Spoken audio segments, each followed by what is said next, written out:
Pierre and Jean by Guy de Maupassant. Translated by Clara Bell. Recording by Lee Smalley. Chapter 1. "Pshaw!" exclaimed old Roland suddenly, after he had remained motionless for a quarter of an hour, his eyes fixed on the water, while now and again he very slightly lifted his line sunk in the sea. Mme. Roland, dozing in the stern by the side of Mme. Rosémilly, who had been invited to join the fishing party, woke up and turning her head to look at her husband, said: "Well, well, Jérôme." And the old fellow replied in a fury: "They do not bite at all. I have taken nothing since noon. Only men should ever go fishing. Women always delay the start till it is too late." His two sons, Pierre and Jean, who each held a line twisted round his forefinger, one to port and one to starboard, both began to laugh, and Jean remarked: "You are not very polite to our guest, father." Monsieur Roland was abashed and apologized. "I beg your pardon, Madame Rosémilly, but that is just like me. I invite ladies because I like to be with them. And then, as soon as I feel the water beneath me, I think of nothing but the fish." Mme. Roland was now quite awake, and gazing with a softened look at the wide horizon of cliff and sea. "You have had a good sport all the same," she murmured. But her husband shook his head in denial, though at the same time he glanced complacently at the basket where the fish caught by the three men were still breathing spasmodically, with a low rustle of clammy scales and struggling fins, and dull, ineffectual efforts, gasping in the fatal air. Old Roland took the basket between his knees and tilted it up, making the silver heap of creatures slide to the edge that he might see those lying at the bottom, and their death throes becoming more convulsive, while the strong smell of their bodies, a wholesome reek of brine, came up from the full depths of the creel. The old fisherman sniffed it eagerly, as we smell at roses, and exclaimed: "Christi, but they are fresh enough!" And he went on: "How many did you pull out, doctor?" His eldest son, Pierre, a man of 30, with black whiskers trimmed square like a lawyer's, his moustache and beard shaved away, replied: "Oh, not many, 3 or 4." The father turned to the younger. "And you, Jean?" said he.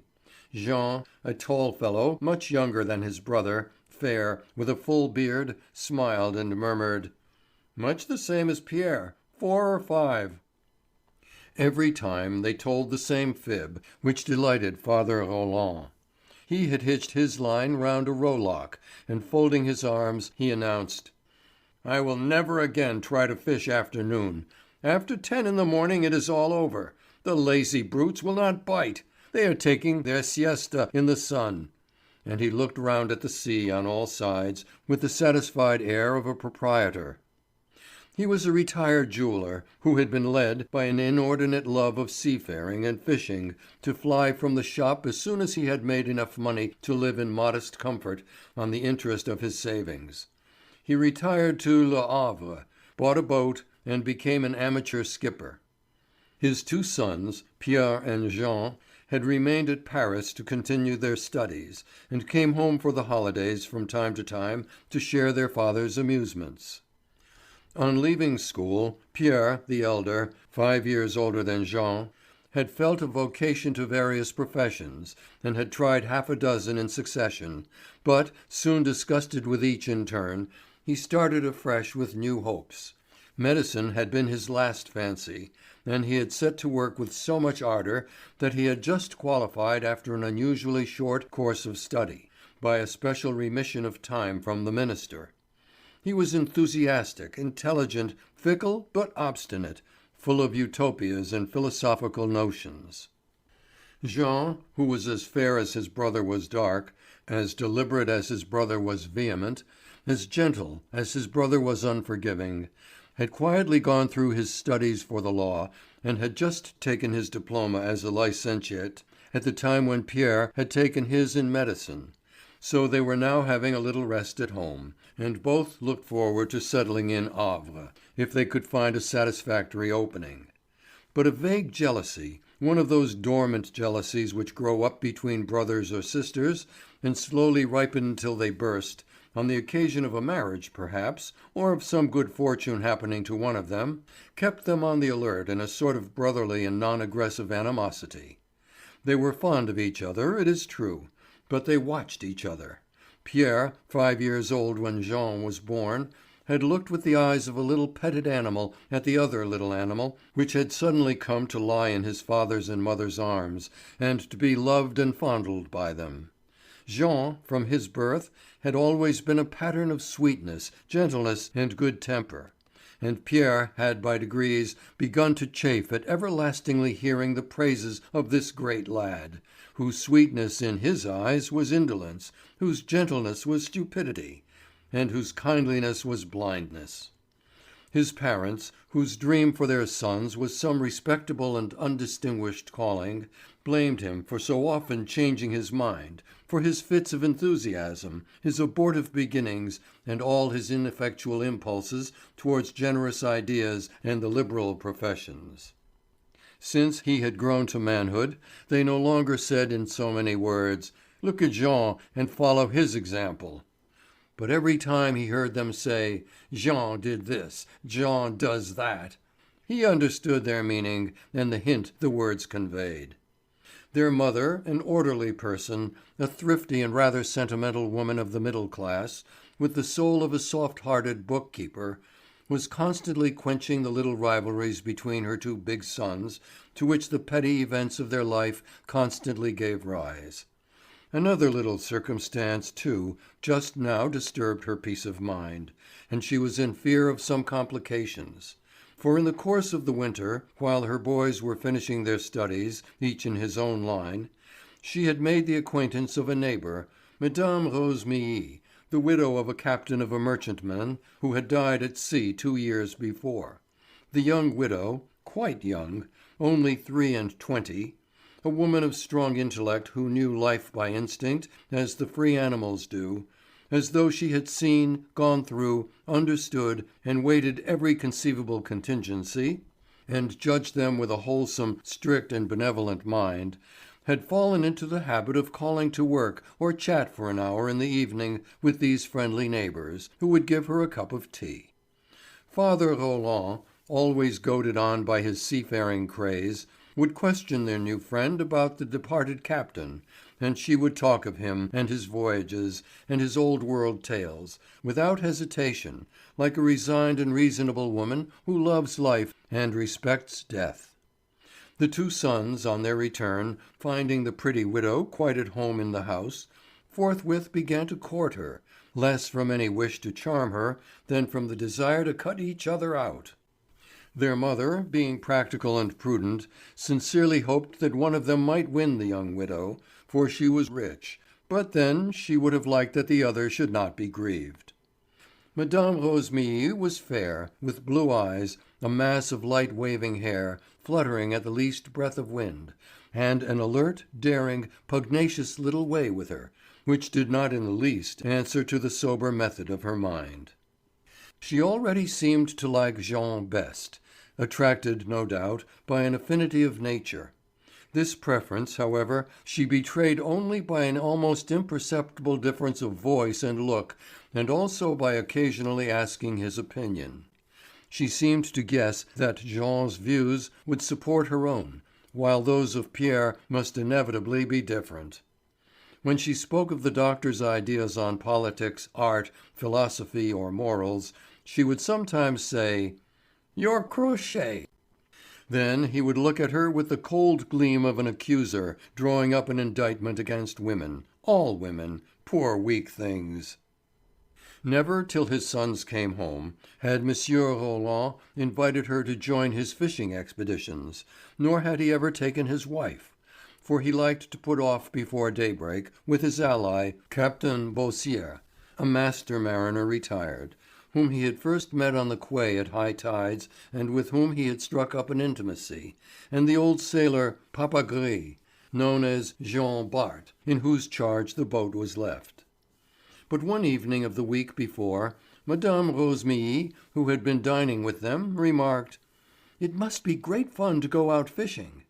The jeweler, flattered by her interest, and suddenly fired with the wish to share his favourite sport with her, and to make a convert after the manner of priests, exclaimed: "Would you like to come?" "To be sure I should." "Next Tuesday?" "Yes, next Tuesday."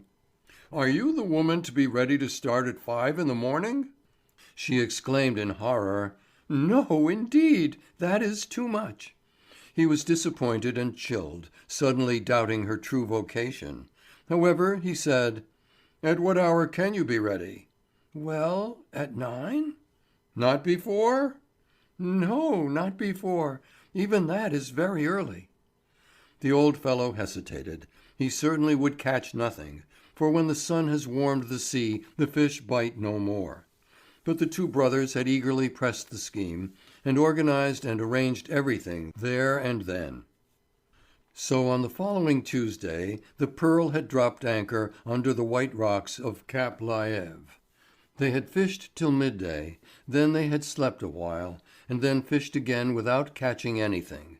And then it was that Father Roland, perceiving, rather late, that all that Mme. Rosémilly really enjoyed and cared for was the sail on the sea, and seeing that his lines hung motionless, had uttered in a spirit of unreasonable annoyance that vehement "Chaw!" which applied as much to the pathetic widow as to the creatures he could not catch. Now he contemplated the spoil, his fish, with the joyful thrill of a miser, seeing as he looked up at the sky that the sun was getting low. "Well, boys," said he, "suppose we turn homeward." The young men hauled in their lines, coiled them up, cleaned the hooks and stuck them into corks, and sat waiting. Roland stood up to look out like a captain. "No wind," said he. "You will have to pull, young 'uns." And suddenly extending one arm to the northward, he exclaimed: "Here comes the packet from Southampton." Away over the level sea, spread out like a blue sheet, vast and shiny and shot with flame and gold, an inky cloud was visible against the rosy sky, in the quarter to which he pointed, and below it they could make out the hull of the steamer, which looked tiny at such a distance.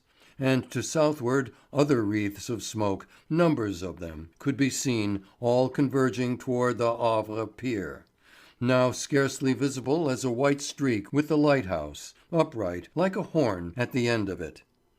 Roland asked: "Is not the Normandie due today?" And Jean replied: "Yes, today."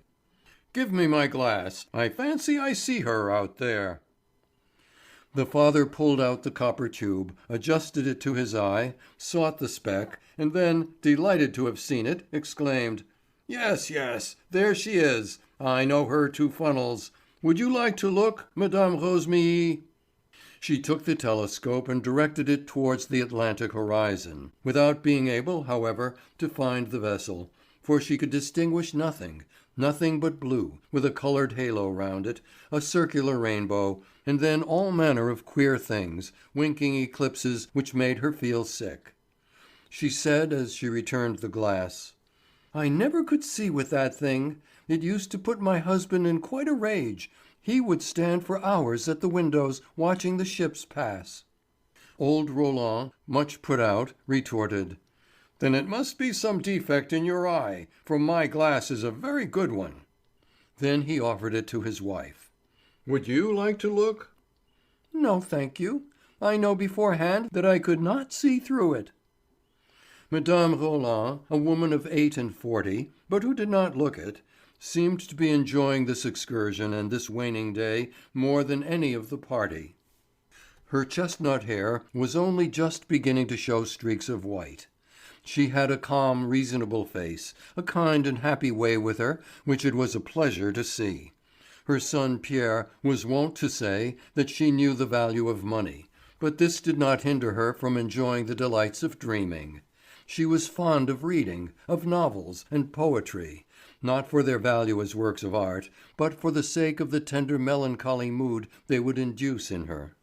A line of poetry, often but a poor one, often a bad one, would touch the little chord, as she expressed it, and give her the sense of some mysterious desire almost realized. and she delighted in these faint emotions which brought a little flutter to her soul, otherwise as strictly kept as a ledger. Since settling at Havre she had become perceptibly stouter, and her figure, which had been very supple and slight, had grown heavier. This day on the sea had been delightful to her. Her husband, without being brutal, was rough with her, as the man who is the despot of his shop is apt to be rough, without anger or hatred. To such men to give an order is to swear. He controlled himself in the presence of strangers, but in private he let loose and gave himself terrible vent, though he was himself afraid of everyone. She, in sheer horror of the turmoil, of scenes, of useless explanations, always gave way and never asked for anything. For a very long time she had not ventured to ask Roland to take her out in the boat. So she had joyfully hailed this opportunity, and was keenly enjoying the rare and new pleasure.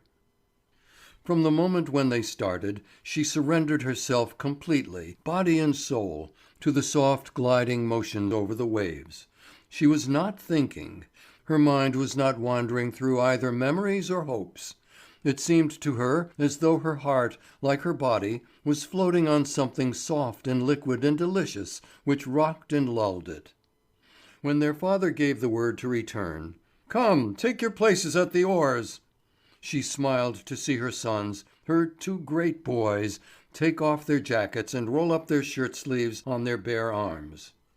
Pierre, who was nearest to the two women, took the stroke oar, Jean the other, and they sat waiting till the skipper should say, "Give way," for he insisted on everything being done according to strict rule. Simultaneously, as if by a single effort, they dipped the oars, and lying back, pulling with all their might, began a struggle to display their strength. They had come out easily, under sail, but the breeze had died away, and the masculine pride of the two brothers was suddenly aroused by the prospect of measuring their powers. When they went out alone with their father, they plied the oars without any steering, for Roland would be busy getting the lines ready, while he kept a lookout in the boat's course, guiding it by a sign or a word. "Easy, Jean, and you, Pierre, put your back into it." Or he would say, "Now then, number one, come, number two, a little elbow grease." Then the one who had been dreaming pulled harder, the one who had got excited eased down, and the boat's head came round. But today they meant to display their biceps. Pierre's arms were hairy, somewhat lean but sinewy. Jean's were round and white and rosy, and the knot of muscles moved under the skin. At first Pierre had the advantage. With his teeth set, his brow knit, his legs rigid, his hands clinched on the oar, he made it bend from end to end at every stroke, and the Pearl was veering landward. Father Roland, sitting in the bows, so as to leave the stern seat to the two women, wasted his breath shouting, "Easy, number one! Pull harder, number two!" Pierre pulled harder in his frenzy, and number two could not keep time with his wild stroke. At last the skipper cried, "Stop her!" The two oars were lifted simultaneously, and then by his father's orders Jean pulled alone for a few minutes. But from that moment he had it all his own way. He grew eager and warmed to his work, while Pierre, out of breath and exhausted by his first vigorous spurt, was lax and panting. 4 times running, Father Roland made them stop while the elder took breath, so as to get the boat into her right course again. Then the doctor, humiliated and fuming, his forehead dripping with sweat, his cheeks white, stammered out: "I cannot think what has come over me. I have a stitch in my side. I started very well, but it has pulled me up." Jean answered: "Shall I pull alone with both oars for a time?" "No, thanks. It will go off."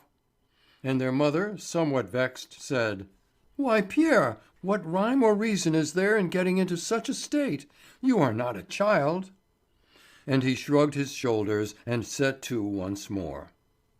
Mme. Rosémilly pretended not to see, not to understand, not to hear. Her fair head went back with an engaging little jerk every time the boat moved forward, making the fine wayward hairs flutter about her temples. But Father Roland presently called out, "Look, the Prince Albert is catching us up!" They all looked round. Long and low in the water, with her two raking funnels and two yellow paddle boxes like two round cheeks, the Southampton packet came ploughing on at full steam, crowded with passengers under open parasols. Its hurrying, noisy paddle wheels beating up the water which fell again in foam, gave it an appearance of haste as of a courier pressed for time, and the upright stem cut through the water, throwing up two thin translucent waves which glided off along the hull. When it had come quite near the Pearl, Father Roland lifted his hat, the ladies shook their handkerchiefs, and half a dozen parasols, eagerly waving on board the steamboat, responded to this salute as she went on her way, leaving behind her a few broad undulations on the still and glassy surface of the sea.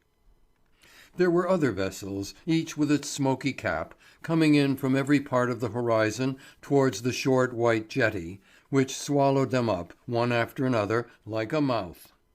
And the fishing barks and lighter craft, with broad sails and slender masts, stealing across the sky in tow of inconspicuous tugs, were coming in, faster and slower, towards the devouring ogre, which from time to time seemed to have a surfeit and spewed out to the open sea another fleet of steamers, brigs, schooners, and three-masted vessels with their tangled mass of rigging. The hurrying steamships flew off to the right and left over the smooth bosom of the ocean, while sailing vessels, cast off by the pilot tugs which had hauled them out, lay motionless, dressing themselves from the mainmast to the foretops in canvas, white or brown, and ruddy in the setting sun. Madame Roland, with her eyes half shut, murmured, "Good heavens, how beautiful the sea is!" And Madame Rosémilly replied with a long sigh, which, however, had no sadness in it. "Yes, but it is sometimes very cruel, all the same." Roland exclaimed, "Look, there is the Normandy just going in. A big ship, isn't she?" Then he described the coast opposite, far, far away, on the other side of the mouth of the Seine. That mouth extended over 20 kilometres, said he.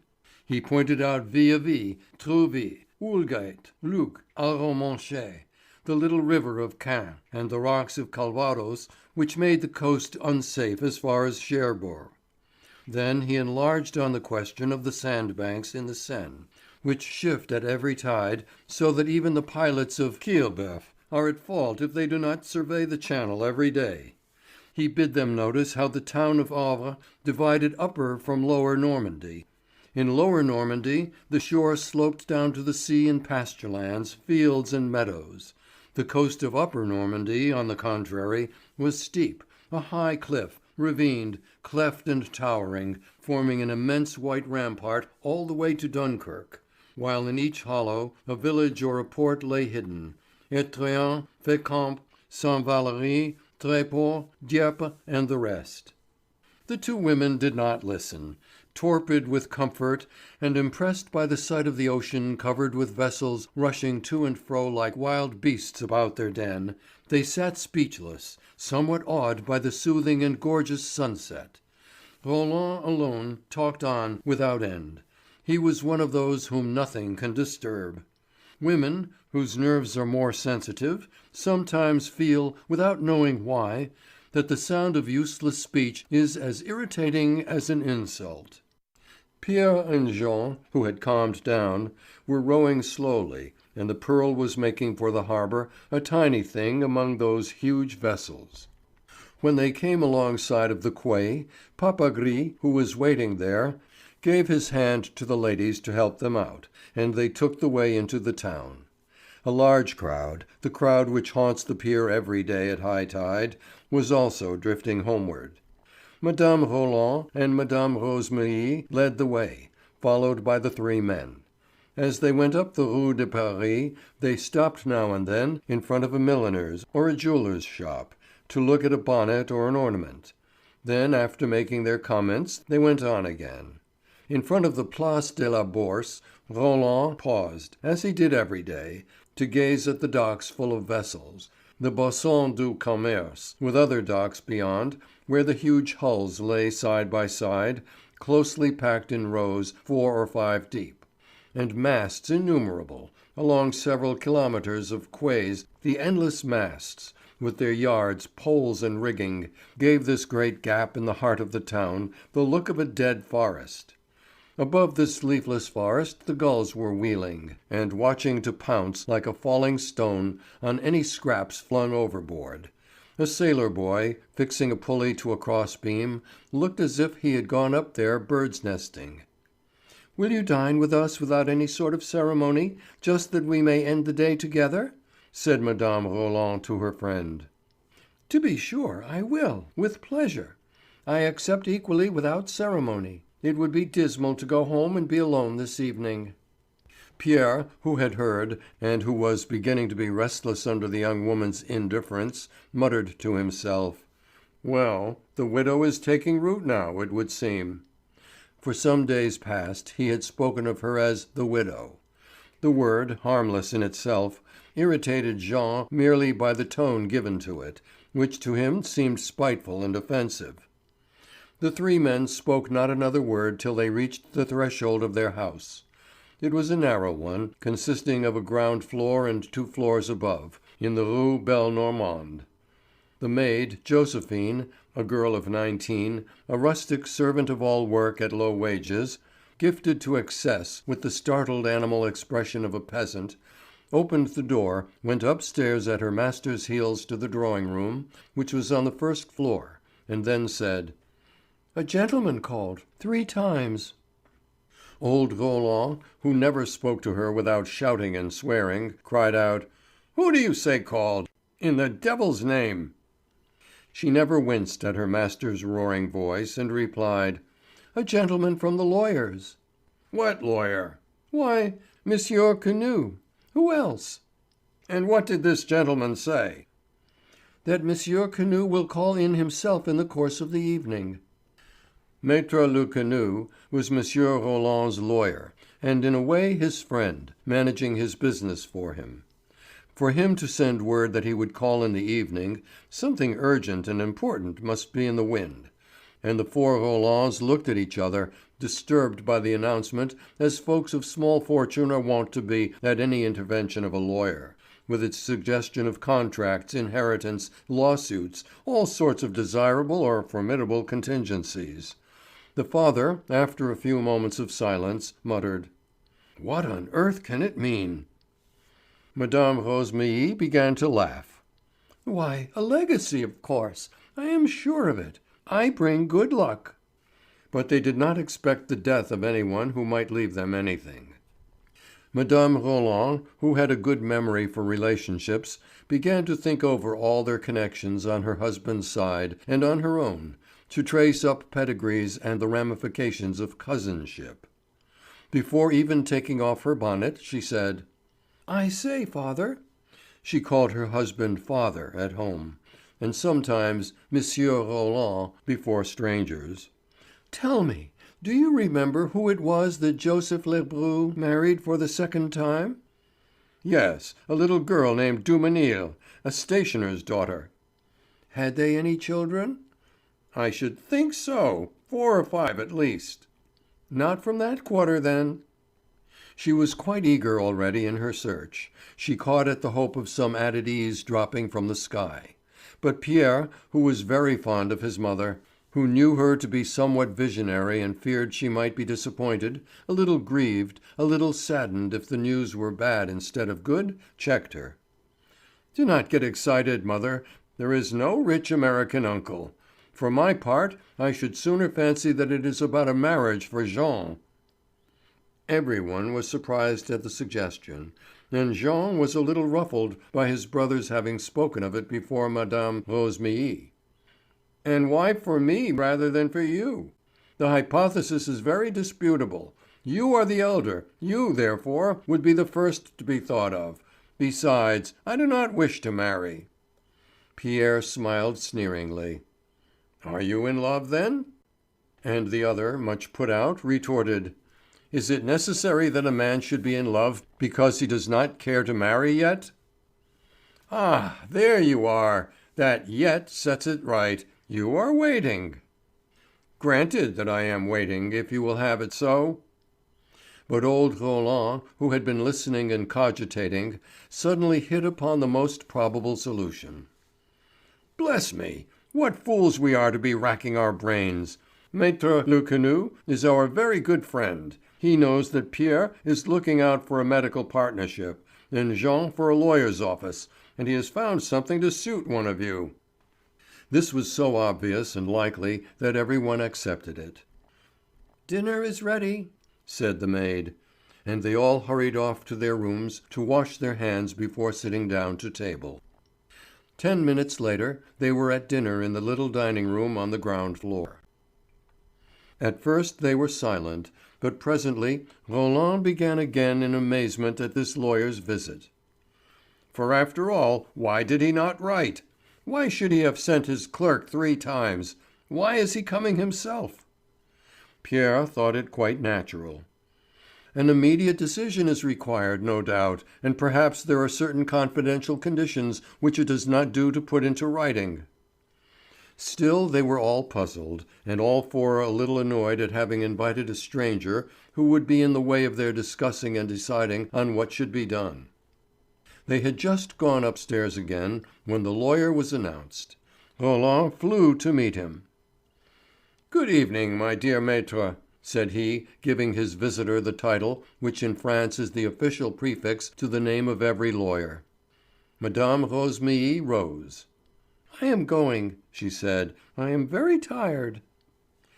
A faint attempt was made to detain her, but she would not consent, and went home without either of the 3 men offering to escort her, as they always had done. Mme. Roland did the honours eagerly to their visitor. "A cup of coffee, monsieur?" "No, thank you. I have just had dinner." "A cup of tea, then?" "Thank you. I will accept one later. First we must attend to business." The deep silence which succeeded this remark was broken only by the regular ticking of the clock, and below stairs the clatter of saucepans which the girl was cleaning, too stupid even to listen at the door. The lawyer went on. "Did you, in Paris, know a certain Monsieur Maréchal? Léon Maréchal?" Monsieur and Madame Roland both exclaimed at once, "I should think so!" "He was a friend of yours?" Roland replied, "Our best friend, monsieur, but a fanatic for Paris, never to be got away from the boulevard. He was a head clerk in the Exchequer office. I have never seen him since I left the capital, and latterly we have ceased writing to each other. When people are far apart, you know—" The lawyer gravely put in, "Monsieur Maréchal is deceased." Both man and wife responded with a little movement of pained surprise, genuine or false, but always ready, with which such news is received. Maître Lecanu went on. "My colleague in Paris has just communicated to me the main item of his will, by which he makes your son, Jean, Monsieur Jean Roland, his sole legatee." They were all too much amazed to utter a single word. Madame Roland was the first to control her emotion, and stammered out: "Good heavens! Poor Léon, our poor friend! Dear me, dead!" The tears started to her eyes, a woman's silent tears, drops of grief from her very soul, which trickled down her cheeks and seemed so very sad, being so clear. But Roland was thinking less of the loss than the prospect announced. Still, he dared not at once inquire into the clauses of the will and the amount of the fortune, so to work round to these interesting facts, he asked: "And what did he die of, poor Maréchal?" Maître Lecanu did not know in the least. "All I know is," said he, "that dying without any direct heirs, he has left the whole of his fortune, about 20,000 francs a year, in 3 per cents, to your second son, whom he has known from his birth up, and judges worthy of the legacy. If Monsieur Jean should refuse the money, it is to go to the foundling hospitals." Old Roland could not conceal his delight, and exclaimed: "Sacristi! It is the thought of a kind heart. And if I had had no heir, I would not have forgotten him. He was a true friend." The lawyer smiled. "I was very glad," he said, "to announce the event to you myself. It is always a pleasure to be the bearer of good news." It had not struck him that this good news was that of the death of a friend, of Roland's best friend, and the old man himself had suddenly forgotten the intimacy he had but just spoken of with so much conviction. Only Mme. Roland and her sons still looked mournful. She, indeed, was still shedding a few tears, wiping her eyes with her handkerchief, which she then pressed to her lips to smother her deep sobs. The doctor murmured: "He was a good fellow, very affectionate. He often invited us to dine with him, my brother and me." Jean, with wide open, glittering eyes, laid his hand on his handsome fair beard, a familiar gesture with him, and drew his fingers down to the tip of his last hairs, as if to pull it longer and thinner. Twice his lips parted to utter some decent remark, but after long meditation he could only say this: "Yes, he was certainly fond of me. He would always embrace me when I went to see him." But his father's thoughts had set off at a gallop, galloping round this inheritance to come; nay, already in hand; this money lurking behind the door, which would walk in quite soon, to-morrow, at a word of consent. "And there is no possible difficulty in the way?" he asked. "No lawsuit? No one to dispute it?" Maître Lecanu seemed quite easy. "No, my Paris correspondent states that everything is quite clear. Monsieur Jean has only to sign his acceptance." "Good! Then the fortune is quite clear?" "Perfectly clear." "All the necessary formalities have been gone through?" "All." Suddenly the old jeweller had an impulse of shame, obscure, instinctive, and fleeting; shame of his eagerness to be informed, and he added: "You understand that I ask all these questions immediately so as to save my son unpleasant consequences which he might not foresee. Sometimes there are debts, embarrassing liabilities, what not?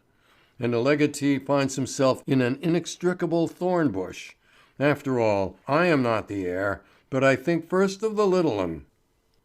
They were accustomed to speak of Jean among themselves as the little one, though he was much bigger than Pierre. Suddenly Mme. Roland seemed to wake from a dream, to recall some remote fact, a thing almost forgotten that she had heard long ago, and of which she was not altogether sure. She inquired doubtingly: "Were you not saying that our poor friend Maréchal had left his fortune to my little Jean?" "Yes, madame." And she went on simply: "I am much pleased to hear it. It proves that he was attached to us." Roland had risen. "And would you wish, my dear sir, that my son should at once sign his acceptance?" "No, no, Monsieur Roland. To-morrow, at my office, to-morrow, at 2 o'clock, if that suits you." "Yes, to be sure. Yes, indeed. I should think so." Then Mme. Roland, who had also risen and who was smiling after her tears, went up to the lawyer, and laying her hand on the back of his chair, while she looked at him with the pathetic eyes of a grateful mother, she said: "And now for that cup of tea, Monsieur Lecanu?" "Now I will accept it with pleasure, madame." The maid, on being summoned, brought in first some dry biscuits in deep tin boxes, those crisp, insipid English cakes which seem to have been made for a parrot's beak, and soldered into metal cases for a voyage round the world. Next she fetched some little grey linen doilies, folded square, those tea napkins which in thrifty families never get washed. A third time she came in with the sugar basin and cups. Then she departed to heat the water. They sat waiting. No one could talk. They had too much to think about and nothing to say. Mme. Roland alone attempted a few commonplace remarks. She gave an account of the fishing excursion, and sang the praises of the Pearl and of Mme. Rosémilly. "Charming, charming," the lawyer said again and again. Roland, leaning against the marble mantel-shelf as if it were winter and the fire burning, with his hands in his pockets and his lips puckered for a whistle, could not keep still, tortured by the invincible desire to give vent to his delight. The two brothers, in two armchairs that matched, one on each side of the centre table, stared in front of them, in similar attitudes of dissimilar expressions. At last the tea appeared. The lawyer took a cup, sugared it, and drank it, after having crumbled into it a little cake which was too hard to crunch. Then he rose, shook hands, and departed. "Then it is understood," repeated Roland. "To-morrow, at your place, at 2?" "Quite so. To-morrow at 2." Jean had not spoken a word. When their guest had gone, silence fell again till Father Roland clapped his two hands on his younger son's shoulders, crying: "Well, you devilish lucky dog, you don't embrace me!" Then Jean smiled. He embraced his father, saying: "It had not struck me as indispensable." The old man was beside himself with glee. He walked about the room, strummed on the furniture with his clumsy nails, turned about on his heels, and kept saying: "What luck! What luck! Now that is really what I call luck!" Pierre asked: "Then you used to know this Maréchal well?" And his father replied: "I believe! Why, he used to spend every evening at our house. Surely you remember he used to fetch you from school on half holidays, and often took you back again after dinner. Why, the very day when Jean was born it was he who went for the doctor. He had been breakfasting with us when your mother was taken ill. Of course we knew at once what it meant, and he set off post haste. In his hurry he took my hat instead of his own. I remember that because we had a good laugh over it afterward. It is very likely that he may have thought of that when he was dying, and as he had no heir he may have said to himself: 'I remember helping to bring that youngster into the world, so I will leave him my savings.'" Mme. Roland, sunk in a deep chair, seemed lost in reminiscences once more. She murmured, as though she were thinking aloud: "Ah, he was a good friend, very devoted, very faithful, a rare soul in these days." Jean got up. "I shall go out for a little walk," he said. His father was surprised and tried to keep him. They had much to talk about, plans to be made, decisions to be formed. But the young man insisted, declaring that he had an engagement. Besides, there would be time enough for settling everything before he came into possession of his inheritance. So he went away, for he wished to be alone to reflect. Pierre, on his part, said that he too was going out, and after a few minutes followed his brother. As soon as he was alone with his wife, Father Roland took her in his arms, kissed her a dozen times on each cheek, and, replying to a reproach she had often brought against him, said: "You see, my dearest, that it would have been no good to stay any longer in Paris and work for the children till I dropped, instead of coming here to recruit my health, since fortune drops on us from the skies." She was quite serious. "It drops from the skies on Jean," she said. "But Pierre?" "Pierre? But he is a doctor. He will make plenty of money. Besides, his brother will surely do something for him." "No, he would not take it. Besides, this legacy is for Jean, only for Jean. Pierre will find himself at a great disadvantage." The old fellow seemed perplexed. "Well then, we will leave him rather more in our will." "No, that again would not be quite just." "Drat it all!" he exclaimed. "What do you want me to do in the matter? You always hit on a whole heap of disagreeable ideas. You must spoil all my pleasures. Well, I am going to bed. Good night. All the same, I call it good luck, jolly good luck." And he went off, delighted in spite of everything, and without a word of regret for the friend so generous in his death. Mme. Roland sat thinking again in front of the lamp which was burning out. End of chapter 1. Chapter 2 of Pierre and Jean by Guy de Maupassant.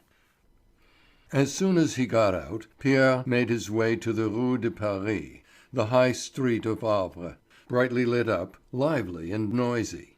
The rather sharp air of the sea-coast kissed his face, and he walked slowly, his stick under his arm and his hands behind his back. He was ill at ease, oppressed, out of heart, as one is after hearing unpleasant tidings. He was not distressed by any definite thought, and he would have been puzzled to account, on the spur of the moment, for this dejection of spirit and heaviness of limb. He was hurt somewhere, without knowing where. Somewhere within him there was a pinpoint of pain, one of those almost imperceptible wounds which we cannot lay a finger on, but which incommode us, tire us, depress us, irritate us, a slight and occult pang, as it were, a small seed of distress.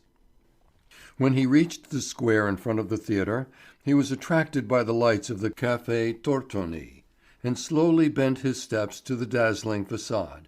But just as he was going in, he reflected that he would meet friends there and acquaintances, people he would be obliged to talk to, and fierce repugnance surged up in him for this commonplace good fellowship over coffee cups and liqueur glasses. So, retracing his steps, he went back to the High Street leading to the harbour. "Where shall I go?" he asked himself, trying to think of a spot he liked which would agree with his frame of mind. He could not think of one, for being alone made him feel fractious, yet he could not bear to meet any one. As he came out on the Grand Quay, he hesitated once more. Then he turned towards the pier. He had chosen solitude. Going close by a bench on the breakwater, he sat down, tired already of walking and out of humour with his stroll before he had taken it. He said to himself, "What is the matter with me this evening?" And he began to search in his memory for what vexation had crossed him, as we question a sick man to discover the cause of his fever. His mind was at once irritable and sober. He got excited, then he reasoned, approving or blaming his impulses. But in time, primitive nature at last proved the stronger. The sensitive man always had the upper hand over the intellectual man. So he tried to discover what had induced this irascible mood, this craving to be moving without wanting anything, this desire to meet someone for the sake of differing from him, and at the same time this aversion for the people he might see and the things they might say to him. And then he put the question to himself. Can it be Jean's inheritance? Yes, it was certainly possible. When the lawyer had announced the news, he had felt his heart beat a little faster. For, indeed, one is not always master of one's self. There are sudden and pertinacious emotions against which a man struggles in vain.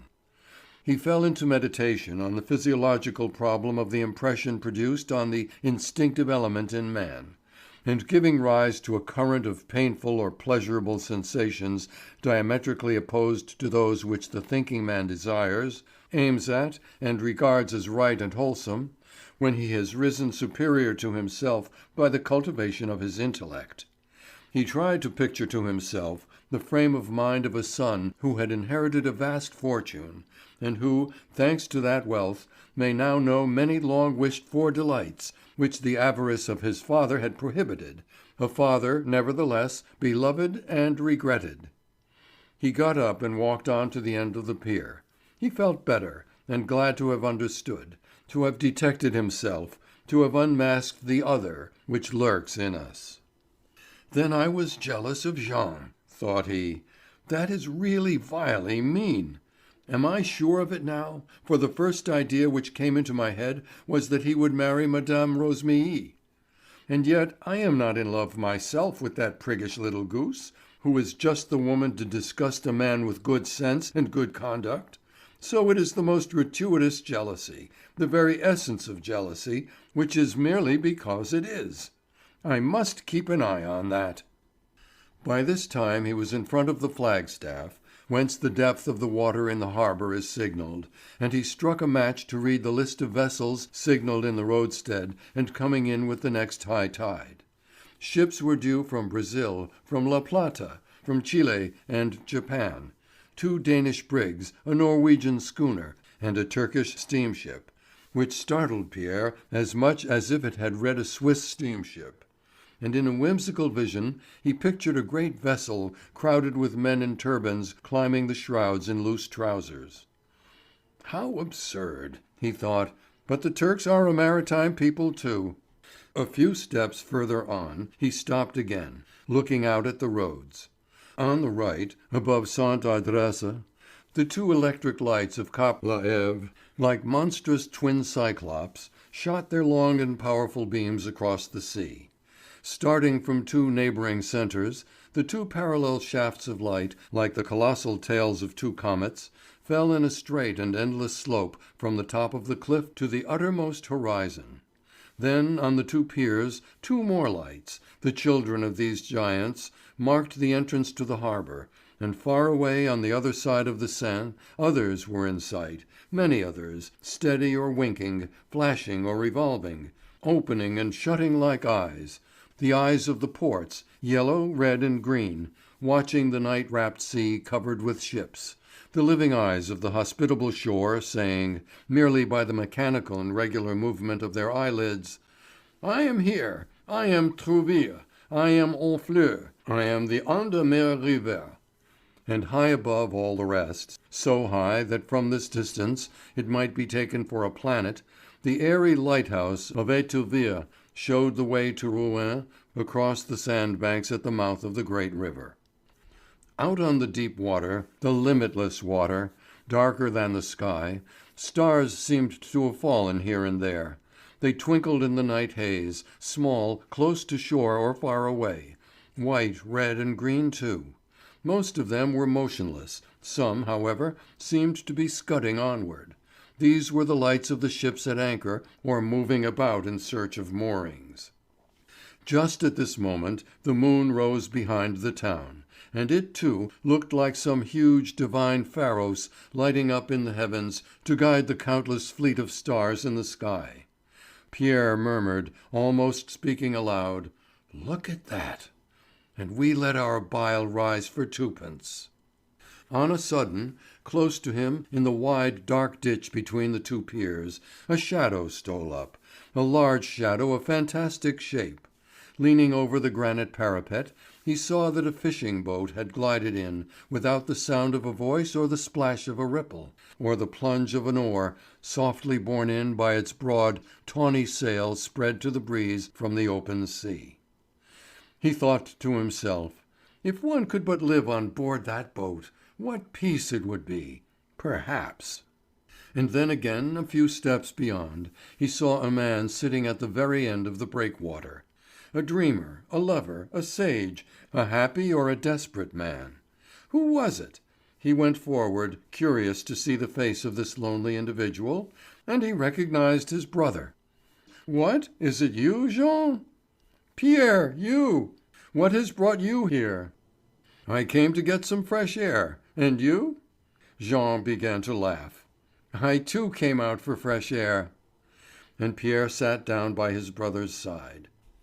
"Lovely, isn't it?" "Oh, yes, lovely." He understood from the tone of voice that Jean had not looked at anything. He went on: "For my part, when I come here, I am seized with a wild desire to be off with all those boats, to the north or the south.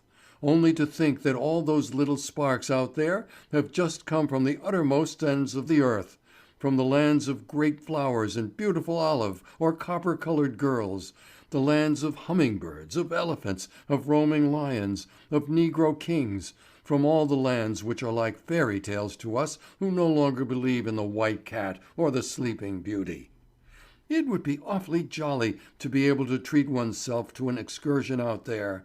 But then it would cost a great deal of money. No end—" He broke off abruptly, remembering that his brother had that money now, and released from care, released from labouring for his daily bread.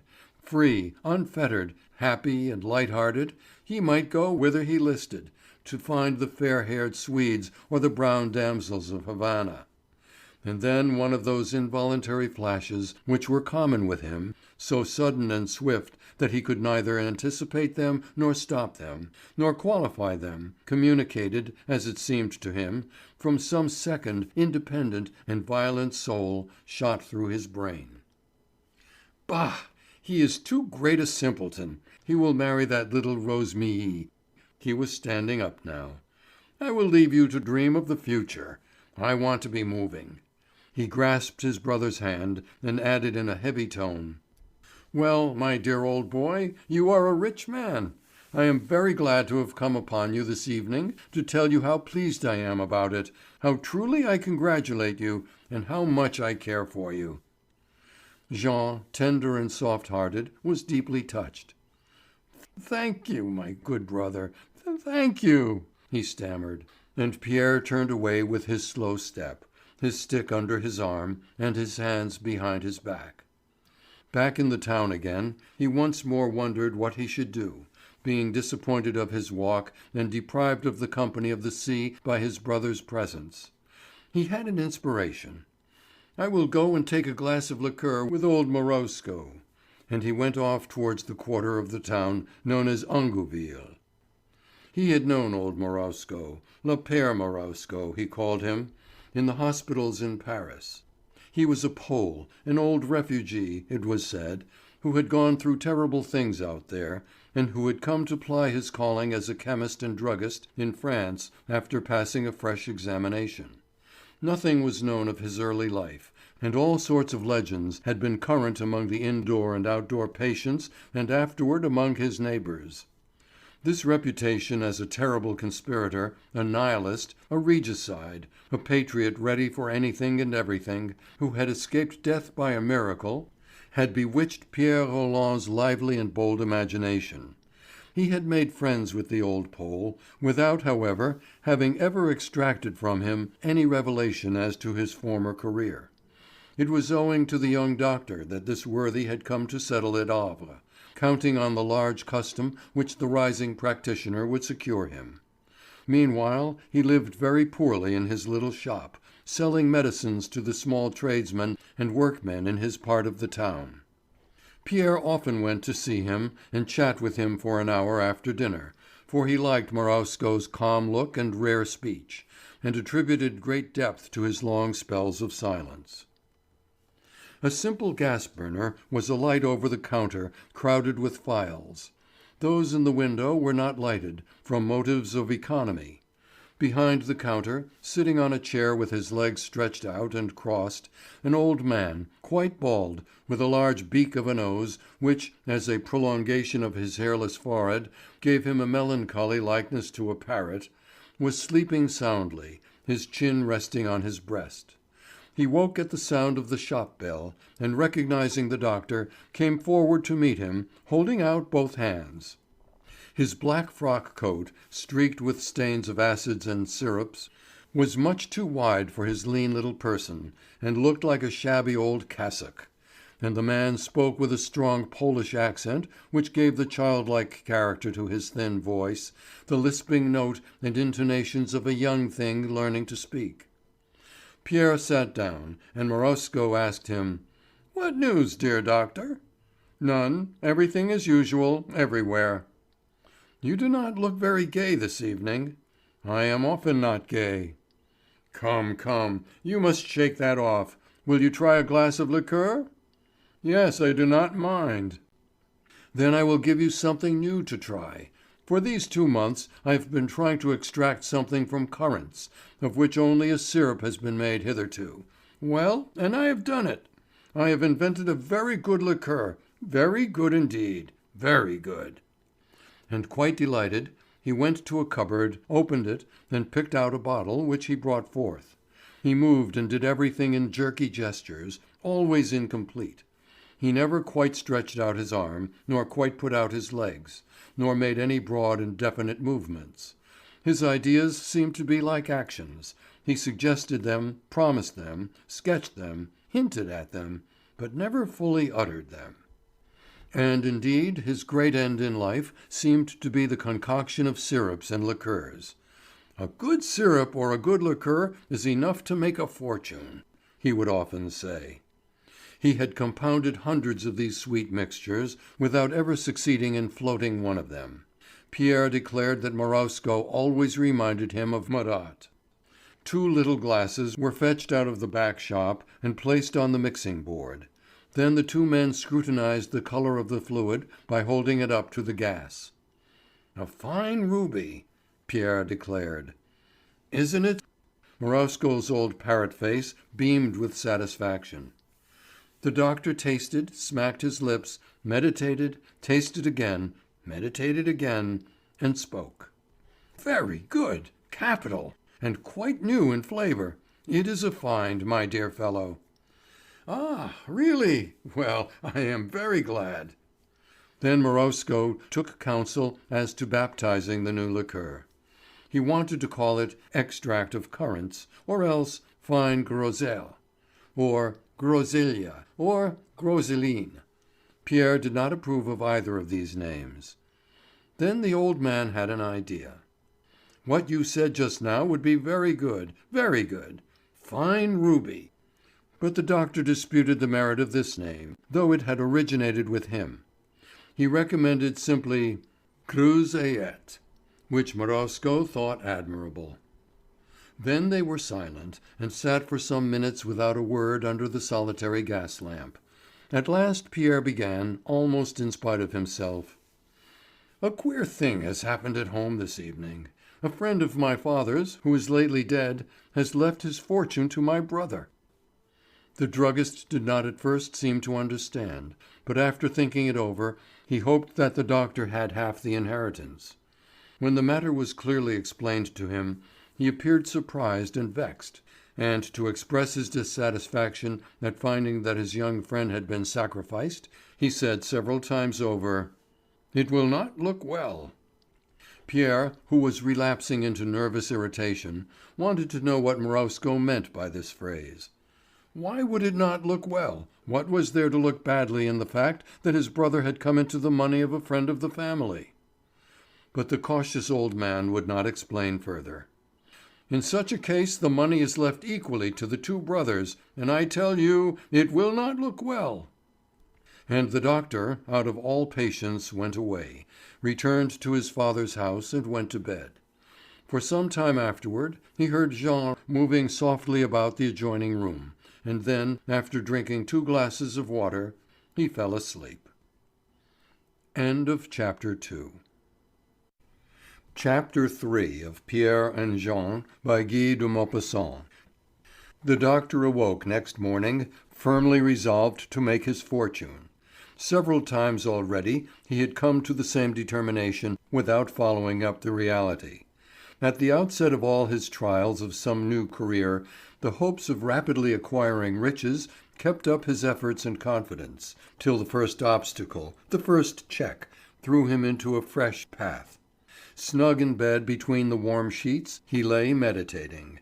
How many medical men had become wealthy in quite a short time? All that was needed was a little knowledge of the world, for in the course of his studies he had learned to estimate the most famous physicians, and he judged them all to be asses. He was certainly as good as they, if not better. If by any means he could secure a practice among the wealth and fashion of Havre, he could easily make 100,000 francs a year. And he calculated with great exactitude what his certain profits must be. He would go out in the morning to visit his patients. At the very moderate average of 10 a day, at 20 francs each, that would mount up to 72,000 francs a year, at least, or even 75,000. For 10 patients was certainly below the mark. In the afternoon he would be at home to, say, another 10 patients at 10 francs each, 36,000 francs. Here, then, in round numbers, was an income of 20,000 francs. Old patients, old friends whom he could charge only 10 francs for a visit, or see at home for 5, would perhaps make a slight reduction on this sum total, but consultations with other physicians and various incidental fees would make up for that. Nothing could be easier than to achieve this by skilful advertising remarks in the Figaro, to the effect that the scientific faculty of Paris had their eye on him, and were interested in the cures effected by the modest young practitioner of Havre. And he would be richer than his brother, richer and more famous, and satisfied with himself, for he would owe his fortune solely to his own exertions, and liberal to his old parents, who would be justly proud of his fame. He would not marry. would not burden his life with a wife who would be in his way, but he would choose his mistress from the most beautiful of his patients.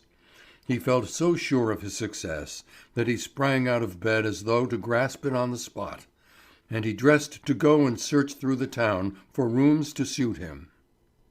Then, as he wandered about the streets, he reflected how slight are the causes which determine our actions. Any time these 3 weeks he might and ought to have come to this decision, which, beyond a doubt, the news of his brother's inheritance had abruptly given rise to. He stopped before every door where a placard proclaimed that fine apartments or handsome rooms were to be let.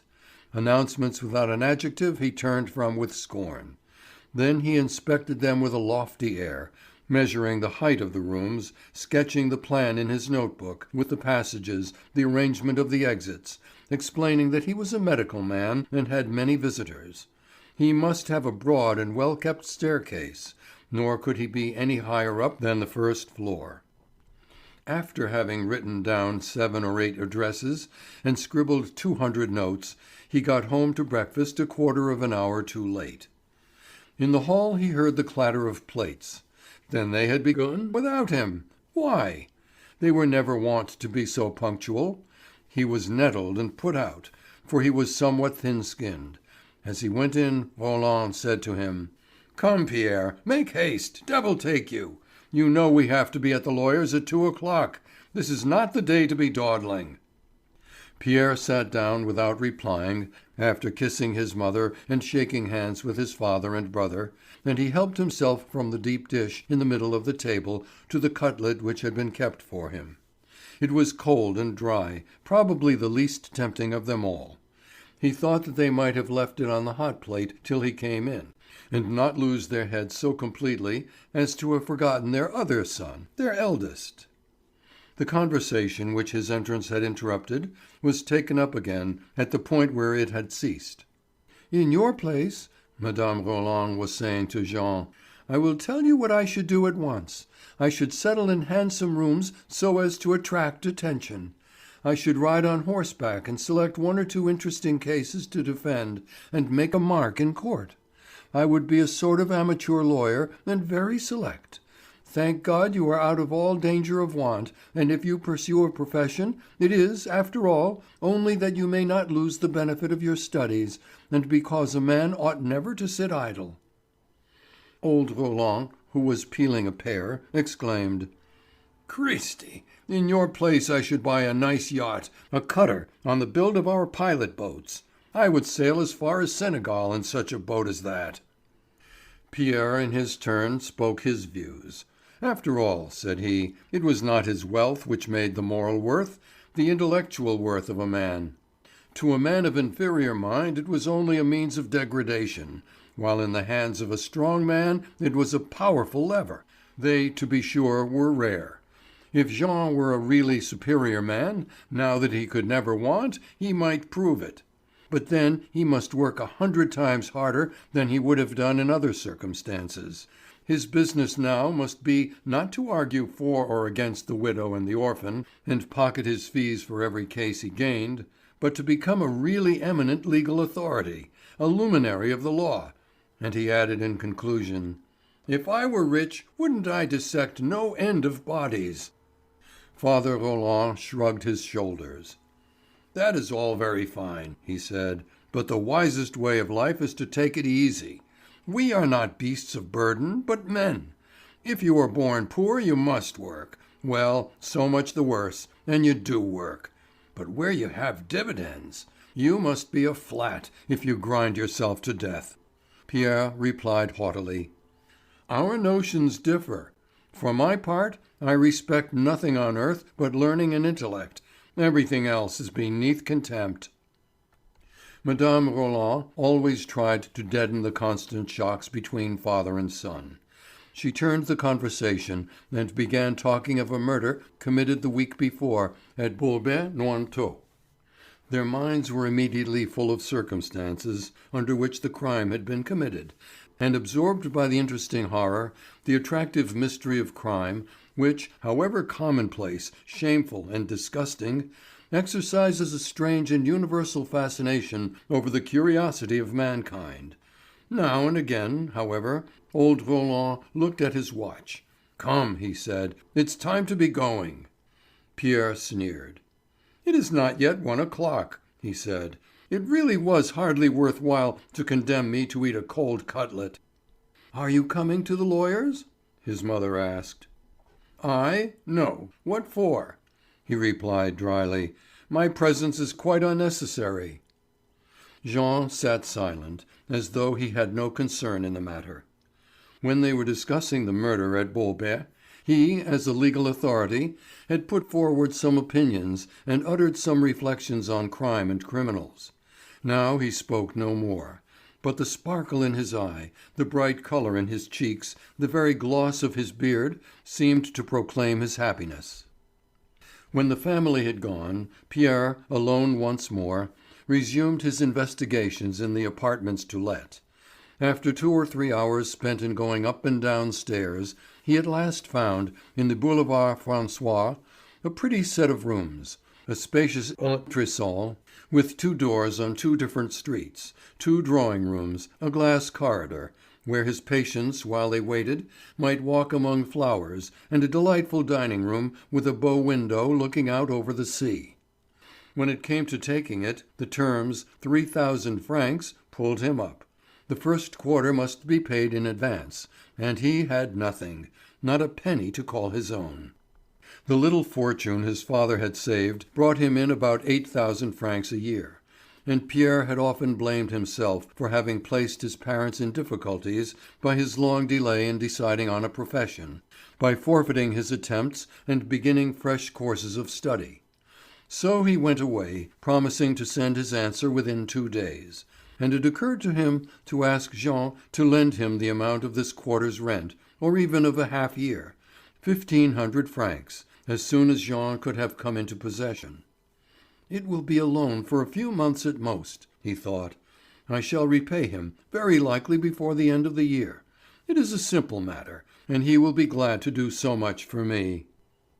As it was not yet 4 o'clock, and he had nothing to do, absolutely nothing, he went to sit in the public gardens, and he remained a long time on a bench, without an idea in his brain, his eyes fixed on the ground, crushed by weariness amounting to distress.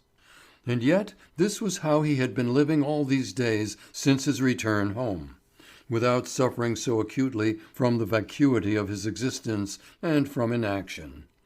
How had he spent his time from rising in the morning till bedtime?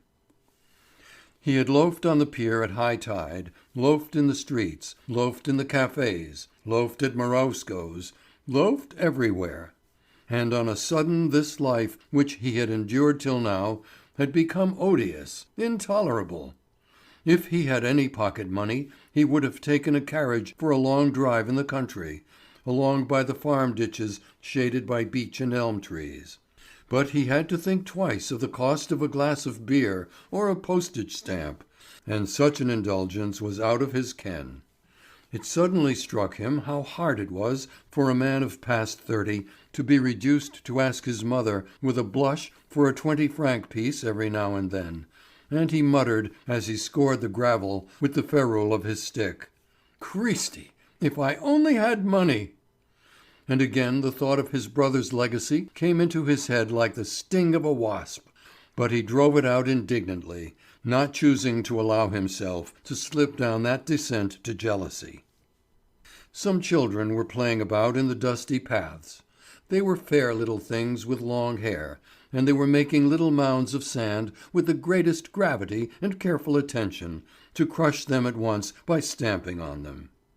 It was one of those gloomy days with Pierre when we pry into every corner of our souls and shake out every crease. "All our endeavours are like the labours of those babies," thought he, and then he wondered whether the wisest thing in life were not to beget 2 or 3 of these little creatures and watch them grow up with complacent curiosity. A longing for marriage breathed on his soul. A man is not so lost when he is not alone.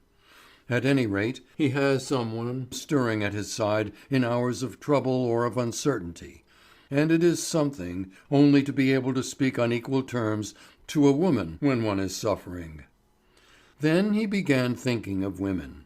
He knew very little of them, never having had any but very transient connections as a medical student, broken off as soon as the month's allowance was spent, and renewed or replaced by another the following month. And yet there must be some very kind, gentle, and comforting creatures among them. Had not his mother been the good sense and saving grace of his own home? How glad he would be to know a woman, a true woman. He started up with a sudden determination to go and call on Madame Rosémilly. But he promptly sat down again. He did not like that woman. Why not? She had too much vulgar and sordid common sense. Besides, did she not seem to prefer Jean? Without confessing it to himself too bluntly, this preference had a great deal to do with his low opinion of the widow's intellect. For, though he loved his brother, he could not help thinking him somewhat mediocre and believing himself the superior. However, he was not going to sit there till nightfall, and as he had done on the previous evening, he anxiously asked himself, "What am I going to do?"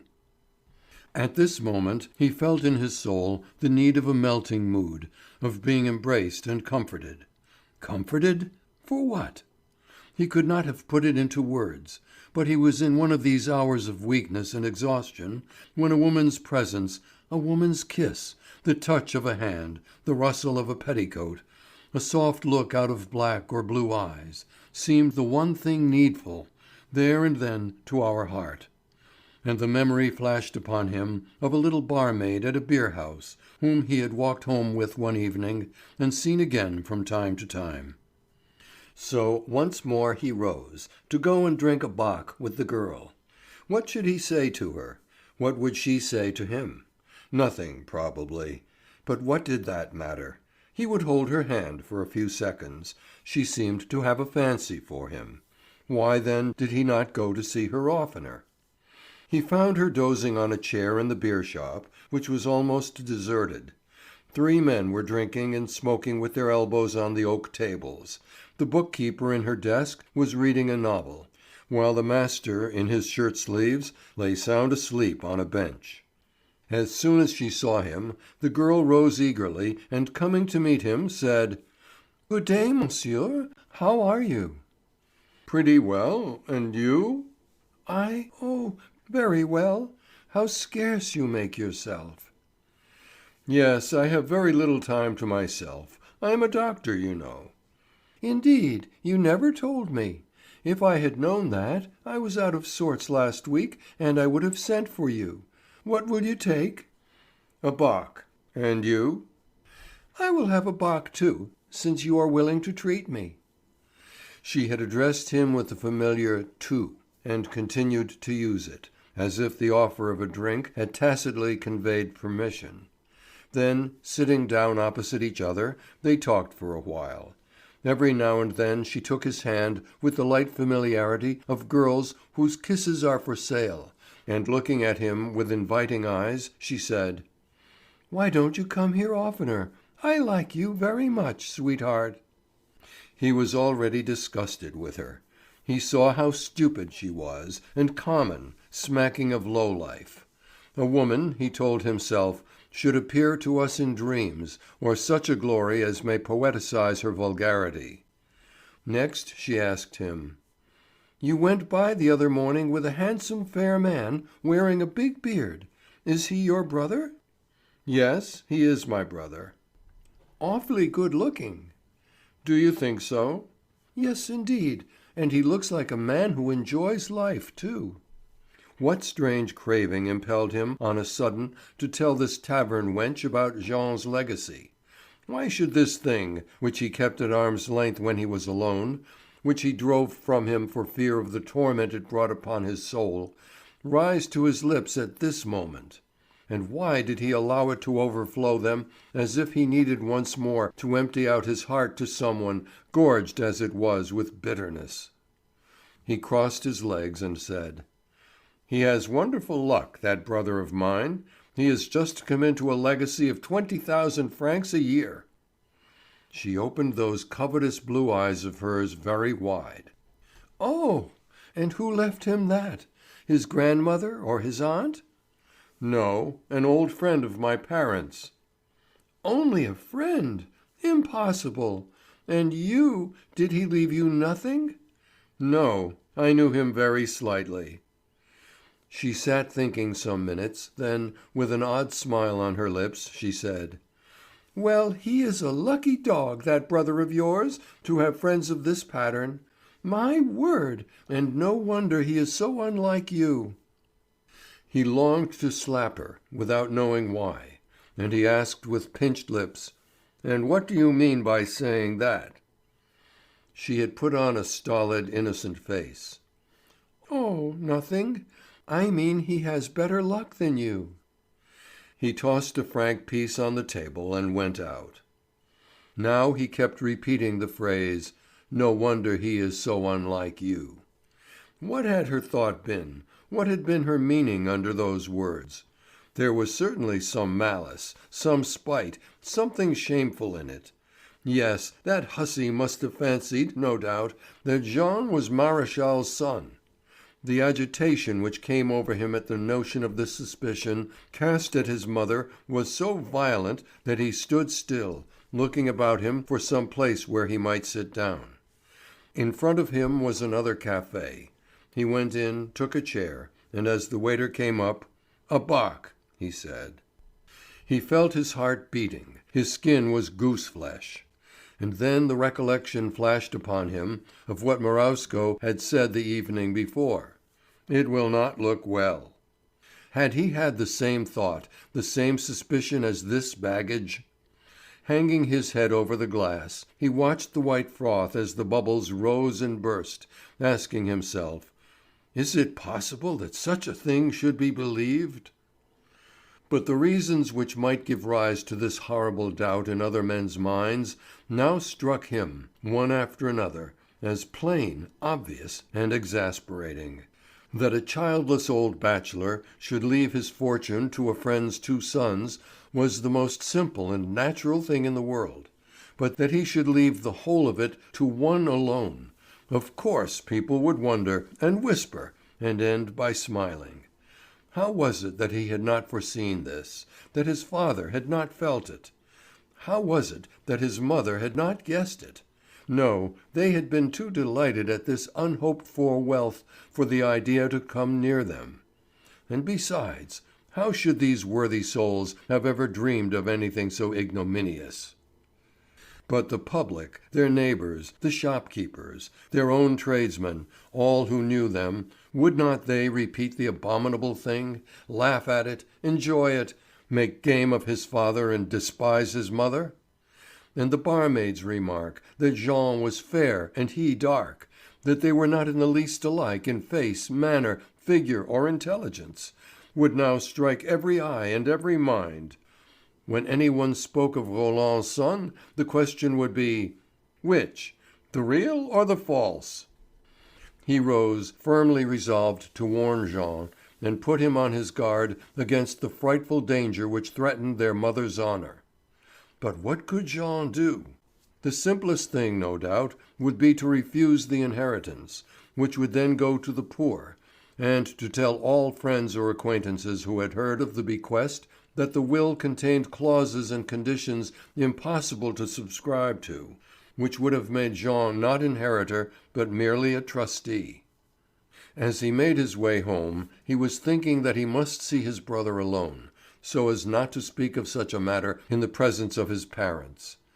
On reaching the door, he heard a great noise of voices and laughter in the drawing-room, and when he went in, he found Captain Beausire and Madame Rosémilly, whom his father had brought home and engaged to dine with them in honour of the good news. Vermouth and absinthe had been served to whet their appetites, and every one had been at once put into good spirits. Captain Beausire, a funny little man who had become quite round by dint of being rolled about at sea, and whose ideas also seemed to have been worn round, like the pebbles of a beach, while he laughed with his throat full of R's, looked upon life as a capital thing, in which everything that might turn up was good to take. He clinked his glass against Father Roland's, while Jean was offering two freshly filled glasses to the ladies.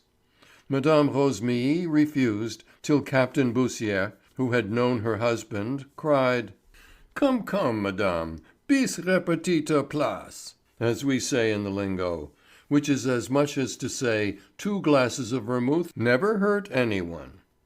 Look at me. Since I have left the sea, in this way I give myself an artificial roll or two every day before dinner. I add a little pitching after my coffee, and that keeps things lively for the rest of the evening. I never rise to a hurricane, mind you, never, never. I am too much afraid of damage." Roland, whose nautical mania was humoured by the old mariner, laughed heartily, his face flushed already and his eye watery from the absinthe. He had a burly shopkeeping stomach, nothing but stomach, in which the rest of his body seemed to have got stowed away. The flabby paunch of men who spend their lives sitting, and who have neither thighs nor chest nor arms nor neck, the seat of their chairs having accumulated all their substance in one spot. Beausire, on the contrary, though short and stout, was as tight as an egg and as hard as a cannon ball. Mme. Roland had not emptied her glass, and was gazing at her son Jean with sparkling eyes. Happiness had brought a colour to her cheeks. In him, too, the fullness of joy had now blazed out. It was a settled thing, signed and sealed. He had 20,000 francs a year. In the sound of his laugh, in the fuller voice with which he spoke, in his way of looking at others, his more positive manners, his greater confidence, the assurance given by money was at once perceptible. Dinner was announced, and as the old man was about to offer his arm to Mme. Rosémilly, his wife exclaimed: "No, no, father, everything is for Jean to-day." Unwonted luxury graced the table. In front of Jean, who sat in his father's place, an enormous bouquet of flowers, a bouquet for a really great occasion, stood up like a cupola, dressed with flags, and was flanked by 4 high dishes, one containing a pyramid of splendid peaches, the second a monumental cake gorged with whipped cream and covered with pinnacles of sugar, a cathedral in confectionery, the third slices of pineapple floating in clear syrup, and the fourth, unheard of lavishness, black grapes brought from the warmer south. "The devil!" exclaimed Pierre as he sat down. "We are celebrating the accession of Jean the Rich." After the soup, Madeira was passed round, and already every one was talking at once. Beausire was giving the history of a dinner he had eaten at San Domingo at the table of a negro general. Old Roland was listening, and at the same time trying to get in, between the sentences, his account of another dinner, given by a friend of his at Mendon, after which every guest was ill for a fortnight. Mme. Rosémilly, Jean, and his mother were planning an excursion to breakfast at Saint Jouin, from which they promised themselves the greatest pleasure. And Pierre was only sorry that he had not dined alone in some pothouse by the sea, so as to escape all this noise and laughter and glee which fretted him. He was wondering how he could now set to work to confide his fears to his brother, and induce him to renounce the fortune he had already accepted, and of which he was enjoying the intoxicating foretaste. It would be hard on him, no doubt, but it must be done. He could not hesitate. Their mother's reputation was at stake. The appearance of an enormous shad fish threw Roland back on fishing stories. Beausire told some wonderful tales of adventure on the Gaboon, at Saint Marie, in Madagascar, and above all, off the coasts of China and Japan, where the fish are as queer-looking as the natives. And he described the appearance of these fishes, their goggle gold eyes, their blue or red bellies, their fantastic fins like fans, their eccentric crescent-shaped tails, with such droll gesticulation that they all laughed till they cried as they listened. Pierre alone seemed incredulous, muttering to himself: "True enough, The Normans are the Gascons of the north." After the fish came a vol au vin, then a roast fowl, a salad, French beans, with a Pithiviers lark pie. Madame Rosémilly's maid helped to wait on them, and the fun rose with the number of glasses of wine they drank. When the cork of the first champagne bottle was drawn with a pop, Father Roland, highly excited, imitated the noise with his tongue and then declared, "I like that noise better than a pistol shot." Pierre, more and more fractious every moment, retorted with a sneer, "And yet it is perhaps a greater danger for you." Roland, who was on the point of drinking, set his full glass down on the table again, and asked, "Why?" He had for some time been complaining of his health, of heaviness, giddiness, frequent and unaccountable discomfort. The doctor replied, "Because the bullet might very possibly miss you, while the glass of wine is dead certain to hit you in the stomach." "And what then?" "Then it scorches your inside, upsets your nervous system, makes the circulation sluggish, and leads the way to the apoplectic fit which always threatens a man of your build." The jeweller's incipient intoxication had vanished like smoke before the wind. He looked at his son with fixed, uneasy eyes, trying to discover whether he was making game of him. But Beausire exclaimed: "Oh, these confounded doctors! They all sing the same tune. Eat nothing, drink nothing, never make love or enjoy yourself. It all plays the devil with your precious health. Well, all I can say is, I have done all these things, sir, in every quarter of the globe, whether and as often as I have the chance, and I am none the worse." Pierre answered with some asperity: "In the first place, Captain, you are a stronger man than my father, and in the next, all free livers talk as you do till the day when they come back no more to say to the cautious doctor, 'You were right.' When I see my father doing what is worst and most dangerous for him, it is but natural that I should warn him. I should be a bad son if I did otherwise." Mme. Roland, much distressed, now put in her word. "Come, Pierre, what ails you? For once it cannot hurt him. Think of what an occasion it is for him, for all of us. You will spoil his pleasure and make us all unhappy. It is too bad of you to do such a thing." He muttered as he shrugged his shoulders: "He can do as he pleases. I have warned him." But Father Roland did not drink. He sat looking at his glass full of the clear and luminous liquor while its light soul, its intoxicating soul, flew off in tiny bubbles, mounting from its depths in hurried succession to die on the surface. He looked at it with the suspicious eye of a fox smelling at a dead hen and suspecting a trap. He asked doubtfully: "Do you think it will really do me much harm?" Pierre had a pang of remorse and blamed himself for letting his ill humour punish the rest. "No," said he, "just for once you may drink it. But do not take too much or get into the habit of it."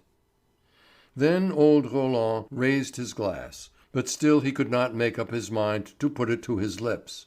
He contemplated it regretfully, with longing and with fear. Then he smelt it, tasted it, drank it in sips, swallowing them slowly, his heart full of terrors, of weakness and greediness, and then, when he had drained the last drop, of regret.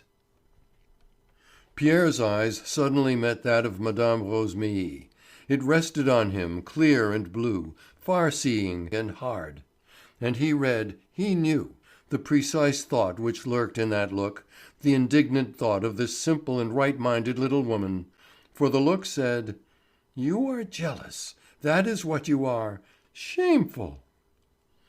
He bent his head and went on with his dinner. He was not hungry and found nothing nice. A longing to be off harassed him, a craving to be away from these people, to hear no more of their talking, jests and laughter. Father Roland, meanwhile, to whose head the fumes of the wine were rising once more, had already forgotten his son's advice and was eyeing a champagne bottle, with a tender leer as it stood, still nearly full, by the side of his plate. He dared not touch it for fear of being lectured again. and he was wondering by what device or trick he could possess himself of it without exciting Pierre's remark. A ruse occurred to him, the simplest possible. He took up the bottle with an air of indifference, and holding it by the neck, stretched his arm across the table to fill the doctor's glass, which was empty. Then he filled up all the other glasses, and when he came to his own, he began talking very loud, so that if he poured anything into it, they might have sworn it was done inadvertently. And in fact, no one took any notice. Pierre, without observing it, was drinking a good deal. Nervous and fretted, he every minute raised to his lips the tall crystal funnel where the bubbles were dancing in the living, translucent fluid. He let the wine slip very slowly over his tongue, that he might feel the little sugary sting of the fixed air as it evaporated. Gradually a pleasant warmth glowed in his frame. Starting from the stomach as a centre, it spread to his chest, took possession of his limbs, and diffused itself throughout his flesh, like a warm and comforting tide, bringing pleasure with it. He felt better now, less impatient, less annoyed, and his determination to speak to his brother that evening faded away. Not that he thought for a moment of giving it up, but simply not to disturb the happy mood in which he found himself. Beausire presently rose to propose a toast. Having bowed to the company, he began: "Most gracious ladies and gentlemen, we have met to do honour to a happy event which has befallen one of our friends. It used to be said that fortune was blind, but I believe that she is only short-sighted or tricksy, and that she has lately bought a good pair of glasses which enabled her to discover in the town of Havre the son of our worthy friend Roland, skipper of the Pearl." Every one cried bravo and clapped their hands, and the elder Roland rose to reply. After clearing his throat, for it felt thick and his tongue was heavy, he stammered out: "Thank you, Captain, thank you, for myself and my son. I shall never forget your behaviour on this occasion. Here's good luck to you."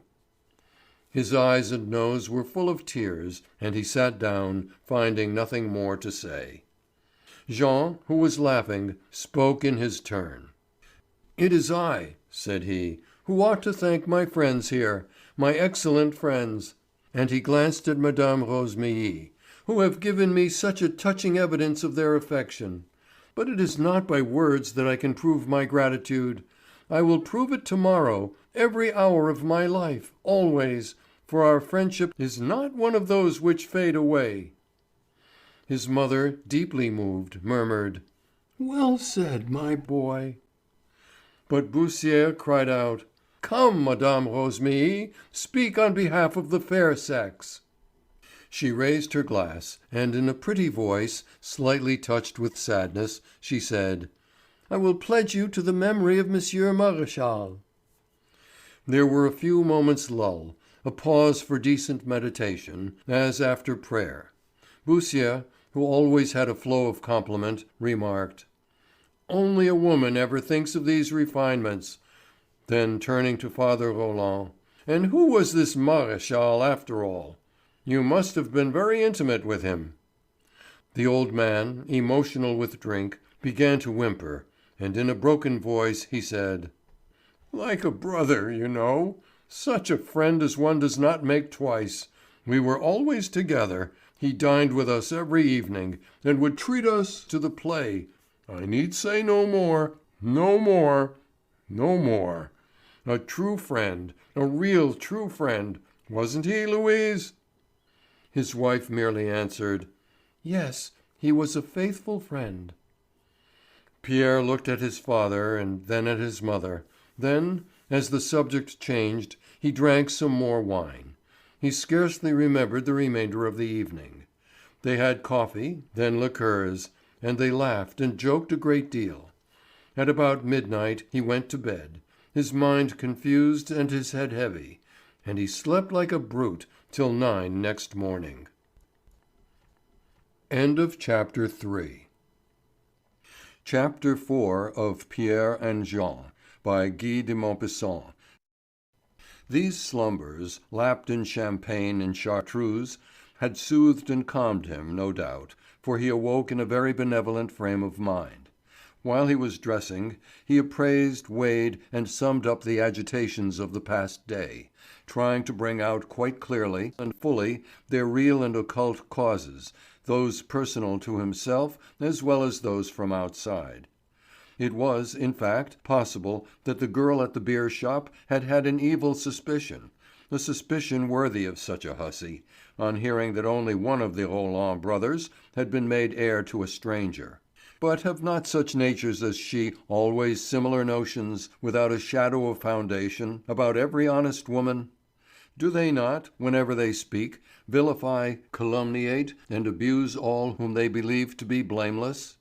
Whenever a woman who is above imputation is mentioned in their presence, they are as angry as if they were being insulted, and exclaim, "Ah yes, I know your married women, a pretty sort they are. Why, they have more lovers than we have, only they conceal it because they are such hypocrites. Oh yes, a pretty sort indeed." Under any other circumstances he would certainly not have understood, not have imagined the possibility of such an insinuation against his poor mother, who was so kind, so simple, so excellent.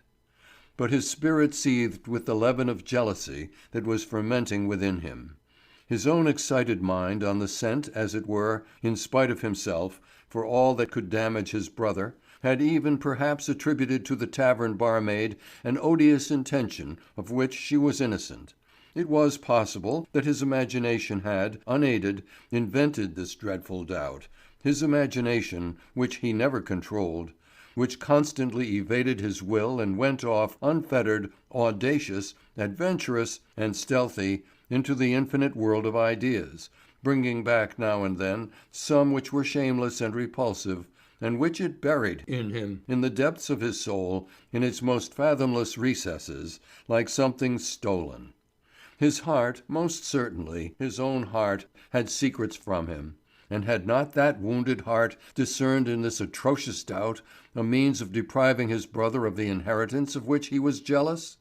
He suspected himself now cross-examining all the mysteries of his mind as bigots search their consciences.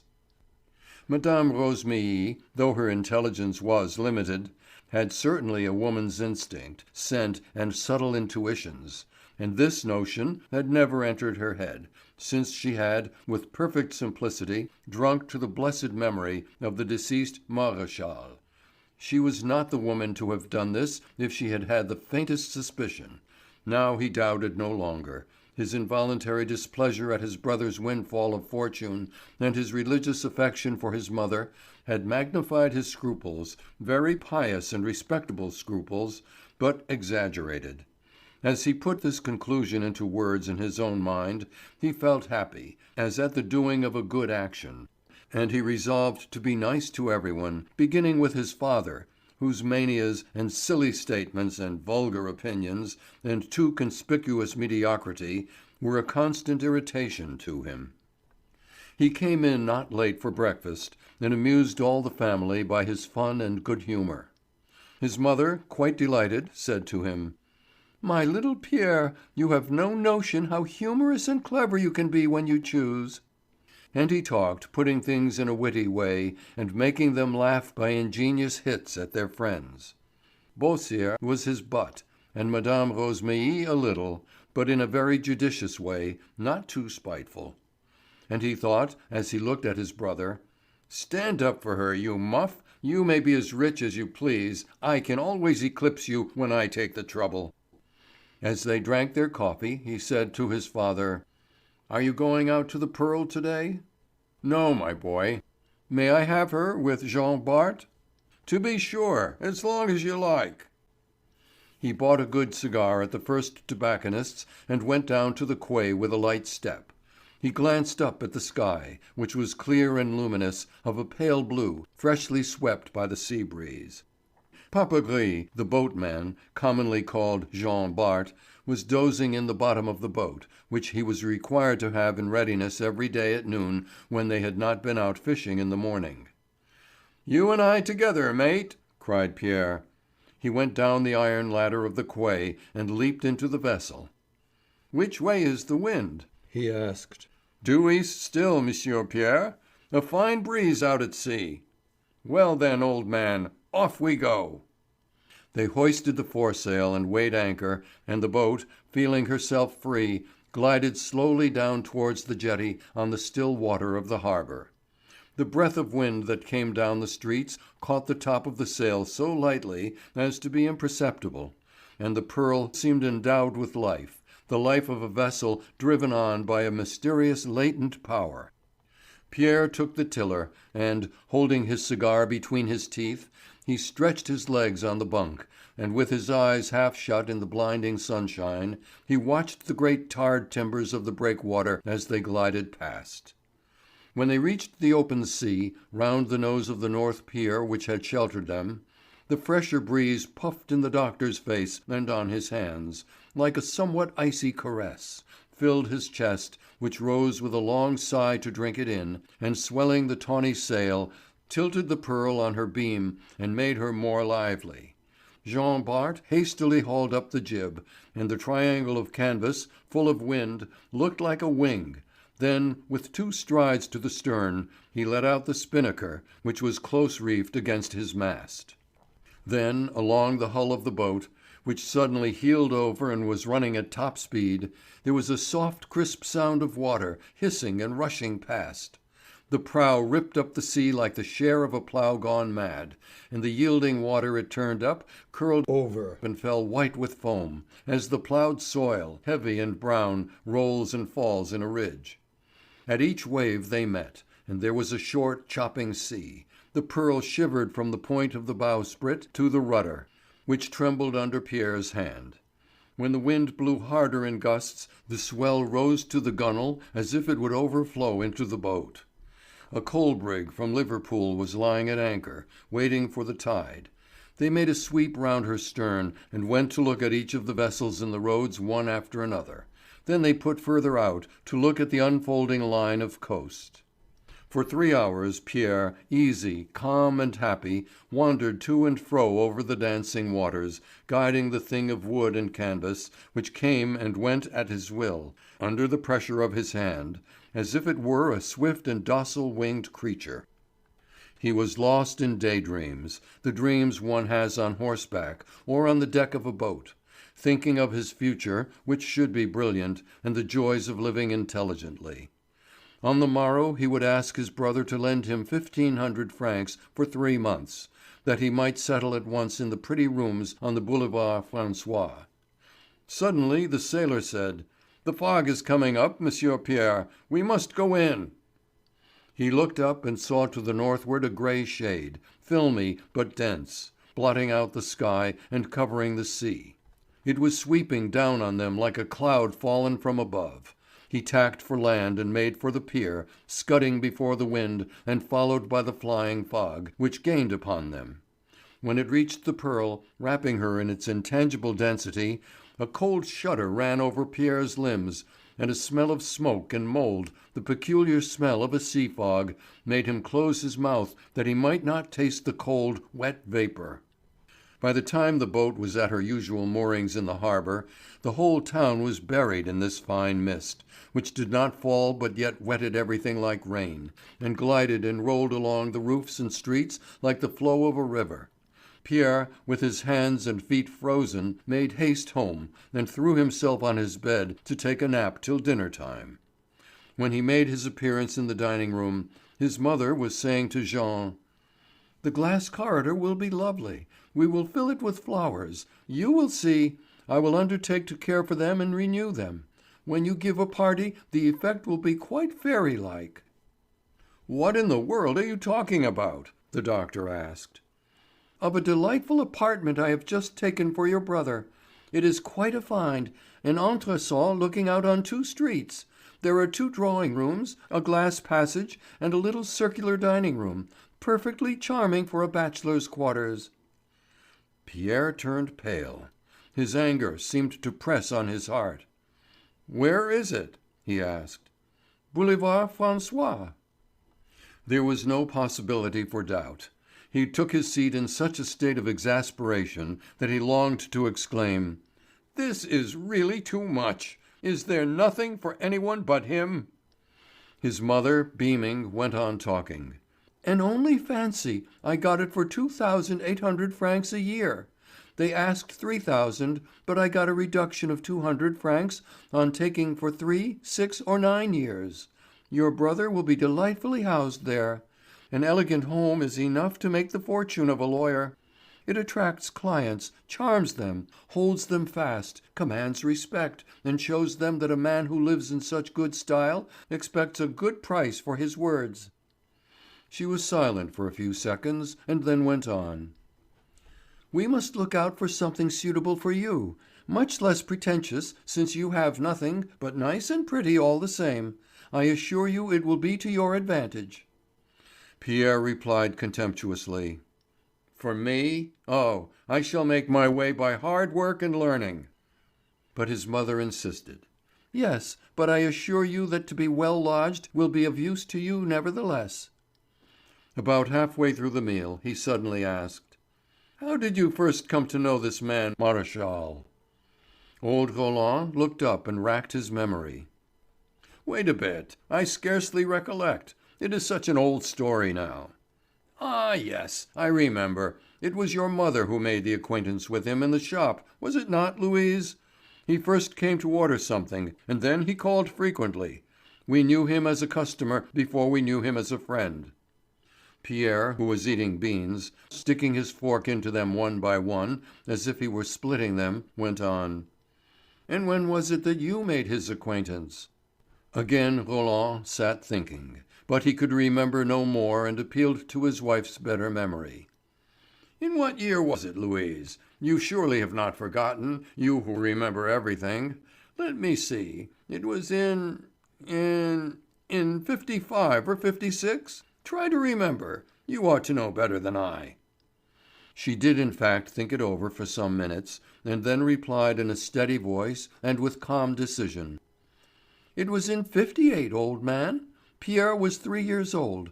I am quite sure that I am not mistaken, for it was in that year that the child had scarlet fever, and Maréchal, whom we knew then but very little, was of the greatest service to us." Roland exclaimed: "To be sure, very true. He was really invaluable. When your mother was half dead with fatigue and I had to attend to the shop, he would go to the chemist's to fetch your medicine. He really had the kindest heart. And when you were well again, you cannot think how glad he was and how he petted you. It was from that time that we became such great friends." And this thought rushed into Pierre's soul, as abrupt and violent as a cannon ball rending and piercing it. "Since he knew me first, since he was so devoted to me, since he was so fond of me and petted me so much, since I was the cause of his great intimacy with my parents, why did he leave all his money to my brother and nothing to me?" He asked no more questions, and remained gloomy, absent-minded rather than thoughtful, feeling in his soul a new anxiety as yet undefined, a secret germ of a new pain. He went out early, wandering about the streets once more. They were shrouded in the fog which made the night heavy, opaque, and nauseous. It was like a pestilential cloud dropped on the earth. It could be seen swirling past the gaslights, which it seemed to put out at intervals. The pavement was as slippery as on a frosty night after rain, and all sorts of evil smells seemed to come up from the bowels of the houses, the stench of cellars, drains, sewers, squalid kitchens, to mingle with the horrible savour of this wandering fog. Pierre, with his shoulders up and his hands in his pockets, not caring to remain out of doors in the cold, turned into Marowsko's. The druggist was asleep as usual under the gaslight, which kept watch. On recognizing Pierre, for whom he had the affection of a faithful dog, he shook off his drowsiness, went for 2 glasses, and brought out the Groseillette. "Well," said the doctor, "how is the liqueur getting on?" The Pole explained that 4 of the chief cafés in the town had agreed to have it on sale, and that 2 papers, the North Coast Pharos and the Havre Semaphore, would advertise it, in return for certain chemical preparations to be supplied to the editors. After a long silence, Marowsko asked whether Jean had come definitely into possession of his fortune. and then he put 2 or 3 other questions, vaguely referring to the same subject. His jealous devotion to Pierre rebelled against this preference, and Pierre felt as though he could hear him thinking. He guessed and understood, read in his averted eyes and in the hesitancy of his tone, the words which rose to his lips but were not spoken, which the druggist was too timid or too prudent and cautious to utter. At this moment he felt sure the old man was thinking, "You ought not to have suffered him to accept this inheritance which will make people speak ill of your mother." Perhaps, indeed, Marowsko believed that Jean was Maréchal's son. Of course he believed it. How could he help believing it when the thing must seem so possible, so probable, self-evident? Why, he himself, Pierre, her son, had not he been for these 3 days past fighting with all the subtlety at his command to cheat his reason, fighting against this hideous suspicion? And suddenly the need to be alone, to reflect, to discuss the matter with himself, to face boldly, without scruple or weakness, this possible but monstrous thing, came upon him anew, and so imperative that he rose without even drinking his glass of groseillette, shook hands with the astounded druggist, and plunged out into the foggy streets again. He asked himself, what made this Maréchal leave all his fortune to Jean? It was not jealousy now which made him dwell on this question, not the rather mean but natural envy which he knew lurked within him, and with which he had been struggling these 3 days, but the dread of an overpowering horror, the dread that he himself should believe that Jean, his brother, was that man's son. No, he did not believe it. He could not even ask himself the question, which was a crime. Meanwhile, he must get rid of this faint suspicion, improbable as it was, utterly and forever. He craved for light, for certainty. He must win absolute security in his heart, for he loved no one in the world but his mother. And as he wandered alone through the darkness, he would rack his memory and his reason with a minute search that should bring out the blazing truth. Then there would be an end to the matter. He would not think of it again, never. He would go and sleep. He argued thus: let me see. First to examine the facts. Then I will recall all I know about him, his behavior to my brother and to me. I will seek out the causes which might have given rise to the preference. He knew Jean from his birth? Yes, but he had known me first.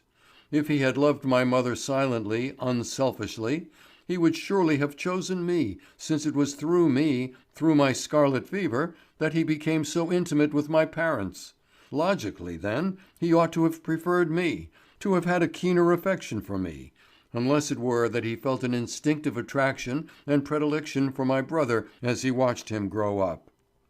Then, with desperate tension of brain and of all the powers of his intellect, he strove to reconstitute from memory the image of this Maréchal, to see him, to know him, to penetrate the man whom he had seen pass by him, indifferent to his heart during all those years in Paris. But he perceived that the slight exertion of walking somewhat disturbed his ideas, dislocated their continuity, weakened their precision, clouded his recollection. To enable him to look at the past and at unknown events with so keen an eye that nothing should escape it, he must be motionless in a vast and empty space. And he made up his mind to go and sit on the jetty, as he had done that other night.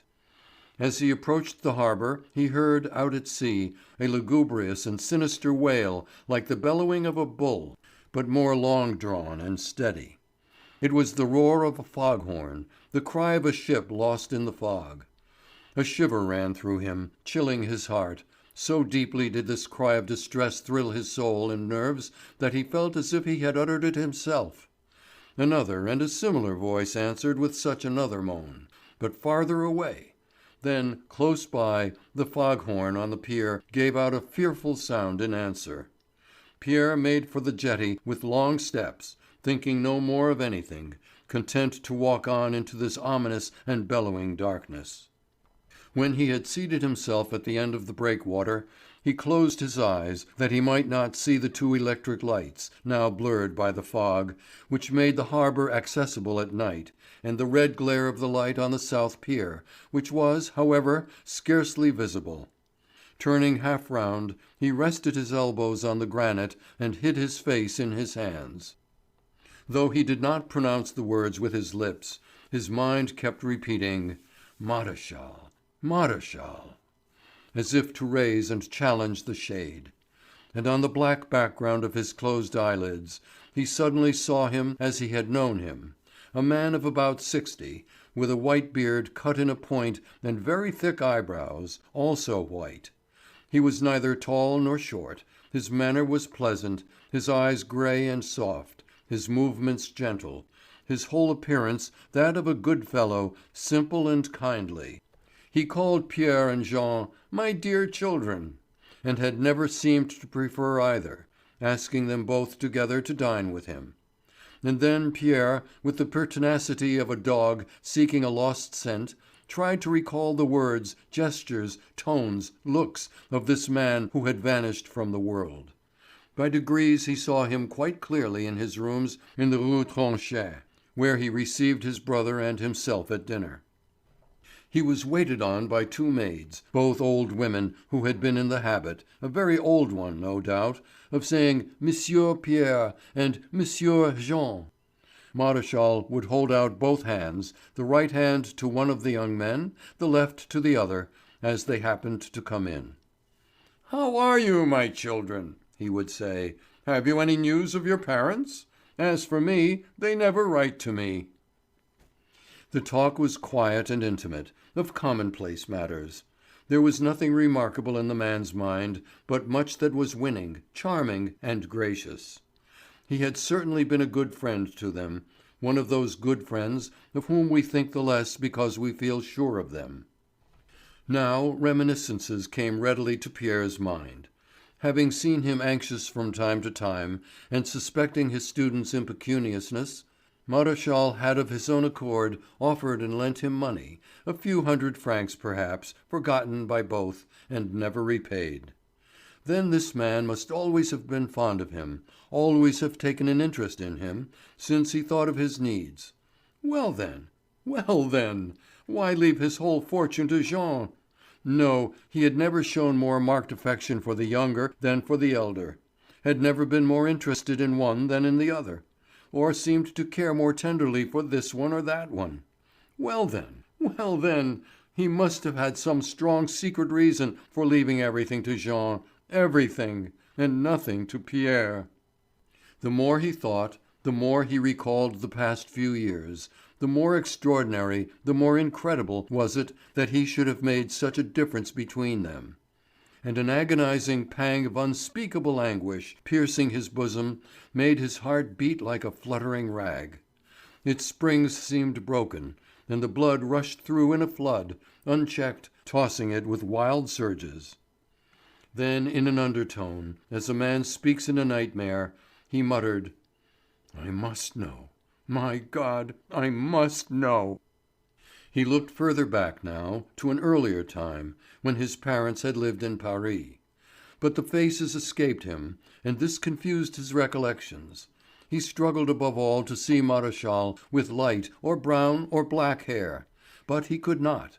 The later image, his face as an old man, blotted out all others. However, he remembered that he had been slighter, and had a soft hand, and that he often brought flowers. Very often, for his father would constantly say, "What? Another bouquet? But this is madness, my dear fellow. You will ruin yourself in roses." And Maréchal would say, "No matter, I like it." And suddenly his mother's voice and accent, his mother's as she smiled and said, "Thank you, my kind friend," flashed on his brain, so clearly that he could have believed he heard her. She must have spoken those words very often, that they should remain thus graven on her son's memory. So Maréchal brought flowers, he, the gentleman, the rich man, the customer, to the humble shopkeeper, the jeweller's wife. Had he loved her? Why should he have made friends with these tradespeople if he had not been in love with the wife? He was a man of education and fairly refined tastes. How many a time had he discussed poets and poetry with Pierre? He did not appreciate these writers from an artistic point of view, but with sympathetic and responsive feeling.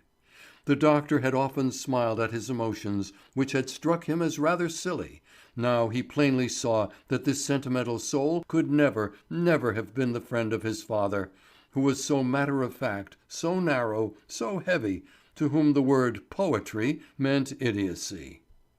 This Maréchal, then, being young, free, rich, ready for any form of tenderness, went by chance into the shop one day, having perhaps observed its pretty mistress. He had bought something, had come again, had chatted, more intimately each time, paying by frequent purchases for the right of a seat in the family, of smiling at the young wife and shaking hands with the husband. And what next? What next? Good God, what next? He had loved and petted the first child, the jeweller's child, till the second was born. Then, till death, he had remained impenetrable. And when his grave was closed, his flesh dust, his name erased from the list of the living, when he himself was quiet and forever gone, having nothing to scheme for, to dread or to hide, he had given his whole fortune to the second child. Why? The man had all his wits. He must have understood and foreseen that he might, that he almost infallibly must, give grounds for the supposition that the child was his. He was casting obloquy on a woman. How could he have done this if Jean were not his son? And suddenly a clear and fearful recollection shot through his brain. Maréchal was fair, fair like Jean. He now remembered a little miniature portrait he had seen formerly in Paris on the drawing-room chimney-shelf, and which had since disappeared. Where was it? Lost or hidden away? Oh, if he could have it in his hand for 1 minute! His mother kept it perhaps in the unconfessed drawer where love tokens were treasured.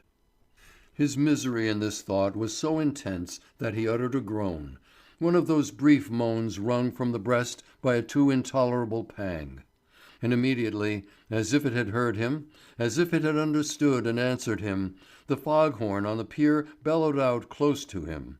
Its voice, like that of a fiendish monster, more resonant than thunder, a savage and appalling roar contrived to drown the clamour of the wind and waves, spread through the darkness, across the sea, which was invisible under its shroud of fog. And again, through the mist, far and near, responsive cries went up to the night.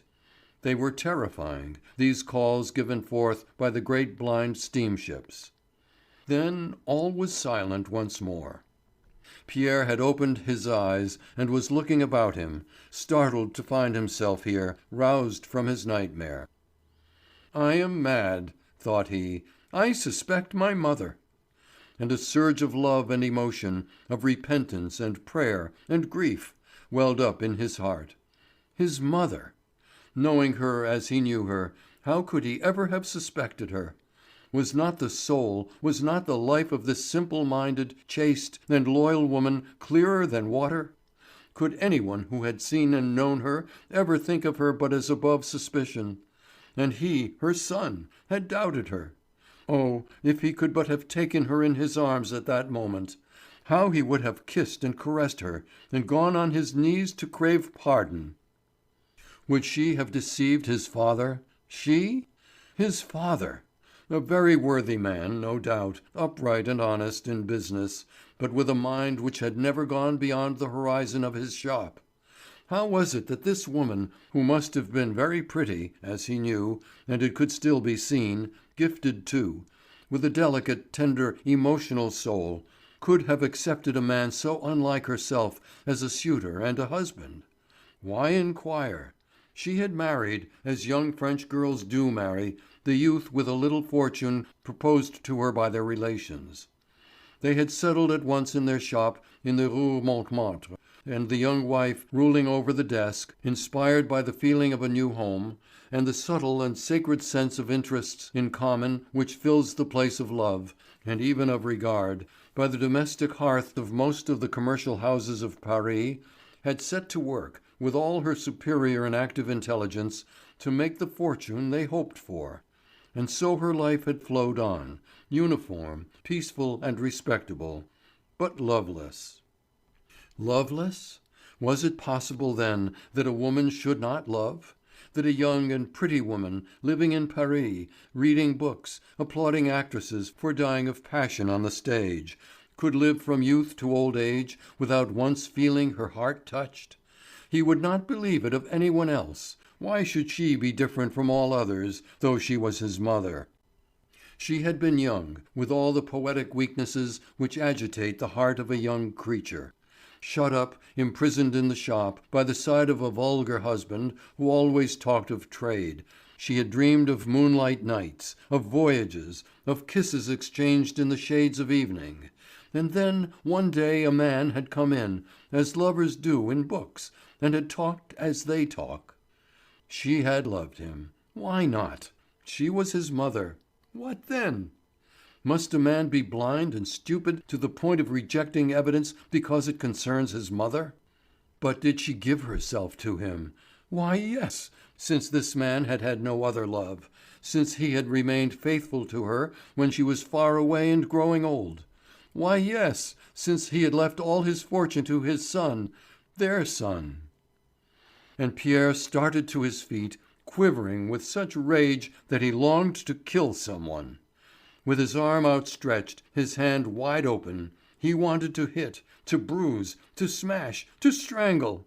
Whom? Everyone. His father, his brother, the dead man. His mother. He hurried off homeward. What was he going to do? As he passed a turret close to the signal mast, the strident howl of the foghorn went off in his very face. He was so startled that he nearly fell and shrank back as far as the granite parapet. He sat down half stunned by the sudden shock. The steamer, which was the first to reply, seemed to be quite near and was already at the entrance, the tide having risen. Pierre turned round and could discern its red eye dim through the fog. Then, in the broad light of the electric lanterns, a huge black shadow crept up between the piers. Behind him the voice of the lookout man, the hoarse voice of an old retired sea captain, shouted, "What ship?" And out of the fog, the voice of the pilot standing on deck, not less hoarse, replied, "The Santa Lucia." "From where?" "Italy." "What port?" "Naples."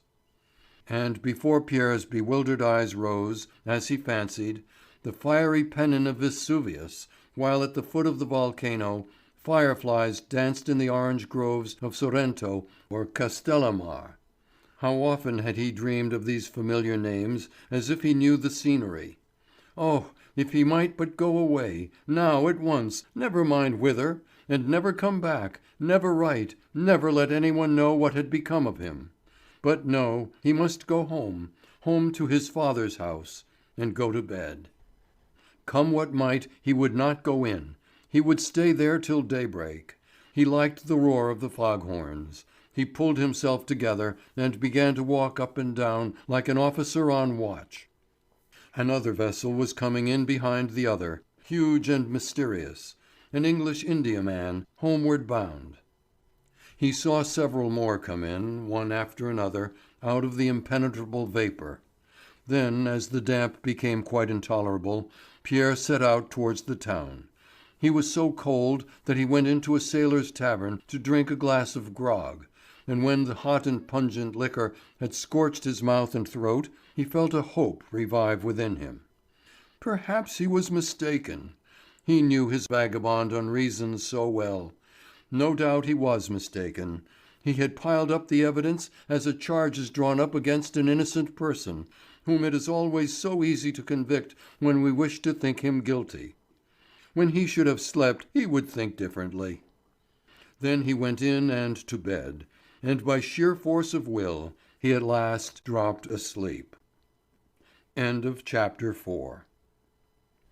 Chapter 5 of Pierre and Jean by Guy de Maupassant.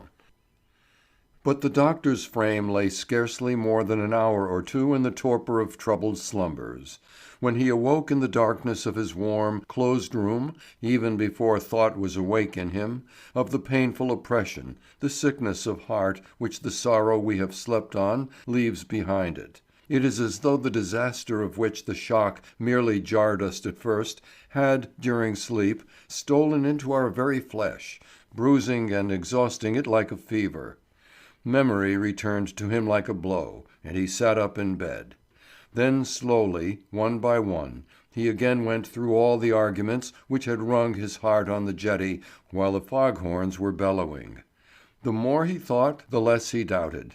He felt himself dragged along by his logic to the inevitable certainty, as by a clutching, strangling hand. He was thirsty and hot, his heart beat wildly. He got up to open his window and breathe the fresh air, and as he stood there a low sound fell on his ear through the wall. Jean was sleeping peacefully and gently snoring. He could sleep. He had no presentiment, no suspicions. A man who had known their mother had left him all his fortune. He took the money and thought it quite fair and natural. He was sleeping, rich and contented, not knowing that his brother was gasping with anguish and distress. And rage boiled up in him against this heedless and happy sleeper. Only yesterday he would have knocked at his door, have gone in, and sitting by the bed, would have said to Jean, scared by the sudden wakening: "Jean, you must not keep this legacy which by tomorrow may have brought suspicion and dishonour on our mother." But today he could say nothing. He could not tell Jean that he did not believe him to be their father's son. Now he must guard, must bury the shame he had discovered, hide from every eye the stain which he had detected and which no one must perceive, not even his brother, especially not his brother. He no longer thought about the vain respect of public opinion. He would have been glad that all the world should accuse his mother if only he alone, knew her to be innocent. How could he bear to live with her every day, believing as he looked at her that his brother was the child of a stranger's love? And how calm and serene she was, nevertheless, how sure of herself she always seemed. Was it possible that such a woman as she, pure of soul and upright in heart, should fall, dragged astray by passion, and yet nothing ever appear afterward of her remorse and the stings of a troubled conscience? Ah, but remorse must have tortured her, long ago in the earlier days, and then have faded out, as everything fades. She had surely bewailed her sin, and then, little by little, had almost forgotten it. Have not all women, all, this fault of prodigious forgetfulness which enables them, after a few years, hardly to recognize the man to whose kisses they have given their lips? The kiss strikes like a thunderbolt, the love passes away like a storm, and then life, like the sky, is calm once more, and begins again as it was before. Do we ever remember a cloud? Pierre could no longer endure to stay in the room. This house, his father's house, crushed him. He felt the roof weigh on his head, and the walls suffocate him. And as he was very thirsty, he lighted his candle to go to drink a glass of fresh water from the filter in the kitchen. He went down the 2 flights of stairs. Then, as he was coming up again with the water bottle filled, he sat down, in his nightshirt, on a step of the stairs where there was a draught, and drank, without a tumbler, in long pulls like a runner who is out of breath. When he ceased to move, the silence of the house touched his feelings. Then, one by one, he could distinguish the faintest sounds. First there was the ticking of the clock in the dining room, which seemed to grow louder every second. Then he heard another snore, an old man's snore, short, laboured, and hard, his father beyond doubt, and he writhed at the idea, as if it had been but this moment sprung upon him, that these 2 men, sleeping under the same roof, father and son, were nothing to each other. Not a tie, not the very slightest, bound them together, and they did not know it. They spoke to each other affectionately, they embraced each other, they rejoiced and lamented together over the same things, just as if the same blood flowed in their veins. and two men born at opposite ends of the earth could not be more alien to each other than this father and son. They believed they loved each other because a lie had grown up between them. This paternal love, this filial love, were the outcome of a lie which could not be unmasked, and which no one would ever know but he, the true son. But yet, if he were mistaken? How could he make sure? Oh, if only some likeness, however slight, could be traced between his father and Jean, one of those mysterious resemblances which run from an ancestor to the great-great-grandson, showing that the whole race are the offspring of the same embrace. To him, a medical man, so little would suffice to enable him to discern this: the curve of a nostril, the space between the eyes, the character of the teeth or hair. Nay, less, a gesture, a trick, a habit, an inherited taste, any mark or token which a practised eye might recognize as characteristic. He thought long, but could remember nothing. No, nothing. But he had looked carelessly, observed badly, having no reason for spying such imperceptible indications. He got up to go back to his room and mounted the stairs with a slow step, still lost in thought. As he passed the door of his brother's room, he stood stock still, his hand put out to open it. An imperative need had just come over him to see Jean at once, to look at him at his leisure, to surprise him in his sleep, while the calm countenance and relaxed features were at rest and all the grimace of life put off. Thus he must catch the dormant secret of his physiognomy, and if any appreciable likeness existed, it would not escape him. But supposing Jean were to wake, what could he say? How could he explain this intrusion? He stood still, his fingers clenched on the door handle, trying to devise a reason, an excuse. Then he remembered that a week ago he had lent his brother a phial of laudanum to relieve a fit of toothache. He might himself have been in pain this night and have come to find the drug. So he went in a stealthy step, like a robber. Jean, his mouth open, was sunk in deep, animal slumbers. His beard and fair hair made a golden patch on the white linen. He did not wake, but he ceased snoring. Pierre, leaning over him, gazed at him with hungry eagerness. No, this youngster was not in the least like Roland. And for the second time the recollection of this little portrait of Maréchal which had vanished recurred to his mind. He must find it. When he should see it, perhaps he should cease to doubt. His brother stirred, conscious no doubt of a presence, or disturbed by the light of the taper on his eyelids. The doctor retired on tiptoe to the door which he noiselessly closed. Then he went back to his room, but not to bed again. Day was long in coming. The hours struck one after another on the dining-room clock, and its tone was a deep and solemn one, as though the little piece of clockwork had swallowed a cathedral bell. The sound rose through the empty staircase, penetrating through walls and doors, and dying away in the rooms where it fell on the torpid ears of the sleeping household. Pierre had taken to walking to and fro between his bed and the window. What was he going to do? He was too much upset to spend this day at home. He wanted still to be alone, at any rate till the next day, to reflect, to compose himself, to strengthen himself for the common everyday life which he must take up again. Well, he would go over to Trouville, to see the swarming crowd on the sands. That would amuse him, change the air of his thoughts, and give him time to inure himself to the horrible thing he had discovered. As soon as morning dawned, he made his toilet and dressed. The fog had vanished and it was fine, very fine. As the boat for Trouville did not start till 9, it struck the doctor that he must greet his mother before starting. He waited till the hour at which she was accustomed to get up, and then went downstairs. His heart beat so violently as he touched her door that he paused for breath. His hand as it lay on the lock was limp and tremulous, almost incapable of the slight effort of turning the handle to open it. He knocked. His mother's voice inquired, "Who is there?" "I, Pierre." "What do you want?" Only to say good morning, because I am going to spend the day at Trouville with some friends." "But I am still in bed."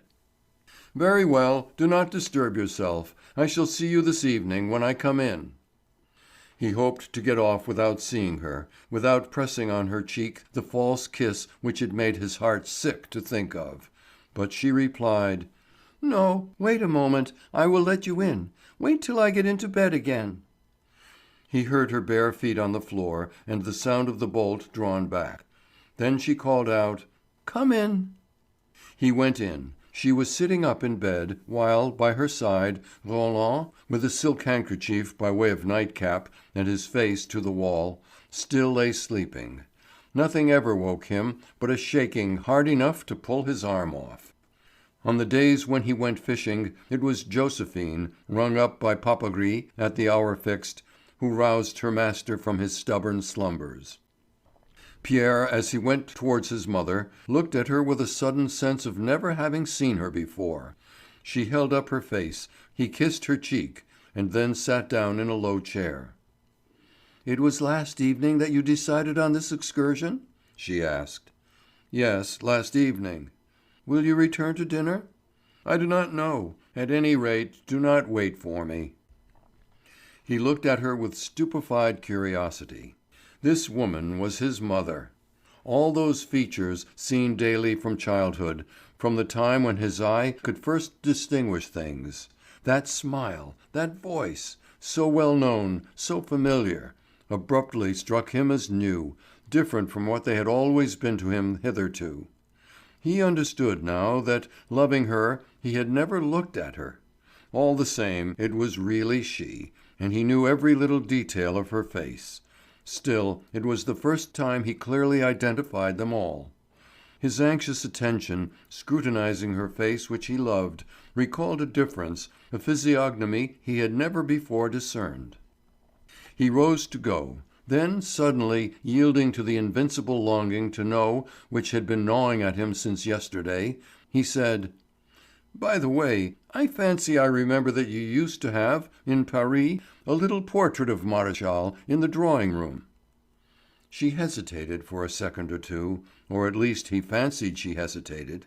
Then she said: "To be sure." "What has become of the portrait?" She might have replied more readily: "That portrait? I don't exactly know. Perhaps it is in my desk." "It would be kind of you to find it." "Yes, I will look for it. What do you want it for?" "Oh, it is not for myself. I thought it would be a natural thing to give it to Jean, and that he would be pleased to have it." "Yes, you are right. That is a good idea. I will look for it as soon as I am up." And he went out. It was a blue day without a breath of wind. The folks in the street seemed in good spirits, the merchants going to business, the clerks going to their office, the girls going to their shop. Some sang as they went, exhilarated by the bright weather. The passengers were already going on board the Trouville boat. Pierre took a seat aft on a wooden bench. He asked himself: "Now was she uneasy at my asking for the portrait, or only surprised? Has she mislaid it, or has she hidden it? Does she know where it is, or does she not? If she had hidden it, why?" And his mind, still following up the same line of thought from one deduction to another, came to this conclusion: that portrait, of a friend, of a lover, had remained in the drawing-room in a conspicuous place till one day when the wife and mother perceived, first of all and before any one else, that it bore a likeness to her son. Without doubt she had for a long time been on the watch for this resemblance.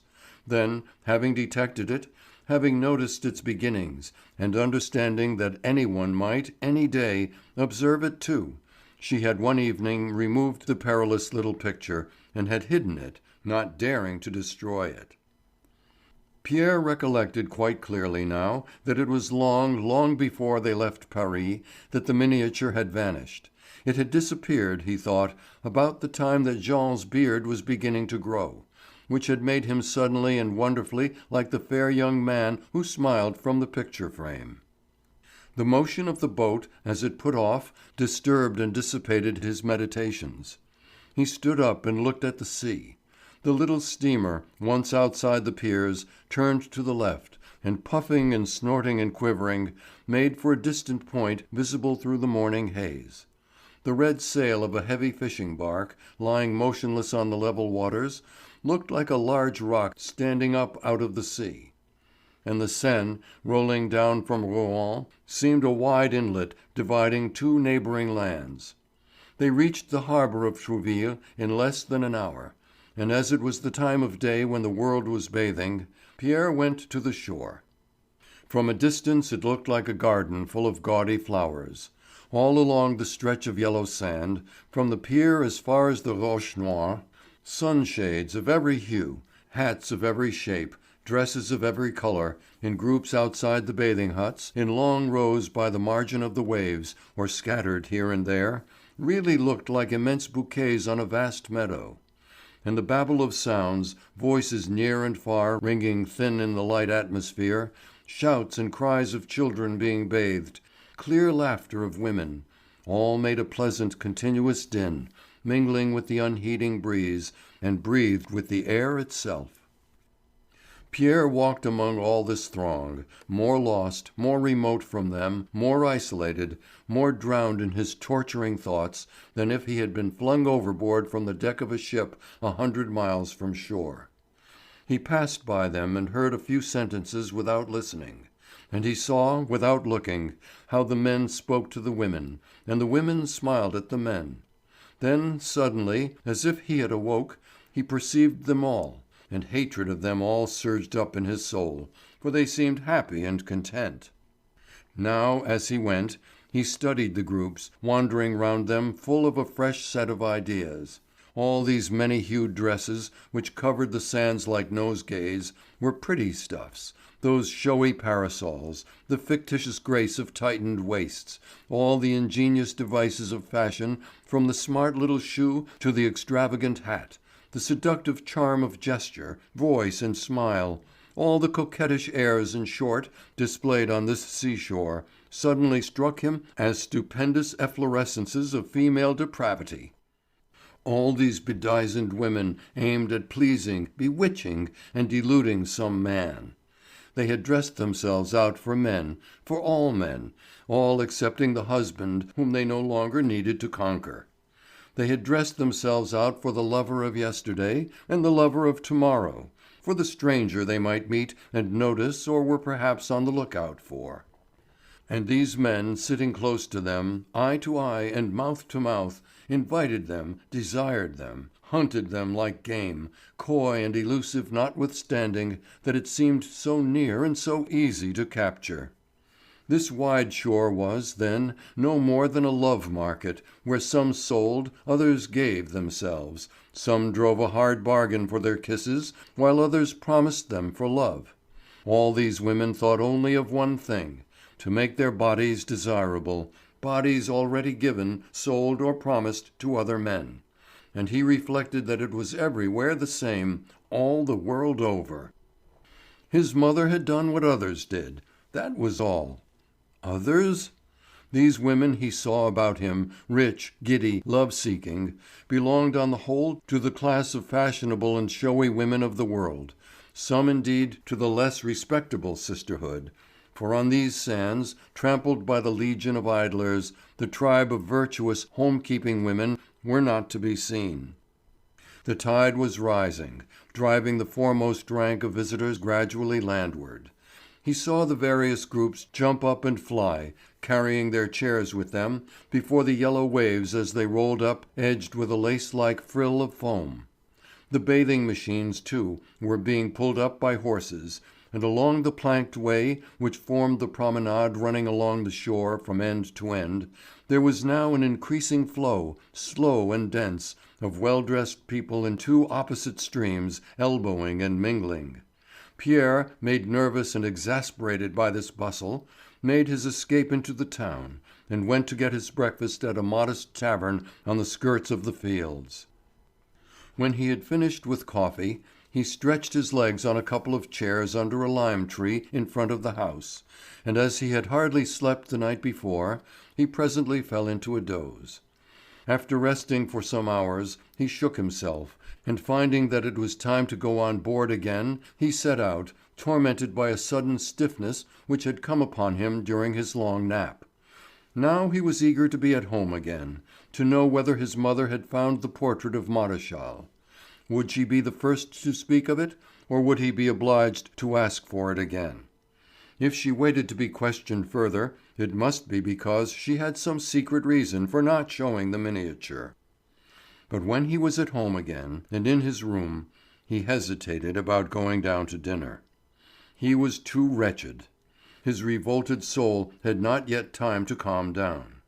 However, he made up his mind to it, and appeared in the dining room just as they were sitting down.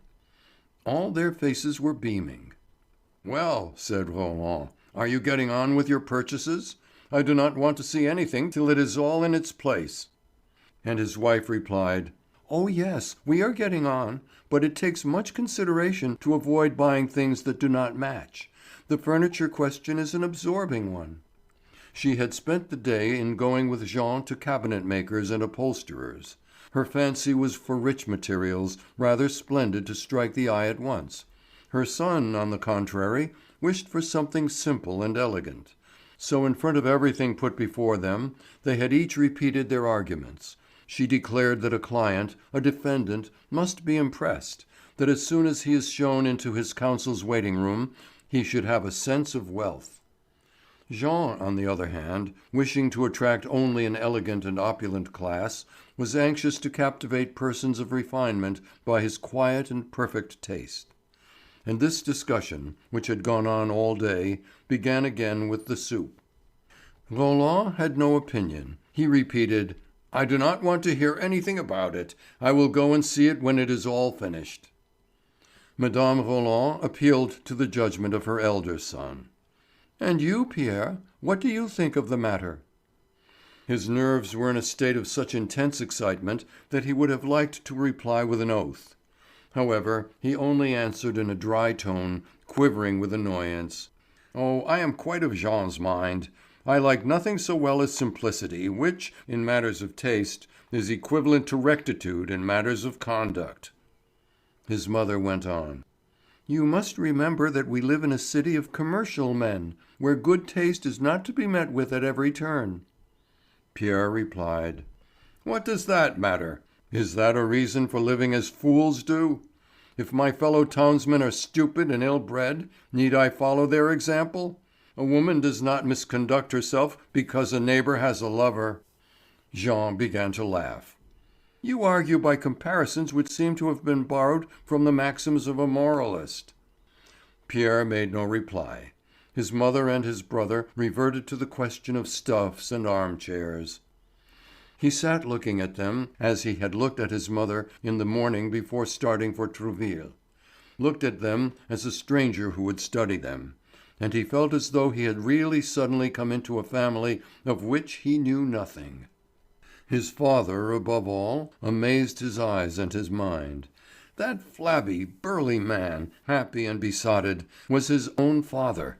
No, no, Jean was not in the least like him. His family. Within these 2 days an unknown and malignant hand, the hand of a dead man, had torn asunder and broken, one by one, all the ties which had held these 4 human beings together. It was all over, all ruined. He had now no mother, for he could no longer love her now that he could not revere her with that perfect, tender, and pious respect which a son's love demands. No brother, since his brother was the child of a stranger. Nothing was left him but his father, that coarse man whom he could not love in spite of himself. And he suddenly broke out: "I say, mother, have you found that portrait?" She opened her eyes in surprise. "What portrait?" "The portrait of Maréchal." "No, that is to say, yes, I have not found it, but I think I know where it is." "What is that?" asked Roland. And Pierre answered: "A little likeness of Maréchal which used to be in the dining room in Paris. I thought that Jean might be glad to have it." Roland exclaimed: "Why, yes, to be sure. I remember it perfectly. I saw it again last week. Your mother found it in her desk when she was tidying the papers. It was on Thursday or Friday. Do you remember, Louise? I was shaving myself when you took it out and laid it on a chair by your side with a pile of letters of which you burned half. Strange, isn't it, that you should have come across the portrait only 2 or 3 days before Jean heard of his legacy? If I believed in presentiments, I should think that this was one." Madame Roland calmly replied, "Yes, I know where it is. I will fetch it presently." Then she had lied. When she had said that very morning to her son, who had asked her what had become of the miniature, "I don't exactly know, perhaps it is in my desk," it was a lie. She had seen it, touched it, handled it, gazed at it but a few days since, and then she had hidden it away again in the secret drawer with those letters, his letters. Pierre looked at the mother who had lied to him, looked at her with the concentrated fury of a son who had been cheated, robbed of his most sacred affection, and with the jealous wrath of a man who, after long being blind, at last discovers a disgraceful betrayal. If he had been that woman's husband, and not her child, he would have gripped her by the wrists, seized her by the shoulders or the hair, have flung her on the ground, have hit her, hurt her, crushed her. And he might say nothing, do nothing, show nothing, reveal nothing. He was her son. He had no vengeance to take, and he had not been deceived. Nay, but she had deceived his tenderness, his pious respect. She owed to him to be without reproach, as all mothers owe it to their children. If the fury that boiled within him verged on hatred, it was that he felt her to be even more guilty towards him than toward his father. The love of man and wife is a voluntary compact in which the one who proves weak is guilty only of perfidy. But when the wife is a mother, her duty is a higher one, since nature has entrusted her with a race. If she fails, then she is cowardly, worthless, infamous. "I do not care," said Roland suddenly, stretching out his legs under the table, as he did every evening while he sipped his glass of black currant brandy. "You may do worse than live idle when you have a snug little income. I hope Jean will have us to dinner in style now. Hang it all, if I have indigestion now and then, I cannot help it." Then turning to his wife, he added, "Go and fetch that portrait, little woman, as you have done your dinner. I should like to see it again myself." She rose, took a taper, and went. Then, after an absence which Pierre thought long, though she was not away more than 3 minutes, Madame Roland returned smiling, and holding an old-fashioned gilt frame by the ring. "Here it is," she said. "I found it at once." The doctor was the first to put forth his hand. He took the picture, and holding it a little away from him, he examined it.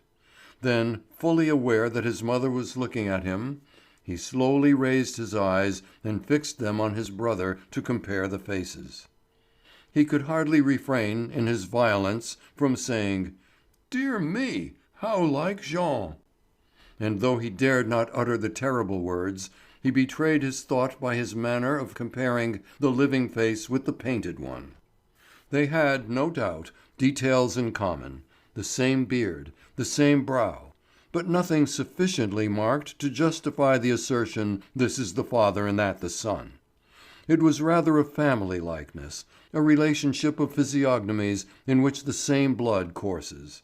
But what to Pierre was far more decisive than the common aspect of the faces was that his mother had risen, had turned her back, and was pretending, too deliberately, to be putting the sugar basin and the liqueur bottle away in a cupboard. She understood that he knew, or at any rate had his suspicions. "Hand it to me," said Roland. Pierre held out the miniature, and his father drew the candle towards him to see it better. Then he murmured in a pathetic tone, "Poor fellow! To think that he was like that when we first knew him. Christi, how time flies! He was a good-looking man, too, in those days, and with such a pleasant manner, was he not, Louise?" As his wife made no answer, he went on, "And what an even temper! I never saw him put out. And now it is all at an end. Nothing left of him but what he bequeathed to Jean. Well, at any rate, you may take your oath that that man was a good and faithful friend to the last. Even on his deathbed he did not forget us." Jean, in his turn, held out his hand for the picture. He gazed at it for a few minutes and then said regretfully: "I do not recognize it at all. I only remember him with white hair." He returned the miniature to his mother. She cast a hasty glance at it, looking away as if she were frightened. Then in her usual voice she said: "It belongs to you now, my little Jean, as you are his heir. We will take it to your new rooms." And when they went into the drawing room, she placed the picture on the chimney shelf by the clock, where it had formerly stood. Roland filled his pipe. Pierre and Jean lighted cigarettes. They commonly smoked them, Pierre while he paced the room, Jean sunk in a deep armchair, with his legs crossed. Their father always sat astride a chair, and spat from afar into the fireplace. Mme. Roland, on a low seat by a little table on which the lamp stood, embroidered or knitted or marked linen. This evening she was beginning a piece of worsted work, intended for Jean's lodgings. It was a difficult and complicated pattern, and required all her attention. Still, now and again, her eye, which was counting the stitches, glanced up swiftly and furtively at the little portrait of the dead as it leaned against the clock. And the doctor, who was striding to and fro across the room in 4 or 5 steps, met his mother's look at each turn. It was as though they were spying on each other, and acute uneasiness, intolerable to be borne, clutched at Pierre's heart. He was saying to himself, at once tortured and glad: "She must be in misery at this moment if she knows that I guess."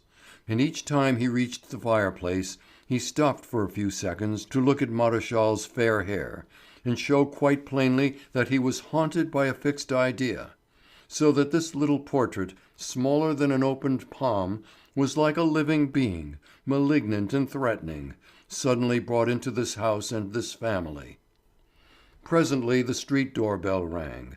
Mme. Roland, always so self-possessed, started violently, betraying to her doctor son the anguish of her nerves.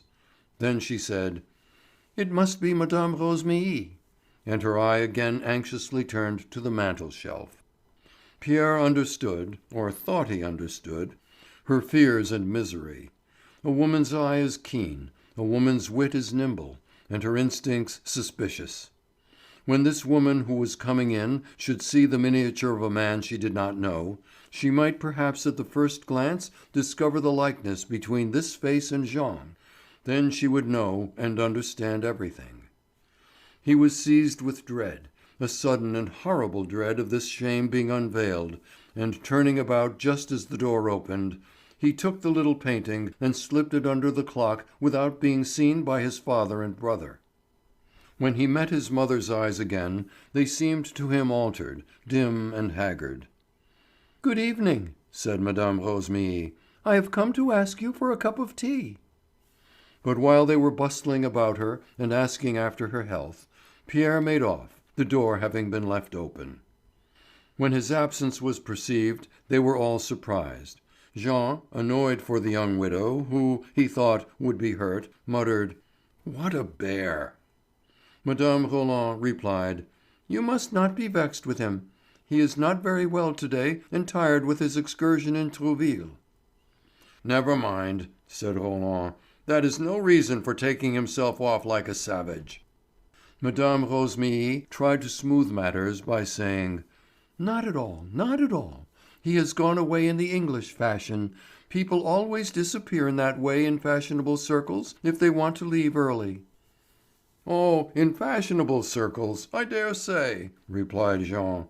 "But a man does not treat his family à l'anglaise, and my brother has done nothing else for some time past." Chapter 6 of Pierre and Jean, by Guy de Maupassant. For a week or two nothing occurred. The father went fishing. Jean, with his mother's help, was furnishing and settling himself. Pierre, very gloomy, never was seen except at meal times. His father having asked him one evening, "Why the deuce do you always come in with a face as cheerful as a funeral? This is not the first time I have remarked it." The doctor replied, "The fact is I'm terribly conscious of the burden of life." The old man did not have a notion what he meant, and with an aggrieved look he went on: "It really is too bad. Ever since we had the good luck to come into this legacy, every one seems unhappy. It is as though some accident has befallen us, as if we were in mourning for some one." "I am in mourning for some one," said Pierre. "You are? For whom?" "For some one you never knew, and of whom I was too fond." Roland imagined that his son alluded to some girl with whom he had had some love passages, and he said: "A woman, I suppose?" "Yes, a woman." "Dead?" "No, worse, ruined." "Ah!" Though he was startled by this unexpected confidence, in his wife's presence too, and by his son's strange tone about it, the old man made no further inquiries, for in his opinion such affairs did not concern a third person. Mme. Roland affected not to hear. She seemed ill and was very pale. Several times already her husband, surprised to see her sit down as if she were dropping into her chair, and to hear her gasp as if she could not draw her breath, had said: "Really, Louise, you look very ill. You tire yourself too much with helping Jean. Give yourself a little rest. Sacristi! The rascal is in no hurry, as he is a rich man." She shook her head without a word. But to day her pallor was so great that Roland remarked on it again. "Come, come," said he, "this will not do at all, my dear old woman. You must take care of yourself." Then addressing his son: "You surely must see that your mother is ill. Have you questioned her at any rate?" Pierre replied: "No, I had not noticed that there was anything the matter with her." At this Roland was angry. "But it stares you in the face, confound you! What on earth is the good of your being a doctor, if you cannot even see that your mother is out of sorts? Why, look at her! Just look at her! Really, a man might die under his very eyes, and this doctor would never think there was anything the matter." Mme. Roland was panting for breath, and so white that her husband exclaimed: "She is going to faint!" "No, no, it is nothing. I shall get better directly. It is nothing." Pierre had gone up to her and was looking at her steadily. "What ails you?" said he, and she repeated in an undertone: "Nothing, nothing. I assure you nothing." Roland had gone to fetch some vinegar. He now returned, and handing the bottle to his son, he said: "Here, do something to ease her. Have you felt her heart?" As Pierre bent over to feel her pulse, she pulled away her hand so vehemently that she struck it against a chair which was standing by. "Come," said he in icy tones, "let me see what I can do for you, as you are ill." Then she raised her arm and held it out to him. Her skin was burning, the blood throbbing in short irregular leaps. "You are certainly ill," he murmured. "You must take something to quiet you. I will write you a prescription." And as he wrote, stooping over the paper, a low sound of choked sighs, smothered, quick breathing and suppressed sobs made him suddenly look round at her. She was weeping, her hands covering her face. Roland, quite distracted, asked her: "Louise, Louise, what is the matter with you? What on earth ails you?" She did not answer, but seemed racked by some deep, dreadful grief. Her husband tried to take her hands from her face, but she resisted him, repeating: "No, no, no." He appealed to his son: "But what is the matter with her? I never saw her like this." "It is nothing," said Pierre. "She is a little hysterical." And he felt as if it were a comfort to him to see her suffering thus, as if this anguish mitigated his resentment and diminished his mother's load of opprobrium. He looked at her as a judge satisfied with his day's work. Suddenly she rose, rushed to the door with such a swift impulse that it was impossible to forestall or to stop her, and ran off to lock herself into her room. Roland and the doctor were left face to face. "Can you make head or tail of it?" said the father. "Oh, yes," said the other. "It is a little nervous disturbance, not alarming or surprising. Such attacks may very likely recur from time to time." They did in fact recur, almost every day, and Pierre seemed to bring them on with a word, as if he had the clue to her strange and new disorder. He would discern in her face a lucid interval of peace, and with the willingness of a torturer would, with a word, revive the anguish that had been lulled for a moment. But he too was suffering as cruelly as she. It was dreadfully pain to him that he could no longer love her nor respect her, that he must put her on the rack. When he had laid bare the bleeding wound which he had opened in her woman's, her mother's heart, when he felt how wretched and desperate she was, he would go out alone, wander about the town, so torn by remorse, so broken by pity, so grieved to have thus hammered her with his scorn as her son, that he longed to fling himself into the sea and put an end to it all by drowning himself. Ah, how gladly now would he have forgiven her! But he could not, for he was incapable of forgetting. If only he could have desisted from making her suffer, but this again he could not, suffering as he did himself. He went home to his meals, full of relenting resolutions. Then, as soon as he saw her, as soon as he met her eye, formerly so clear and frank, now so evasive, frightened and bewildered, he struck at her in spite of himself, unable to suppress the treacherous words which would rise to his lips. This disgraceful secret, known to them alone, goaded him up against her. It was as a poison flowing in his veins and giving him an impulse to bite like a mad dog. And there was no one in the way now to hinder his reading her. Jean lived almost entirely in his new apartments, and only came home to dinner and to sleep every night at his father's. He frequently observed his brother's bitterness and violence, and attributed them to jealousy. He promised himself that some day he would teach him his place and give him a lesson, for life at home was becoming very painful as a result of these constant scenes. But as he now lived apart, he suffered less from this brutal conduct, and his love of peace prompted him to patience. His good fortune, too, had turned his head, and he scarcely paused to think of anything which had no direct interest for himself. He would come in full of fresh little anxieties, full of the cut of a morning coat, of the shape of a felt hat, of the proper size for his visiting cards. And he talked incessantly of all the details of his house, the shelves fixed in his bedroom cupboard to keep linen on, the pegs to be put up in the entrance hall, the electric bells contrived to prevent illicit visitors to his lodgings.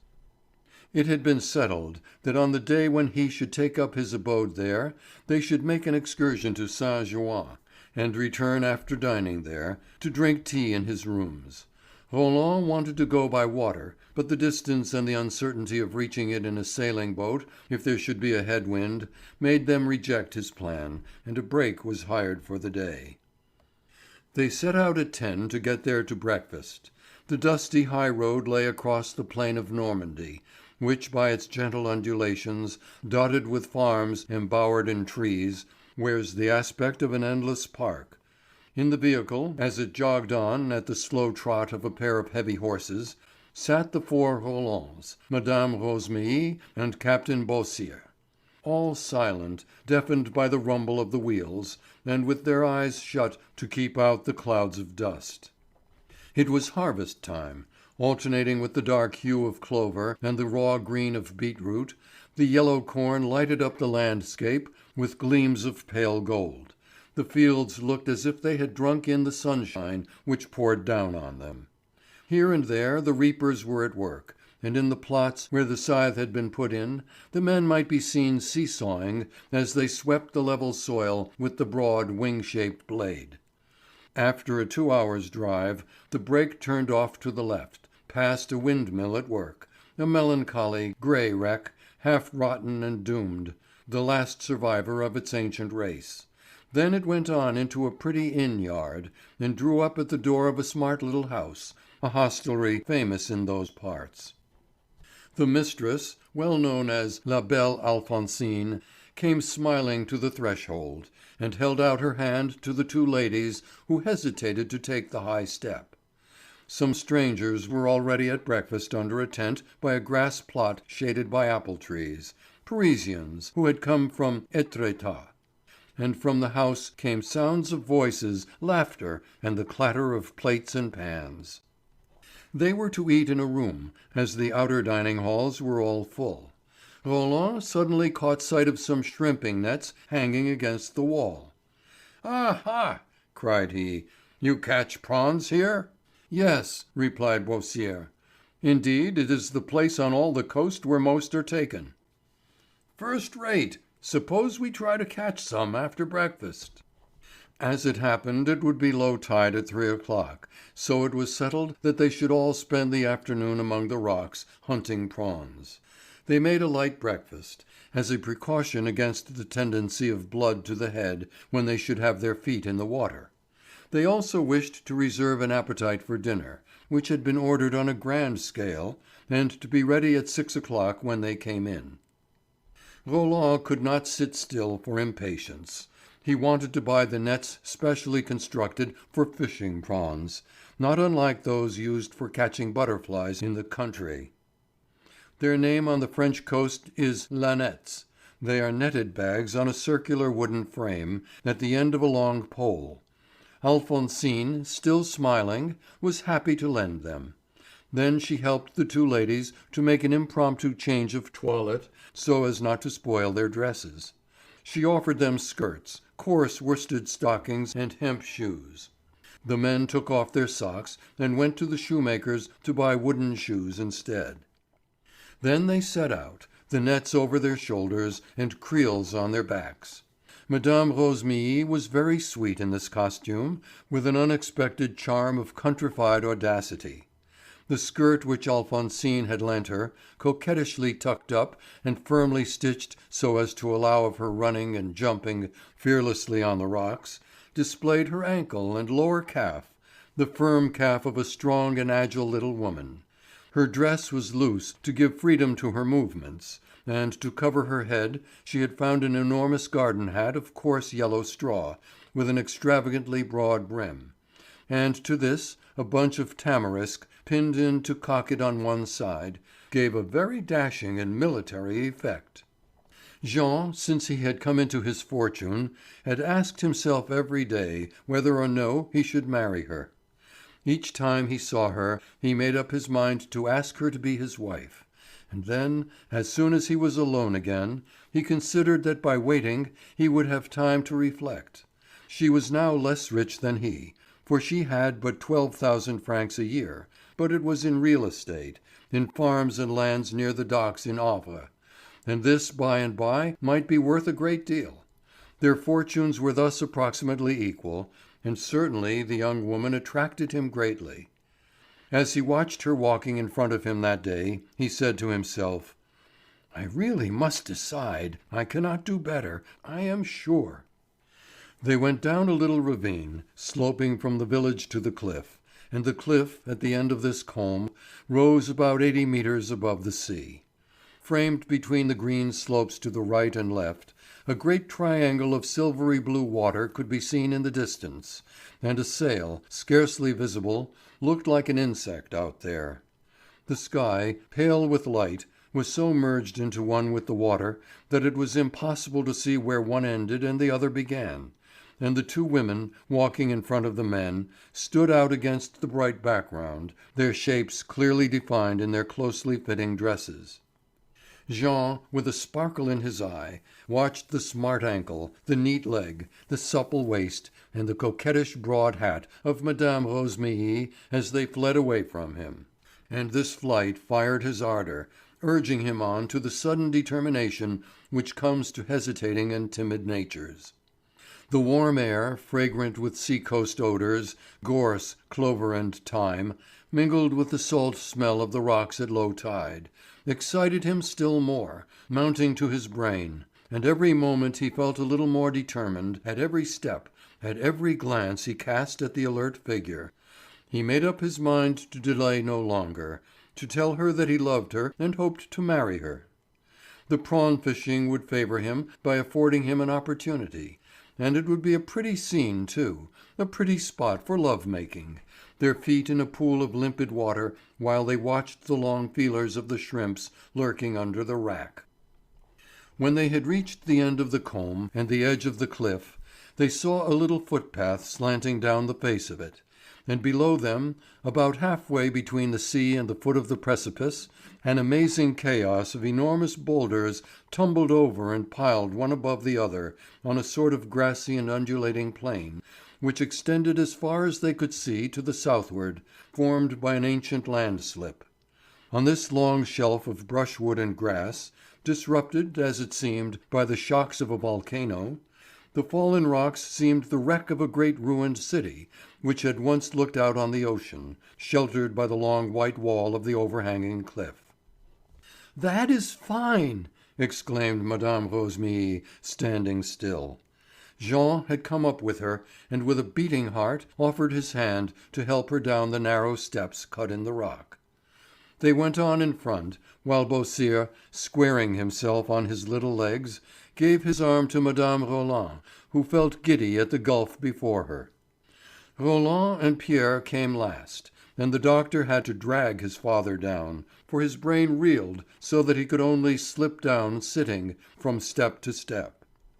The two young people who led the way went fast till on a sudden they saw, by the side of a wooden bench which afforded a resting place about halfway down the slope, a thread of clear water, springing from a crevice in the cliff. It fell into a hollow as large as a washing basin which it had worn in the stone. Then, falling in a cascade, hardly 2 feet high, it trickled across the footpath which it had carpeted with cresses, and was lost among the briars and grass on the raised shelf where the boulders were piled. "Oh, I am so thirsty!" cried Mme. Rosémilly. But how could she drink? She tried to catch the water in her hand, but it slipped away between her fingers. Jean had an idea. He placed a stone on the path, and on this she knelt down to put her lips to the spring itself, which was thus on the same level. When she raised her head, covered with myriads of tiny drops, sprinkled all over her face, her hair, her eyelashes, and her dress, Jean bent over her and murmured: "How pretty you look!" She answered in the tone in which she might have scolded a child: "Will you be quiet?" These were the first words of flirtation they had ever exchanged. "Come," said Jean, much agitated, "let us go on before they come up with us." For in fact they could see quite near them now Captain Beausire as he came down, backward, so as to give both hands to Mme. Roland; and further up, further off, Roland still letting himself slip, lowering himself on his hams and clinging on with his hands and elbows at the speed of a tortoise, Pierre keeping in front of him to watch his movements. The path, now less steep, was here almost a road, zigzagging between the huge rocks which had at some former time rolled from the hilltop. Mme. Rosémilly and Jean set off at a run, and they were soon on the beach. They crossed it and reached the rocks, which stretched in a long and flat expanse covered with seaweed, and broken by endless gleaming pools.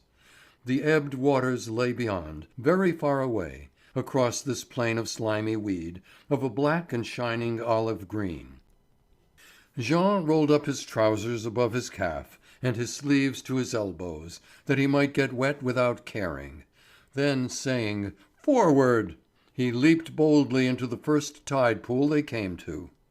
The lady, more cautious, though fully intending to go in too presently, made her way round the little pond, stepping timidly, for she slipped on the grassy weed. "Do you see anything?" she asked. "Yes, I see your face reflected in the water." "If that is all you see, you will not have good fishing." He murmured tenderly in reply: "Of all fishing, it is that I should like best to succeed in." She laughed. "Try, you will see how it will slip through your net. But yet, if you will, I will see you catch prawns, and nothing else, for the moment." "You are cruel."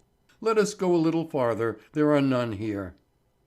He gave her his hand to steady her on the slippery rocks. She leaned on him rather timidly, and he suddenly felt himself overpowered by love and insurgent with passion, as if the fever that had been incubating in him had waited till today to declare its presence.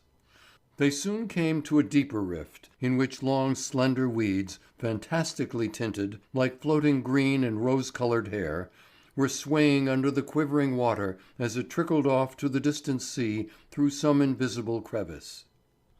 Mme. Rosémilly cried out, "Look, look! I see one, a big one, a very big one, just there."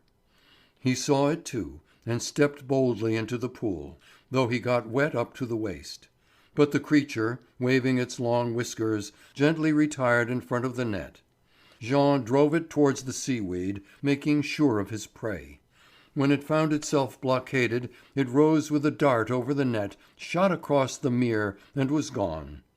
The young woman, who was watching the chase in great excitement, could not help exclaiming, "Oh, clumsy!" He was vexed, and without a moment's thought dragged his net over a hole full of weed. As he brought it to the surface again, he saw in it 3 large transparent prawns, caught blindfold in their hiding place. He offered them in triumph to Mme. Rosémilly, who was afraid to touch them, for fear of the sharp, serrated crest which arms their heads. However, she made up her mind to it, and taking them up by the tip of their long whiskers, she dropped them one by one into her creel, with a little seaweed to keep them alive. Then, having found a shallower pool of water, she stepped in with some hesitation, for the cold plunge of her feet took her breath away, and began to fish on her own account. She was dexterous and artful, with the light hand and the hunter's instinct which are indispensable. At almost every dip she brought up some prawns, beguiled and surprised by her ingeniously gentle pursuit. Jean now caught nothing, but he followed her step by step, touched her now and again, bent over her, pretended great distress at his own awkwardness, and besought her to teach him. "Show me," he kept saying, "show me how."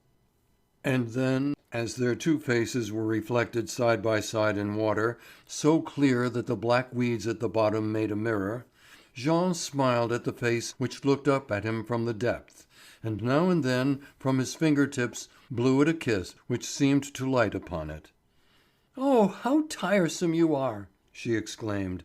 "My dear fellow, you should never do 2 things at once." He replied, "I am only doing one, loving you." She drew herself up and said gravely, "What has come over you these 10 minutes? Have you lost your wits?" "No, I have not lost my wits. I love you, and at last I dare to tell you so." They were at this moment both standing in the salt pool, wet, half-way up to their knees and with dripping hands, holding their nets. They looked into each other's eyes. She went on in a tone of amused annoyance: "How very ill-advised to tell me here and now. Could you not wait till another day, instead of spoiling my fishing?" "Forgive me," he murmured, "but I could not longer hold my peace. I have loved you a long time. To-day you have intoxicated me, and I lost my reason." Then suddenly she seemed to have resigned herself to talk business and think no more of pleasure. "Let us sit down on that stone," said she. "We can talk more comfortably." They scrambled up a rather high boulder, and when they had settled themselves side by side in the bright sunshine, she began again. "My good friend, you are no longer a child, and I am not a young girl. We both know perfectly well what we are about, and we can weigh the consequences of our actions. If you have made up your mind to make love to me today, I must naturally infer that you wish to marry me." He was not prepared for this matter-of-fact statement of the case, and he answered blandly: "Why, yes." "Have you mentioned it to your father and mother?" "No, I wanted to know first whether you would accept me." She held out her hand, which was still wet, and as he eagerly clasped it, "I am ready and willing," she said. "I believe you to be kind and true-hearted, But remember, I should not like to displease your parents." "Oh, do you think that my mother has never foreseen it, or that she would not be as fond of you as she is if she did not hope that you and I should marry?" "That is true. I am a little disturbed." They said no more. He, for his part, was amazed at her being so little disturbed, so rational. He had expected pretty little flirting ways, refusals which meant yes, a whole coquettish comedy of love checkered by prawn fishing in the splashing water. And it was all over. He was pledged, married with 20 words. They had no more to say about it, since they were agreed, and they now sat, both somewhat embarrassed by what had so swiftly passed between them. A little perplexed indeed, not daring to speak, not daring to fish, not knowing what to do. Roland's voice rescued them. This way, children. Come and watch Beausire. The fellow is positively clearing out the sea." The captain had, in fact, had a wonderful haul. Wet above his hips, he waded from pool to pool, recognizing the likeliest spots at a glance, and searching all the hollows hidden under seaweed with a steady, slow sweep of his net. And the beautiful, transparent, sandy gray prawns skipped in his palm as he picked them out of the net with a dry jerk, and put them into his creel. Mme. Rosémilly, surprised and delighted, remained at his side, almost forgetful of her promise to Jean, who followed them in a dream, giving herself up entirely to the childish enjoyment of pulling the creatures out from among the waving sea grasses. Roland suddenly exclaimed: "Ah, here comes Mme. Roland to join us." She had remained at first on the beach with Pierre, for they had neither of them any wish to play at running about among the rocks and paddling in the tide pools, and yet they had felt doubtful about staying together. She was afraid of him, and her son was afraid of her and of himself, afraid of his own cruelty which he could not control. But they sat down side by side on the stones, and both of them, under the heat of the sun, mitigated by the sea breeze, gazing at the wide, fair horizon of blue water streaked and shot with silver, thought as if in unison: "How delightful this would have been once!" She did not venture to speak to Pierre, knowing that he would return some hard answer, and he dared not address his mother, knowing that in spite of himself he should speak violently. He sat twitching the water worm pebbles with the end of his cane, switching them and turning them over. She, with a vague look in her eyes, had picked up 3 or 4 little stones and was slowly and mechanically dropping them from one hand into the other. Then her unsettled gaze, wandering over the scene before her, discerned, among the weedy rocks, her son Jean fishing with Mme. Rosémilly.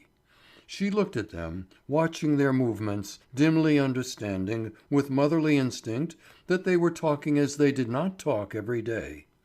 She saw them leaning over side by side when they looked into the water, standing face to face when they questioned their hearts, then scrambling up the rock and seated themselves to come to an understanding. Their figures stood out very sharply, looking as if they were alone in the middle of the wide horizon, and assuming a sort of symbolic dignity in that vast expanse of sky and sea and cliff. Pierre too was looking at them, and a harsh laugh suddenly broke from his lips. Without turning to him, Mme. Roland said: "What is it?" He spoke with a sneer. "I am learning how a man lays himself out to be cozened by his wife." She flushed with rage, exasperated by the insinuation she believed was intended. "In whose name do you say that?" "In Jean's, by heaven! It is immensely funny to see those two." She murmured in a low voice, tremulous with feeling: "Oh, Pierre, how cruel you are! That woman is honesty itself. Your brother could not find a better." He laughed aloud, a hard satirical laugh. "Ha ha ha! Honesty itself! All wives are honesty itself, and all husbands are betrayed." And he shouted with laughter. She made no reply, but rose, hastily went down the sloping beach, and at the risk of tumbling into one of the rifts hidden by the seaweed, of breaking a leg or an arm, she hastened, almost running, plunging through the pools without looking, straight to her other son. Seeing her approach, Jean called out, "Well, mother, so you have made the effort?" Without a word she seized him by the arm, as if to say, "Save me, protect me." He saw her agitation, and greatly surprised, he said, "How pale you are! What is the matter?" She stammered out, "I was nearly falling. I was frightened at the rocks." So then Jean guided her, supported her, explained the sport to her that she might take an interest in it. But as she scarcely heeded him, and as he was bursting with the desire to confide in some one, he led her away, and in a low voice said to her: "Guess what I have done." "But what? I don't know." "Guess." "I cannot. I don't know." "Well, I have told Mme. Rosémilly that I wish to marry her." She did not answer, for her brain was buzzing, her mind in such distress that she could scarcely take it in. She echoed, "Marry her?" "Yes, I have done well? She is charming, do not you think?" "Yes, charming. You have done very well." "Then you approve?" "Yes, I approve." "But how strangely you say so! I could fancy that you were not glad." "Yes, indeed, I am very glad." "Really and truly?" "Really and truly." And to prove it, she threw her arms round him and kissed him heartily, with warm motherly kisses. Then, when she had wiped her eyes, which were full of tears, she observed upon the beach a man lying flat at full length like a dead body, his face hidden against the stones. It was the other one, Pierre, sunk in thought and desperation. At this she led her little Jean farther away, quite to the edge of the waves, and there they talked for a long time of this marriage of which he had set his heart. The rising tide drove them back to rejoin the fishers, and then they all made their way to the shore. They roused Pierre, who pretended to be sleeping, and then came a long dinner washed down with many kinds of wine. Chapter 7 of Pierre and Jean by Guy de Maupassant. In the break on their way home, all the men dozed except Jean. Beausire and Roland dropped every 5 minutes onto a neighbour's shoulder, which repelled them with a shove. Then they sat up, ceased to snore, opened their eyes, muttered, "A lovely evening," and almost immediately fell over on the other side. By the time they reached Havre, their drowsiness was so heavy that they had great difficulty in shaking it off, and Beausire even refused to go to Jean's rooms where tea was waiting for them. He had to be set down at his own door. The young lawyer was to sleep in his new abode for the first time, and he was full of rather puerile glee, which had suddenly come over him at being able, that very evening, to show his betrothed the rooms she was so soon to inhabit. The maid had gone to bed, Mme. Roland having declared that she herself would boil the water and make the tea, for she did not like the servants to be kept up for fear of fire. No one had yet been into the lodgings but herself, Jean, and the workmen, that the surprise might be the greater at their being so pretty. Jean begged them all to wait a moment in the ante-room. He wanted to light the lamps and candles, and he left Mme. Rosémilly in the dark with his father and brother. Then he cried, "Come in!" opening the double door to its full width. The glass gallery, lighted by a chandelier and little coloured lamps hidden among palms, india rubber plants and flowers, was first seen like a scene on the stage. There was a spasm of surprise. Roland, dazzled by such luxury, muttered an oath, and felt inclined to clap his hands as if it were a pantomime scene. They then went into the first drawing-room, a small room hung with gold and furnished to match. The larger drawing-room, the lawyer's consulting room, very simple, hung with a light salmon colour, was dignified in style. Jean sat down in his armchair in front of his writing-table loaded with books, and in a solemn, rather stilted tone he began: Yes, madame, the letter of the law is explicit, and assuming the consent I promised you, it affords me absolute certainty that the matter we discussed will come to a happy conclusion within 3 months." He looked at Mme. Rosémilly, who began to smile, and glanced at Mme. Roland. Mme. Roland took her hand and pressed it. Jean, in high spirits, cut a caper like a schoolboy, exclaiming: "Ha! How well the voice carries in this room! It would be capital for speaking in." And he declaimed: "If humanity alone, if the instinct of natural benevolence which we feel towards all who suffer, were the motive of the acquittal we expect of you, I should appeal to your compassion, gentlemen of the jury, to your hearts as fathers and as men. But we have law on our side, and it is the point of law only which we shall submit to your judgment." Pierre was looking at this home which might have been his, and he was restive under his brother's frolics, thinking him really too silly and witless. Mme. Roland opened a door on the right. "This is the bedroom," said she. She had devoted herself to its decoration with all her mother's love. The hangings were of Rouen cretonne, imitating old Normandy chintz, and the Louis XV design, a shepherdess in a medallion held in the beaks of a pair of doves, gave the walls, curtains, bed, and armchairs a festive rustic style that was extremely pretty. "Oh, how charming!" Mme. Rosémilly exclaimed, becoming a little serious as they entered the room. "Do you like it?" asked Jean. "Immensely." "You cannot imagine how glad I am." They looked at each other for a second with confiding tenderness in the depths of their eyes. She had felt a little awkward, however, a little abashed, in this room which was to be hers. She noticed, as she went in, that the bed was a large one, quite a family bed, chosen by Mme. Roland, who had no doubt foreseen and hoped that her son should soon marry. And this motherly foresight pleased her, for it seemed to tell her that she was expected in the family. When they had returned to the drawing room, Jean abruptly threw open the door to the left, showing the circular dining room with 3 windows, and decorated to imitate a Chinese lantern.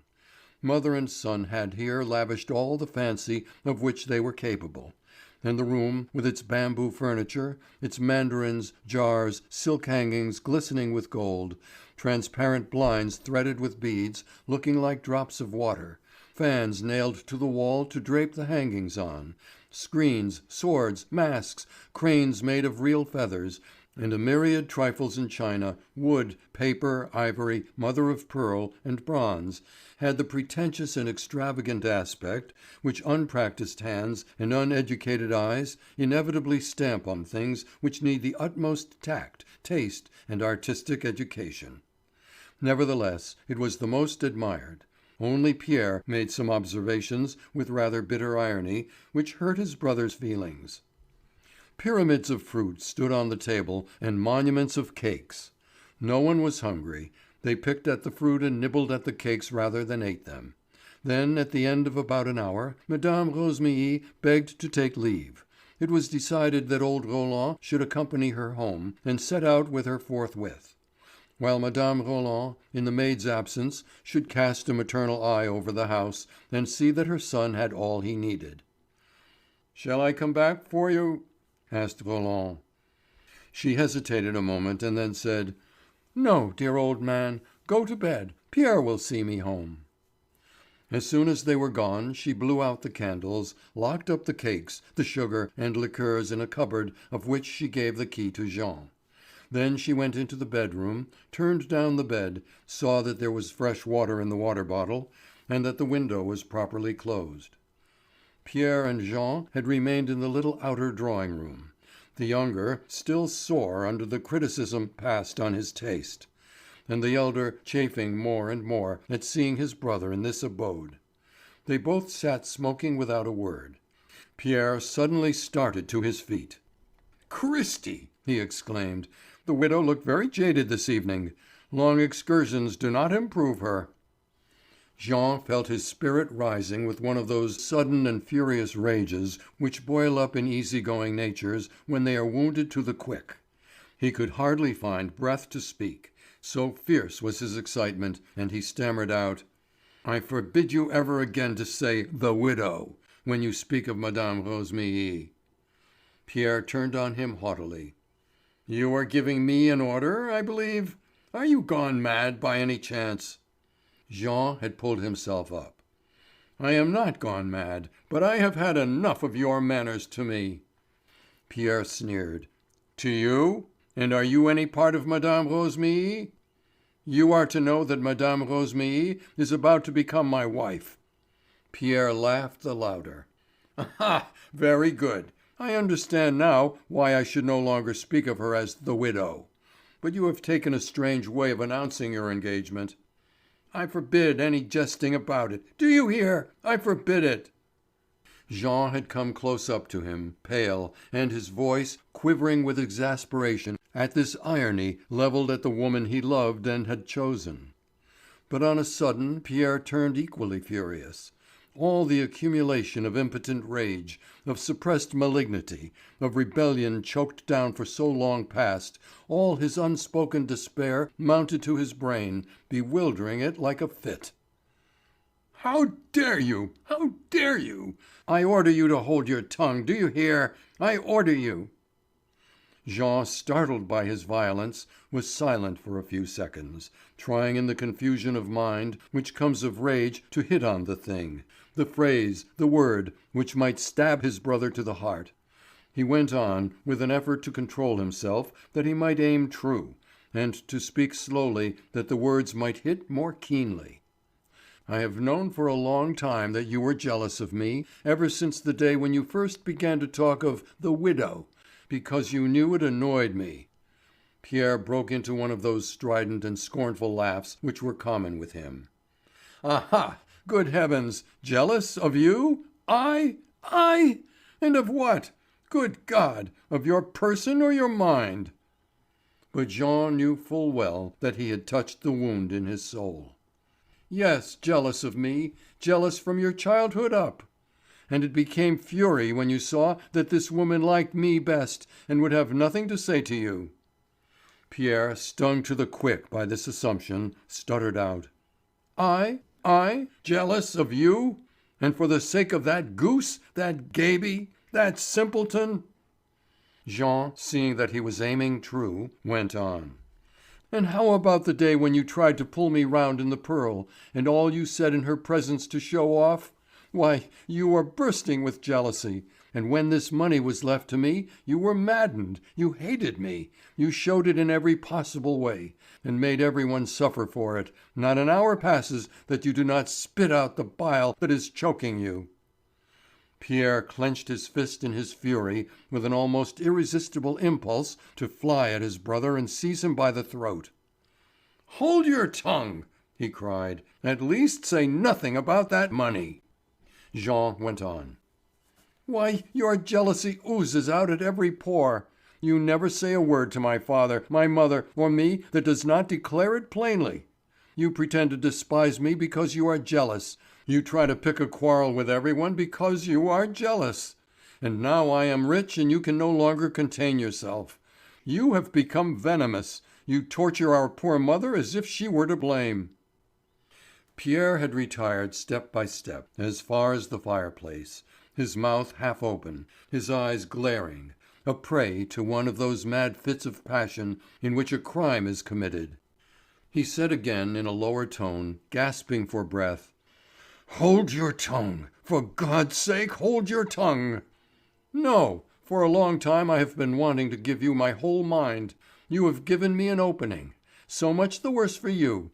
I love the woman, you know it, and laugh her to scorn in my presence. So much the worse for you. But I will break your viper's fangs, I tell you. I will make you treat me with respect." "With respect? You?" "Yes, me." "Respect you? You, who have brought shame on us all by your greed." "You say? Say it again, again." "I say that it does not do to accept one man's fortune when another is reputed to be your father." Jean stood rigid, not understanding, dazed by the insinuation he scented. "What? Repeat that once more." I say, what everybody is muttering, what every gossip is blabbing, that you are the son of the man who left you his fortune.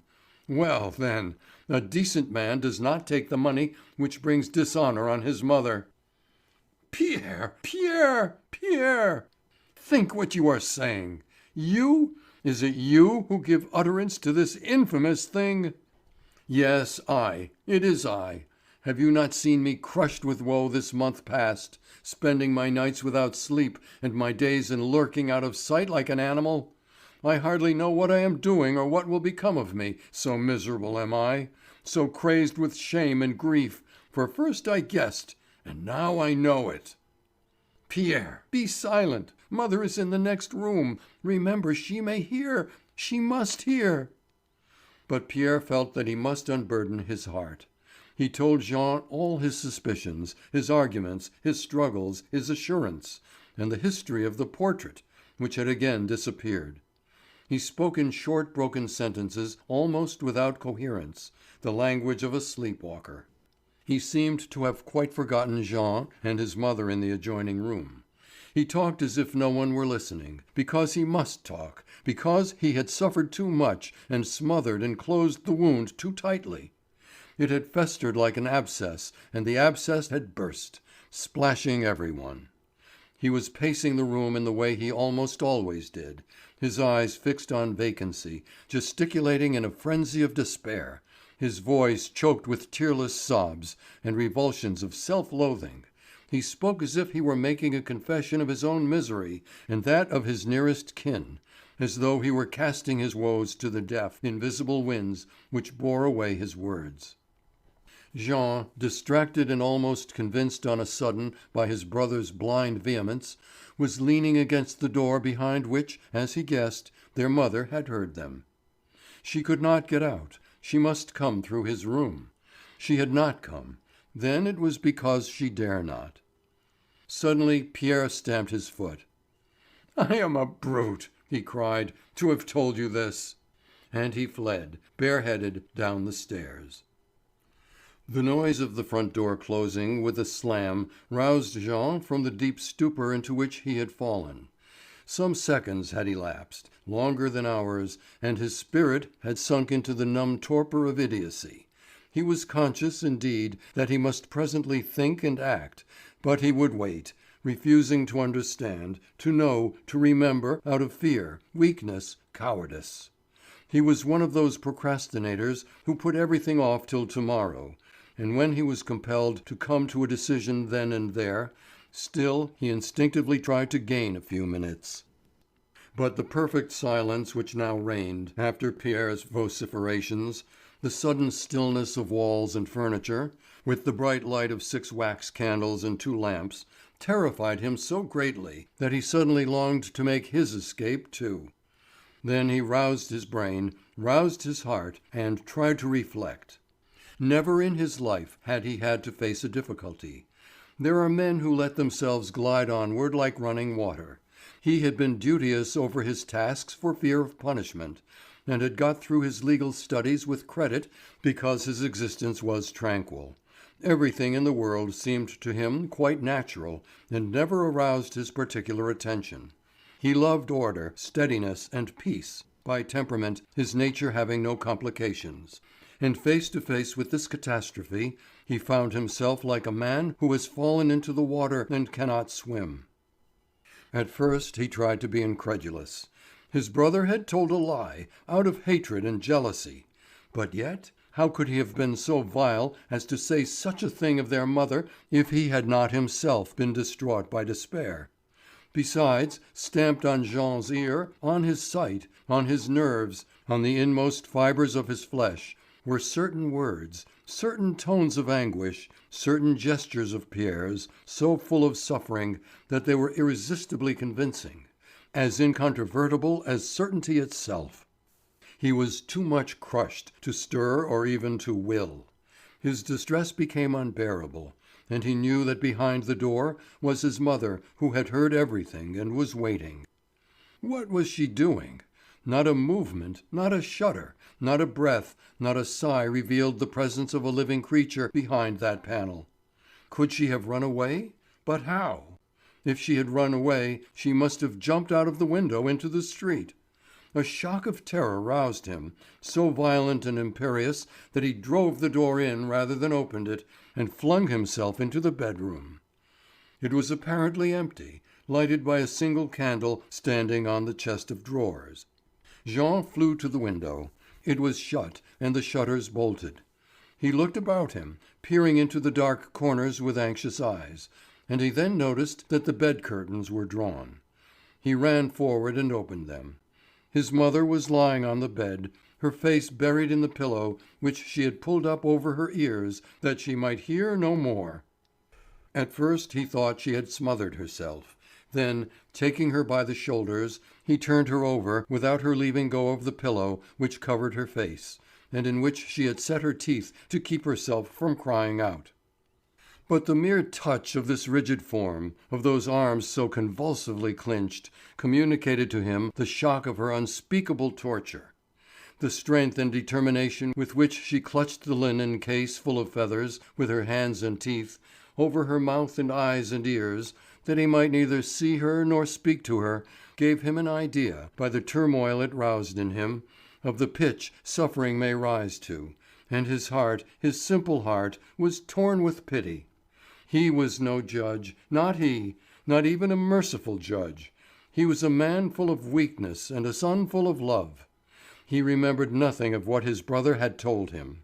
He neither reasoned nor argued. He merely laid his two hands on his mother's inert body, and, not being able to pull the pillow away, he exclaimed, kissing her dress: "Mother, mother, my poor mother, look at me!" She would have seemed to be dead, but that an almost imperceptible shudder ran through all her limbs, the vibration of a strained cord. And he repeated: "Mother, mother, listen to me. It is not true. I know that it is not true." A spasm seemed to come over her, a fit of suffocation. Then she suddenly began to sob into the pillow. Her sinews relaxed, her rigid muscles yielded, her fingers gave way and let go of the linen, and he uncovered her face. She was pale, quite colourless, and from under her closed lids tears were stealing. He threw his arms round her neck and kissed her eyes, slowly, with long heart-broken kisses, wet with her tears, and he said again and again: "Mother, my dear mother, I know it is not true. Do not cry. I know it. It is not true."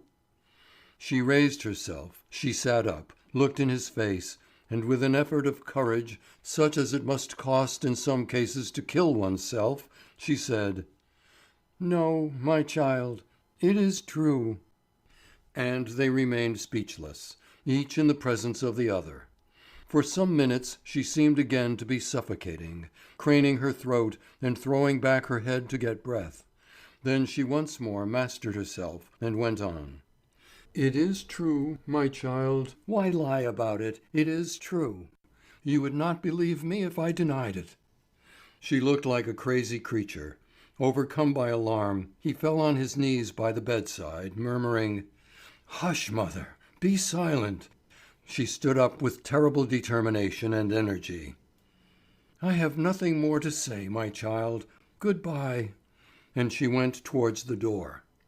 He threw his arms about her, exclaiming: "What are you doing, mother? Where are you going?" "I do not know. How should I know? There is nothing left for me to do, now that I am alone." She struggled to be released. Holding her firmly, he could find only words to say again and again: "Mother, mother, mother!" And through all her efforts to free herself she was saying: "No, no, I am not your mother now, poor boy. Good-bye." It struck him clearly that if he let her go now, he should never see her again. Lifting her up in his arms, he carried her to an armchair, forced her into it, and kneeling down in front of her, barred her in with his arms. "You shall not quit this spot, mother. I love you and I will keep you. I will keep you always. I love you and you are mine." She murmured in a dejected tone: "No, my poor boy, it is impossible. You weep tonight, but tomorrow you would turn me out of the house. You, even you, could not forgive me." He replied: "I? I? How little you know me!" with such a burst of genuine affection that, with a cry, she seized his head by the hair with both hands, and dragging him violently to her, kissed him distractedly all over his face. Then she sat still, her cheek against his, feeling the warmth of his skin through his beard, and she whispered in his ear: "No, my little Jean, you would not forgive me tomorrow. You think so, but you deceive yourself. You have forgiven me this evening, and that forgiveness has saved my life, but you must never see me again." And he repeated, clasping her in his arms: "Mother, do not say that." "Yes, my child, I must go away. I do not know where nor how I shall set about it, nor what I shall do. But it must be done. I could never look at you nor kiss you. Do you understand?" Then he in his turn spoke into her ear: "My little mother, you are to stay, because I insist, because I want you. And you must pledge your word to obey me, now, at once." "No, my child." "Yes, mother, you must. Do you hear? You must." "No, my child, it is impossible. It would be condemning us all to the tortures of hell. I know what that torment is. I have known it this month past. Your feelings are touched now, but when that is over, when you look on me as Pierre does, when you remember what I have told you, oh, my Jean, think, think, I am your mother." "I will not let you leave me, mother. I have no one but you." "But think, my son, we can never see each other again without both of us blushing, without my feeling that I must die of shame, without my eyes falling before yours." "But it is not so, mother." "Yes, yes, yes, it is so. Oh, I have understood all your poor brother's struggles, believe me. All, from the very first day. Now, when I hear his step in the house, my heart beats as if it would burst. When I hear his voice, I am ready to faint. I still had you. Now I have you no longer. Oh, my little Jean, do you think I could live between you two? Yes, I should love you so much that you would cease to think of it." "As if that were possible." "But it is possible." "How do you suppose that I could cease to think of it with your brother and you on each hand? Would you cease to think of it? I ask you." I swear I should."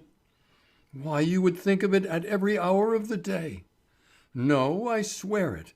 Besides, listen. If you go away, I will enlist and get killed." This boyish threat quite overcame her. She clasped Jean in a passionate and tender embrace. He went on: "I love you more than you think. Ah, much more, much more. Come, be reasonable. Try to stay for only 1 week. Will you promise me 1 week? You cannot refuse me that." She laid her 2 hands on Jean's shoulders, and holding him at arm's length, she said: "My child, let us try and be calm, and not give way to emotions. First, listen to me. If I were ever to hear from your lips what I have heard for this month past from your brother, if I were once to see in your eyes what I read in his, if I could fancy from a word or a look that I was as odious to you as I am to him, within 1 hour, mark me, within 1 hour I should be gone forever." "Mother, I swear to you—" "Let me speak. For a month past I have suffered all that any creature can suffer. From the moment when I perceived that your brother suspected me, that as the minutes went by, he guessed the truth, every moment of my life has been a martyrdom which no words could tell you." Her voice was so full of woe that the contagion of her misery brought the tears to Jean's eyes. He tried to kiss her, but she held him off. "Leave me. Listen. I still have so much to say to make you understand. But you never can understand. You see, if I stayed, I must. No, no, I cannot." "Speak on, mother, speak." "Yes, indeed, for at least I shall not have deceived you. You want me to stay with you? For what? For us to be able to see each other, speak to each other, meet at any hour of the day at home, for I no longer dare open a door for fear of finding your brother behind it. If we are to do that, you must not forgive me. Nothing is so wounding as forgiveness. But you must owe me no grudge for what I have done. You must feel yourself strong enough, and so far unlike the rest of the world, as to be able to say to yourself that you are not Roland's son without blushing for the fact or despising me. I have suffered enough. I have suffered too much. I can bear no more. No, indeed, no more. And it is not a thing of yesterday, mind you, but of long, long years. But you could never understand that. How should you? If you and I are to live together and kiss each other, my little Jean, you must believe that though I was your father's mistress, I was yet more truly his wife, his real wife, that at the bottom of my heart I cannot be ashamed of it, that I have no regrets, that I love him still even in death, that I shall always love him and never loved any other man, that he was my life, my joy, my hope, my comfort, everything. Everything in the world to me for so long. Listen, my boy, before God, who hears me, I should never have had a joy in my existence if I had not met him. Never anything, not a touch of tenderness or kindness, not one of those hours which make us regret growing old, nothing. I owe everything to him. I had but him in the world, and you two boys, your brother and you. But for you, all would have been empty, dark, and void as the night. I should never have loved, or known, or cared for anything.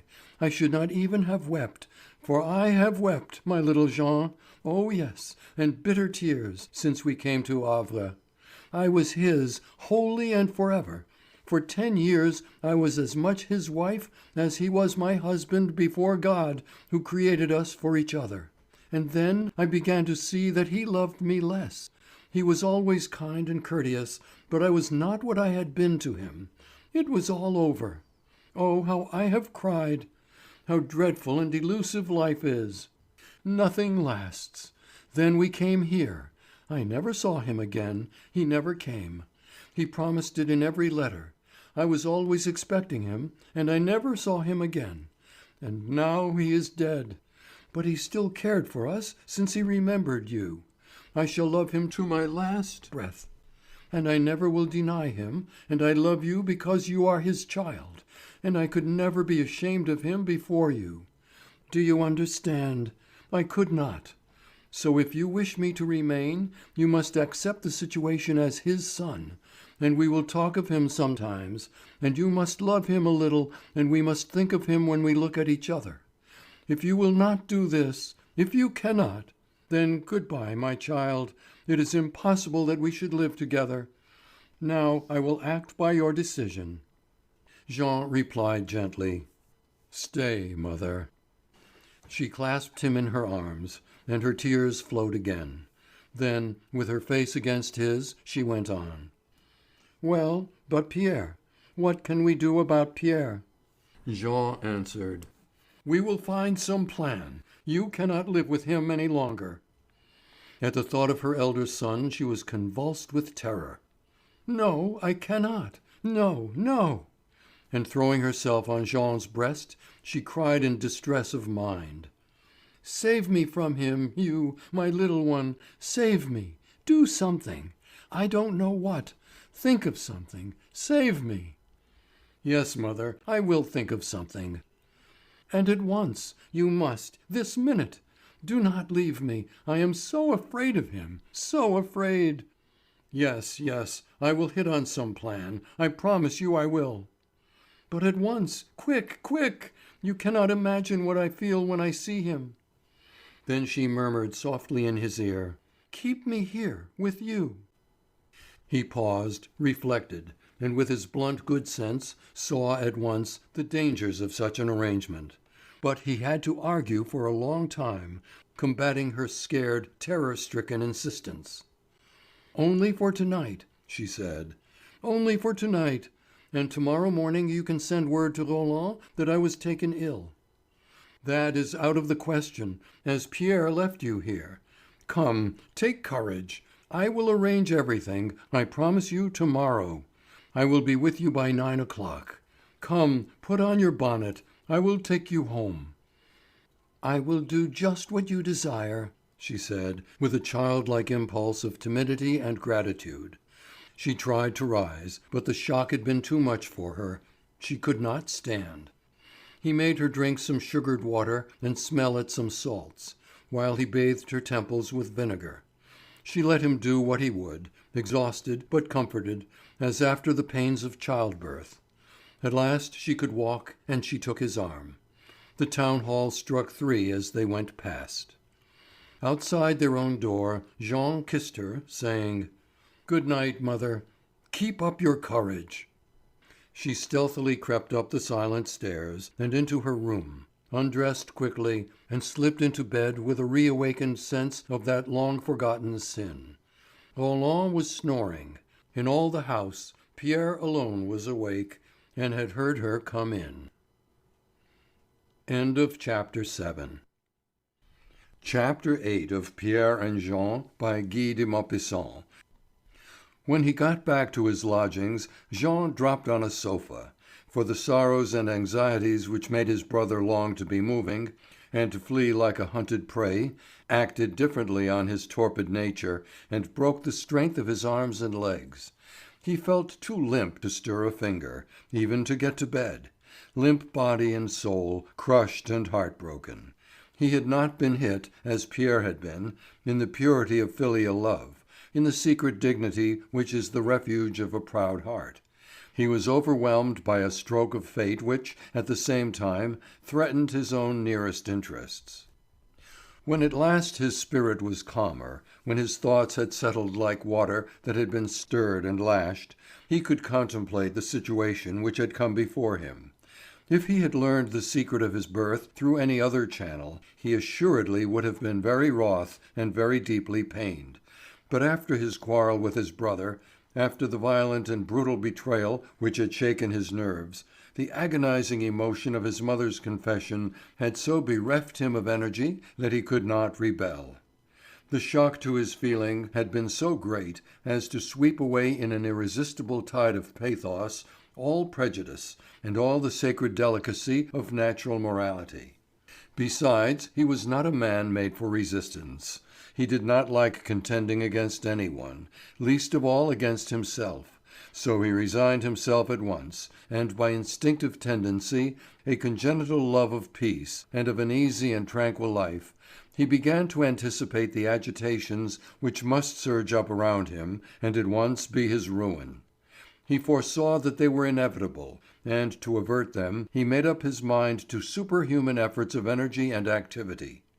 The knot must be cut immediately, this very day, for even he had fits of that imperious demand for a swift solution which is the only strength of weak natures, incapable of a prolonged effort of will. His lawyer's mind, accustomed as it was to disentangling and studying complicated situations and questions of domestic difficulties in families that had got out of gear, at once foresaw the more immediate consequences of his brother's state of mind. In spite of himself, he looked at the issue from an almost professional point of view, as though he had to legislate for the future relations of certain clients after a moral disaster. Constant friction against Pierre had certainly become unendurable. He could easily evade it, no doubt, by living in his own lodgings, but even then it was not possible that their mother should live under the same roof with her elder son. For a long time he sat meditating, motionless, on the cushions, devising and rejecting various possibilities, and finding nothing that satisfied him. But suddenly an idea took him by storm. This fortune which had come to him, would an honest man keep it? No, was the first immediate answer, and he made up his mind that it must go to the poor. It was hard, but it could not be helped. He would sell his furniture and work like any other man, like any other beginner. This manful and painful resolution spurred his courage.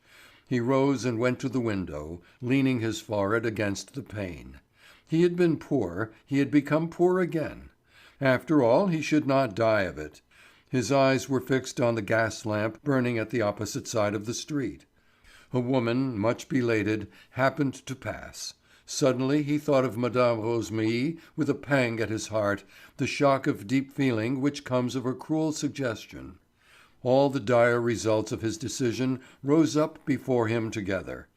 He would have to renounce his marriage, renounce happiness, renounce everything. Could he do such a thing after having pledged himself to her? She had accepted him knowing him to be rich.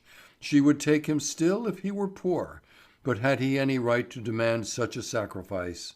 Would it not be better to keep this money in trust, to be restored to the poor at some future date? And in his soul, where selfishness put on a guise of honesty, all these specious interests were struggling and contending. His first scruples yielded to ingenious reasoning, then came to the top again and again disappeared. He sat down again, seeking some decisive motive, some all-sufficient pretext to solve his hesitancy and convince his natural rectitude.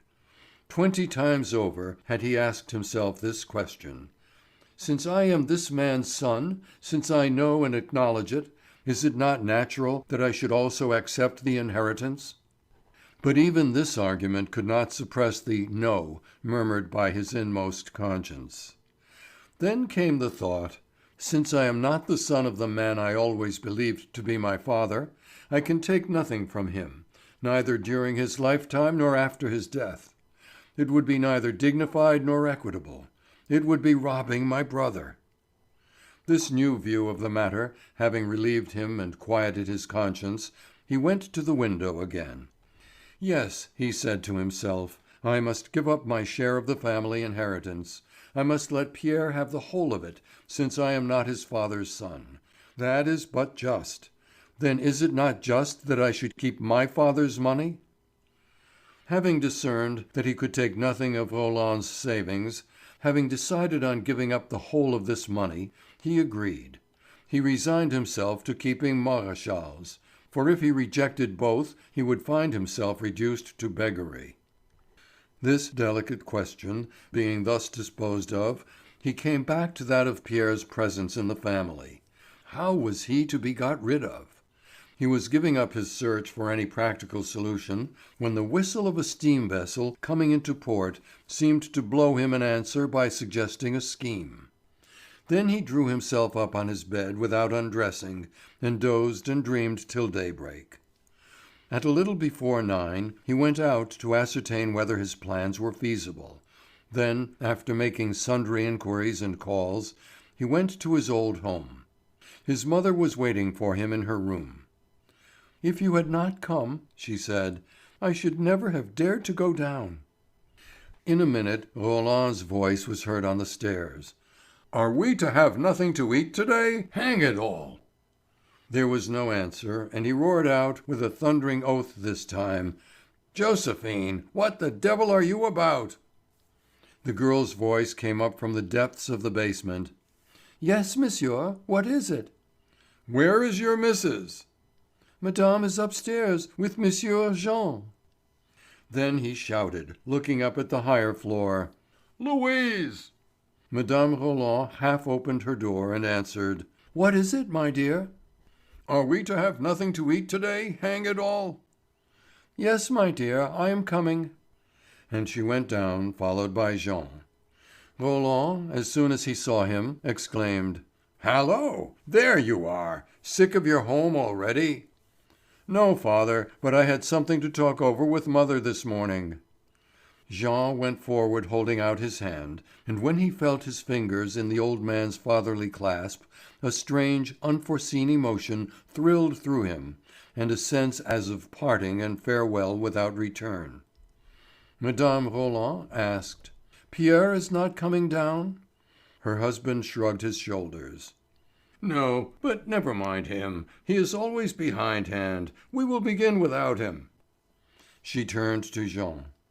"You had better go to call him, my child. It hurts his feelings if we do not wait for him." "Yes, mother, I will go." And the young man went. He mounted the stairs with the fevered determination of a man who is about to fight a duel and who is in a fright. When he knocked at the door, Pierre said, "Come in." He went in. The elder was writing, leaning over his table.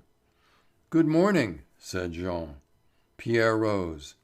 "Good morning," and they shook hands as if nothing had occurred. "Are you not coming down to breakfast?" Well, you see, I have a good deal to do. The elder brother's voice was tremulous, and his anxious eye asked his younger brother what he meant to do. They are waiting for you. Oh, there is my mother down? Yes, it was she who sent me to fetch you. Ah, very well, then I will come. At the door of the dining room he paused, doubtful about going in first. Then he abruptly opened the door and saw his father and mother seated at the table opposite each other. He went straight up to her without looking at her or saying a word, and bending over her, offered his forehead for her to kiss, as he had done for some time past, instead of kissing her on both cheeks as of old. He supposed that she put her lips near, but he did not feel them on his brow, and he straightened himself with a throbbing heart after this feint of a caress. And he wondered, what did they say to each other after I had left? Jean constantly addressed her tenderly as mother, or dear mother, took care of her, waited on her, and poured out her wine. Then Pierre understood that they had wept together, but he could not read their minds. Did Jean believe in his mother's guilt, or think his mother a base wretch? And all his self-reproach for having uttered the horrible thing came upon him again, choking his throat and his tongue, and preventing his either eating or speaking. He was now a prey to an intolerable desire to fly, to leave the house which was his home no longer, and these persons who were bound to him by such imperceptible ties.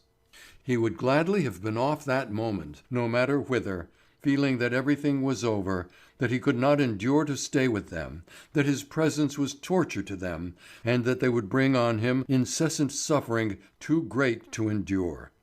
Jean was talking, chatting with Roland. Pierre, as he did not listen, did not hear. But he presently was aware of a pointed tone in his brother's voice, and paid more attention to his words. Jean was saying, "She will be the finest ship in their fleet. They say she is of 6,500 tons. She is to make her first trip next month." Roland was amazed. "So soon? I thought she was not to be ready for sea this summer." "Yes, the work has been pushed forward very vigorously to get her through her first voyage before the autumn. I looked in at the company's office this morning, and was talking to one of the directors." "Indeed, which of them?" "Monsieur Marchand, who is a great friend of the chairman of the board." "Oh, do you know him?" "Yes, and I wanted to ask him a favour." "Then you will get me leave to go over every part of the Lorraine as soon as she comes into port?" "To be sure, nothing could be easier." Then Jean seemed to hesitate, to be weighing his words, and to want to lead up to a difficult subject. He went on the whole, life is very endurable on board those great transatlantic liners. More than half the time is spent on shore in two splendid cities, New York and Havre, and the remainder at sea with delightful company. In fact, very pleasant acquaintances are sometimes made among the passengers, and very useful in after life. Yes, really very useful. Only think, the captain, with his perquisites on coal, can make as much as 25,000 francs a year, or more." Roland muttered an oath followed by a whistle, which testified to his deep respect for the sum and the captain. Jean went on.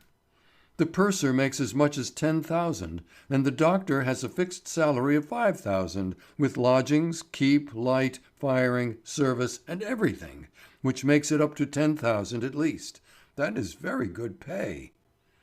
Pierre, raising his eyes, met his brother's and understood. Then, after some hesitation, he asked, "Is it very hard to get a place as medical man on board a transatlantic liner?" "Yes and no. It all depends on circumstances and recommendation." There was a long pause. Then the doctor began again. "Next month, you say, the Lorraine is to sail?" "Yes, on the 7th." And they said nothing more. Pierre was considering. It certainly would be a way out of many difficulties if he could embark as medical officer on board the steamship. By and by he could see. He might perhaps give it up.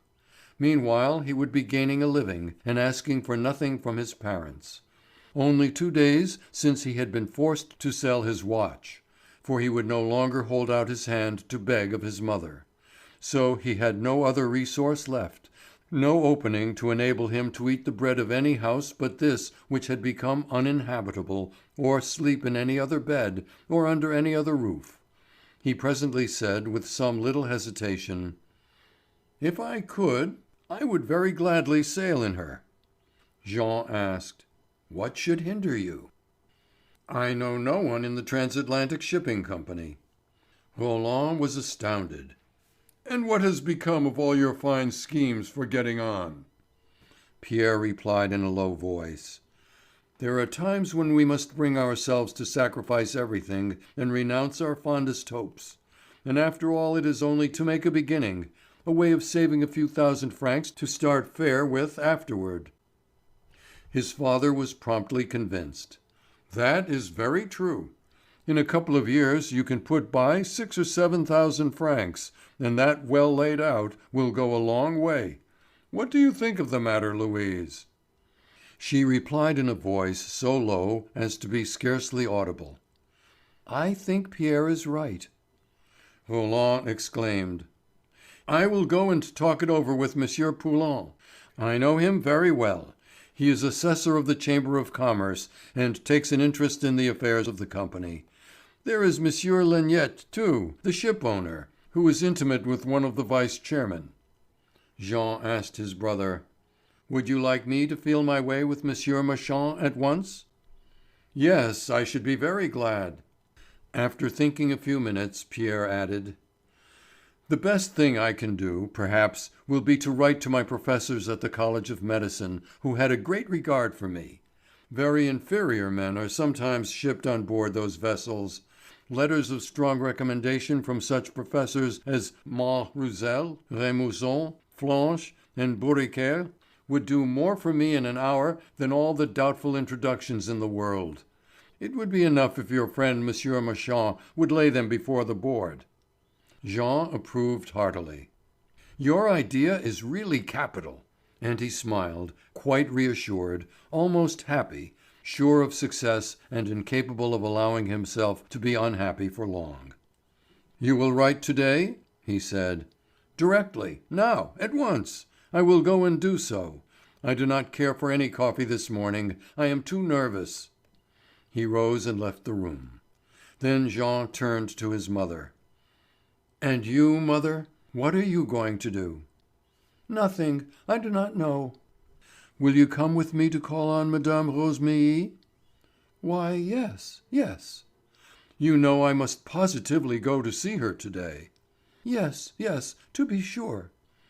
"Why must you positively?" asked Roland, whose habit it was never to understand what was said in his presence. "Because I promised her I would." "Oh, very well. That alters the case." And he began to fill his pipe, while the mother and son went upstairs to make ready. When they were in the street, Jean said: "Will you take my arm, mother?" He was never accustomed to offer it, for they were in the habit of walking side by side. She accepted and leaned on him. For some time they did not speak. Then he said: "You see that Pierre is quite ready and willing to go away." She murmured: "Poor boy." "But why poor boy? He will not be in the least unhappy on board the Lorraine." "No, I know; but I was thinking of so many things." And she thought for a long time, her head bent, accommodating her step to her son's. Then, in the peculiar voice in which we sometimes give utterance to the conclusion of long and secret meditations, she exclaimed: "How horrible life is! If by any chance we come across any sweetness in it, we sin in letting ourselves be happy and pay dearly for it afterward." He said in a whisper: "Do not speak of that any more, mother." "Is that possible? I think of nothing else." "You will forget it." Again she was silent. Then with deep regret she said: "How happy I might have been married to another man." She was visiting it on Roland now, throwing all the responsibility of her sin on his ugliness, his stupidity, his clumsiness, the heaviness of his intellect, and the vulgarity of his person. It was to this that it was owing that she had betrayed him, had driven one son to desperation, and had been forced to utter to the other the most agonizing confession that can make a mother's heart bleed.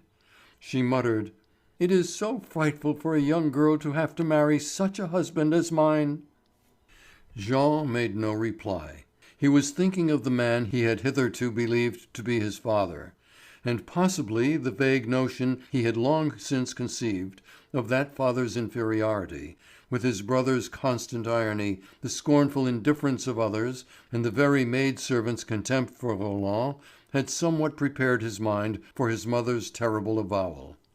It had all made it less dreadful to him to find that he was another man's son, and if, after the great shock and agitation of the previous evening, he had not suffered the reaction of rage, indignation, and rebellion which Mme. Roland had feared, it was because he had long been unconsciously chafing under the sense of being the child of this well-meaning lout. They had now reached the dwelling of Mme. Rosémilly. She lived on the road to Saint Adresse, on the second floor of a large tenement which she owned. The windows commanded a view of the whole roadstead. On seeing Mme. Roland, who entered first, instead of merely holding out her hands as usual, she put her arms round her and kissed her, for she divined the purpose of her visit. The furniture of this drawing-room, all in stamped velvet, was always shrouded in chair covers. The walls, hung with flowered paper, were graced by 4 engravings, the purchase of her late husband, the captain. They represented sentimental scenes of seafaring life. In the first, a fisherman's wife was seen, waving a handkerchief on shore, while the vessel which bore away her husband vanished on the horizon. In the second, the same woman, on her knees on the same shore, under a sky shot with lightning, wrung her arms as she gazed into the distance at her husband's boat, which was going to the bottom amid impossible waves. The others represented similar scenes in a higher rank of society.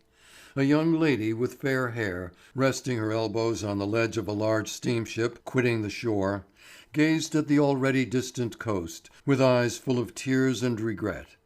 Whom is she leaving behind? Then the same young lady, sitting by an open window with a view of the sea, had fainted in an armchair. A letter she had dropped lay at her feet. So he is dead! What despair! Visitors were generally much moved and charmed by the commonplace pathos of these obvious and sentimental works. They were at once intelligible without question or explanation, and the poor women were to be pitied, though the nature of the grief of the more elegant of the two was not precisely known. But this very doubt contributed to the sentiment. She had, no doubt, lost her lover. On entering the room, the eye was immediately attracted to these 4 pictures, and riveted as if fascinated. If it wandered, it was only to return and contemplate the 4 expressions on the faces of the 2 women, who were as like each other as 2 sisters. And the very style of these works, in their shining frames, crisp, sharp, and highly finished, with the elegance of a fashion plate, suggested a sense of cleanliness and propriety which was confirmed by the rest of the fittings. The seats were always in precisely the same order, some against the wall and some round the circular centre table. The immaculately white curtains hung in such straight and regular pleats that one longed to crumple them a little, and never did a grain of dust rest on the shade under which the gilt clock, in the taste of the First Empire, a terrestrial globe supported by Atlas on his knees, looked like a melon left there to ripen. The 2 women, as they sat down, somewhat altered the normal position of their chairs. "You have not been out this morning?" asked Mme. Roland. "No, I must own to being rather tired." And she spoke as if in gratitude to Jean and his mother, of all the pleasure she had derived from the expedition and the prawn fishing. "I ate my prawns this morning," she added, "and they were excellent. If you felt inclined, we might go again one of these days." The young man interrupted her. "Before we start on a second fishing excursion, suppose we complete the first." "Complete it? It seems to me quite finished." Nay, madame, I, for my part, caught something on the rocks of Saint Juan which I am anxious to carry home with me." She put on an innocent and knowing look. "You? What can it be? What can you have found?" "A wife. And my mother and I have come to ask you whether she had changed her mind this morning." She smiled. "No, monsieur, I never change my mind." And then he held out his hand, wide open, and she put hers into it, with a quick, determined movement. Then he said: "As soon as possible, I hope." "As soon as you like." "In 6 weeks?" "I have no opinion. What does my future mother-in-law say?" Mme. Roland replied with a rather melancholy smile. I can say nothing. I can only thank you for having accepted Jean, for you will make him very happy." "We will do our best, maman." Somewhat overcome, for the first time, Mme. Rosémilly rose, and throwing her arms round Mme. Roland, kissed her a long time, as a child of her own might have done. And under this new embrace, the poor woman's sick heart swelled with deep emotion. She could not have expressed the feeling. It was at once sad and sweet. She had lost her son, her big boy, but in return she had found a daughter, a grown-up daughter. When they faced each other again, and were seated, they took hands and remained so, looking at each other and smiling, while they seemed to have forgotten Jean. Then they discussed a number of things which had to be thought of in view of an early marriage, and when everything was settled and decided, Mme. Rosémilly seemed suddenly to remember a further detail, and asked: "You have consulted Monsieur Roland, I suppose?" A flush of colour mounted at the same instant on the face of both mother and son. It was the mother who replied: "Oh no, it is quite unnecessary." Then she hesitated, feeling that some explanation was needed, and added: "We do everything without saying anything to him. It is enough to tell him what we have decided on." Mme. Rosémilly, not in the least surprised, only smiled, taking it as a matter of course, for the good man counted for so little. When Mme. Roland was in the street again with her son, she said: "Suppose we go to your rooms for a little while. I should be glad to rest." She felt herself homeless, shelterless, her own house being a terror to her. They went into Jean's apartments. As soon as the door was closed upon her, she heaved a deep sigh, as if that bolt had placed her in safety, but then, instead of resting as she had said, she began to open the cupboards, to count the piles of linen, the pocket handkerchiefs and socks. She changed the arrangement to place them in more harmonious order, more pleasing to her housekeeper's eye. And when she had put everything to her mind, laying out the towels, the shirts, and the drawers on their several shelves, and dividing all the linen into 3 principal classes, body linen, household linen, and table linen, she drew back and contemplated the results, and called out: "Come here, Jean, and see how nice it looks." He went and admired it to please her.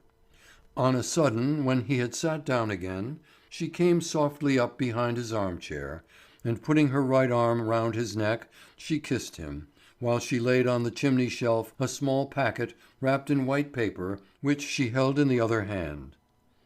"What is that?" he asked. Then, as she made no reply, he understood, recognizing the shape of the frame. "Give it me," he said. She pretended not to hear him, and went back to the linen cupboards. He got up hastily, took the melancholy relic, and going across the room, put it in the drawer of his writing table, which he locked and double-locked. She wiped away a tear with the tip of her finger, and said in a rather quavering voice: "Now I am going to see whether your new servant keeps the kitchen in good order. As she is out, I can look into everything and make sure." End of Chapter 8. Chapter 9 of Pierre and Jean by Guy de Maupassant. Letters of recommendation from Professors Roussel, Remusot, Flanche, and Boriquel written in the most flattering terms, with regard to Dr. Pierre Roland, their pupil, had been submitted by Monsieur Marchand to the directors of the Transatlantic Shipping Company, seconded by Monsieur Poulin, judge of the Chamber of Commerce, Monsieur Lenient, a great ship owner, and Monsieur Marival, deputy to the mayor of Havre, and a particular friend of Captain Beausier's. It proved that no medical officer had yet been appointed to the Lorraine, and Pierre was lucky enough to be nominated within a few days. The letter announcing it was handed to him one morning by Joséphine, just as he was dressed. His first feeling was that of a man condemned to death who is told that his sentence is commuted. He had an immediate sense of relief at the thought of his early departure and of the peaceful life on board, cradled by the rolling waves, always wandering, always moving. His life under his father's roof was now that of a stranger, silent and reserved. Ever since the evening when he allowed the shameful secret he had discovered to escape him in his brother's presence, he had felt that the last ties to his kin were broken. He was harassed by remorse for having told this thing to Jean. He felt that it was odious, indecent, and brutal, and yet it was a relief to him to have uttered it. He never met the eyes either of his mother or his brother. To avoid his gaze, theirs had become surprisingly alert, with the cunning of foes who fear to cross each other. He was always wondering, what can she have said to Jean? Did she confess or deny it? What does my brother believe? What does he think of her? What does he think of me? He could not guess, and it drove him to frenzy. And he scarcely ever spoke to them, excepting when Roland was by to avoid his questioning. As soon as he received the letter announcing his appointment, he showed it at once to his family. His father, who was prone to rejoicing over everything, clapped his hands. Jean spoke seriously, though his heart was full of gladness. "I congratulate you with all my heart, for I know there were several other candidates. You certainly owe it to your professor's letters." His mother bent her head and murmured, "I am very glad you have been successful." After breakfast he went to the company's offices to obtain information on various particulars, and he asked the name of the doctor on board the Picardie, which was to sail next day, to inquire of him as to the details of his new life and any details he might think useful. Dr. Pirette having gone on board, Pierre went to the ship, where he was received in a little stateroom by a young man with a fair beard, not unlike his brother. They talked together a long time. In the hollow depths of the huge ship they could hear a confused and continuous commotion, the noise of bales and cases pitched down into the hold mingling with footsteps, voices, the creaking of the machinery lowering the freight, the boatswain's whistle, and the clatter of chains dragged or wound on to the capstans by the snorting and panting engine, which sent a slight vibration from end to end of the great vessel. But when Pierre had left his colleague and found himself in the street once more, a new form of melancholy came down on him, enveloping him like the fogs which roll over the sea, coming up from the ends of the world and holding in their intangible density something mysteriously impure, as it were the pestilential breath of a far-away, unhealthy land. In his hours of greatest suffering he had never felt himself so sunk in a foul pit of misery. It was as though he had given the last wrench. There was no fibre of attachment left. In tearing up the roots of every affection, he had not hitherto had the distressful feeling which now came over him, like that of a lost dog. It was no longer a torturing mortal pain, but the frenzy of a forlorn and hopeless animal, the physical anguish of a vagabond creature without a roof for shelter, lashed by the rain, the wind, the storm, all the brutal forces of the universe. As he set foot on the vessel, as he went into the cabin rocked by the waves, the very flesh of the man, who has always slept in a motionless and steady bed, had risen up against the insecurity henceforth of all his morrows. Till now that flesh had been protected by a solid wall built into the earth which held it, by the certainty of resting in the same spot, under a roof which could resist the gale. Now all that, which it was a pleasure to defy in the warmth of home, must become a peril and a constant discomfort. No earth underfoot, only the greedy, heaving, complaining sea. No space around for walking, running, losing the way, only a few yards of planks to pace like a convict among other prisoners. No trees, no gardens, no streets, no houses, nothing but water and clouds, and the ceaseless motion of the ship beneath his feet.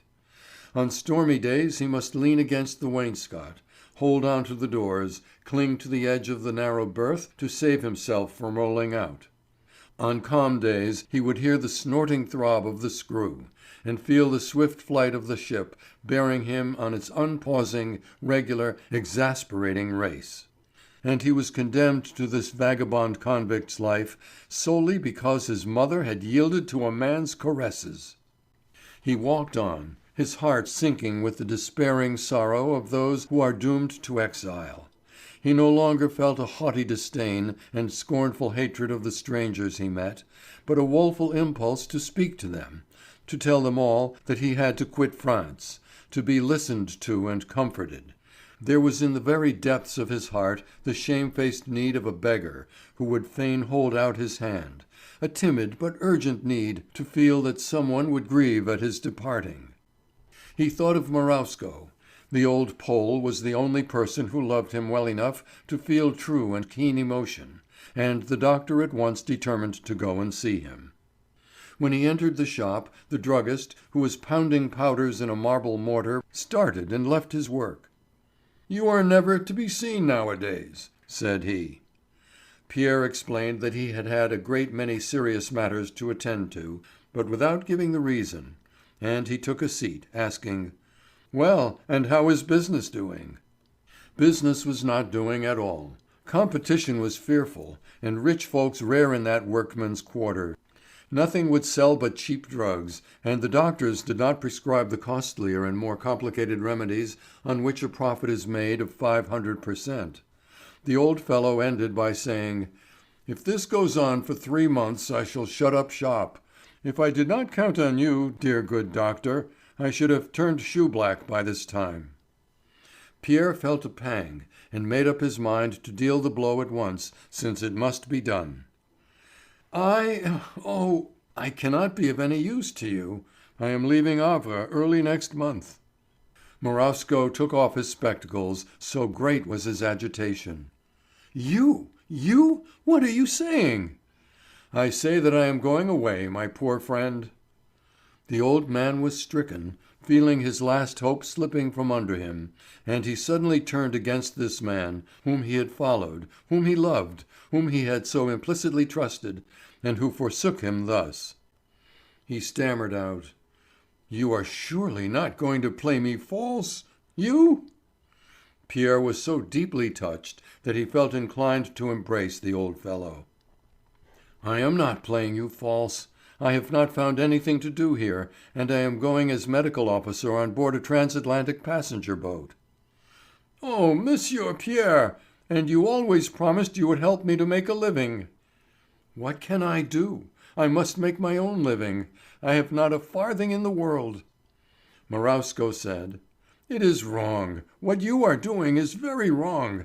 There is nothing for me but to die of hunger. At my age this is the end of all things. It is wrong. You are forsaking a poor old man who came here to be with you. It is wrong." Pierre tried to explain, to protest, to give reasons, to prove that he could not have done otherwise. The Pole, enraged by his desertion, would not listen to him, and he ended by saying, with an allusion no doubt to political events, "You French, you never keep your word." At this Pierre rose, offended on his part, and taking rather a high tone, he said, "You are unjust, Père Marowsko. A man must have had very strong motives to act as I have done, and you ought to understand that. Au revoir. I hope I may find you more reasonable." And he went away. Well, well, he thought, not a soul will feel a sincere regret for me. His mind sought through all the people he knew or had known, and among the faces which crossed his memory, he saw that of the girl at the tavern who had led him to doubt his mother. He hesitated, having still an instinctive grudge against her, then suddenly reflected on the other hand. After all, she was right. And he looked about him to find the turning. The beer shop, as it happened, was full of people, and also full of smoke. The customers, tradesmen and labourers, for it was a holiday, were shouting, calling, laughing, and the master himself was waiting on them, running from table to table, carrying away empty glasses and returning them crowned with froth. When Pierre had found a seat not far from the desk, he waited, hoping that the girl would see him and recognize him. But she passed him again and again as she went to and fro, pattering her feet under her skirts with a smart little strut. At last he rapped a coin on the table, and she hurried up. "What will you take, sir?" She did not look at him. Her mind was absorbed in calculations of the liquor she had served. "Well," said he, "this is a pretty way of greeting a friend." She fixed her eyes on his face. "Ah," said she hurriedly, "is it you? You are pretty well? But I have not a minute to-day. A bock did you wish for?" "Yes, a bock." When she brought it, he said, "I have come to say good-bye. I am going away." And she replied indifferently, "Indeed? Where are you going?" "To America." "A very fine country, they say." And that was all. Really, he was very ill-advised to address her on such a busy day. There were too many people in the café. Pierre went down to the sea. As he reached the jetty, he descried the Pearl. His father and Beausier were coming in.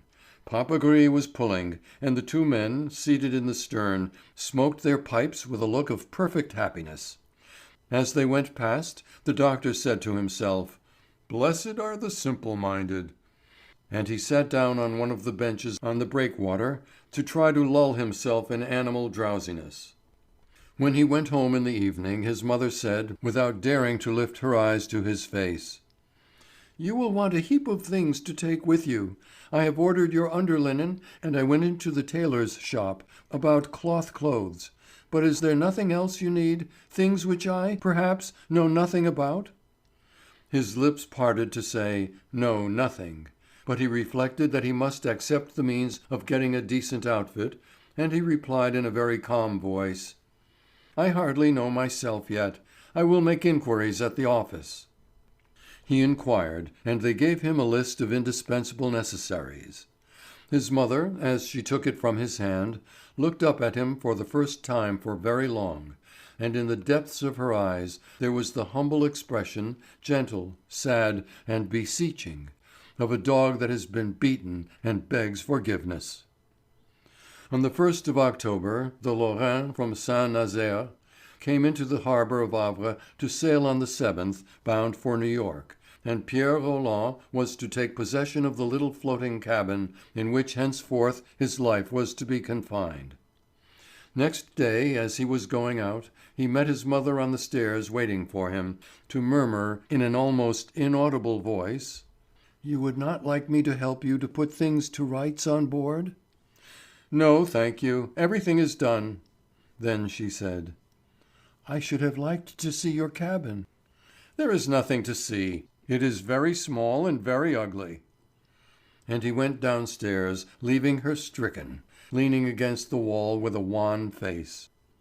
Now Roland, who had gone over the Lorraine that very day, could talk of nothing all dinner time but this splendid vessel, and wondered that his wife should not care to see it, as their son was to sail on board. Pierre had scarcely any intercourse with his family during the days which followed. He was nervous, irritable, hard, and his rough speech seemed to lash everyone indiscriminately. But the day before he left he was suddenly quite changed, and much softened. As he embraced his parents before going to sleep on board for the first time, he said: "You will come to say good-bye to me on board, will you not?" Roland exclaimed: "Why, yes, of course, of course! Louise?" "Certainly, certainly," she said in a low voice. Pierre went on: "We sail at 11 precisely. You must be there by 9:30 at the latest." "Ha!" cried his father. "A good idea! As soon as we have bid you good-bye, we will make haste on board the Pearl and look out for you beyond the jetty, so as to see you once more. What do you say, Louise?" "Certainly." Roland went on. And in that way you will not lose sight of us among the crowd which throngs the breakwater when the great liners sail. It is impossible to distinguish your own friends in the mob. Does that meet your views?" "Yes, to be sure, that is settled."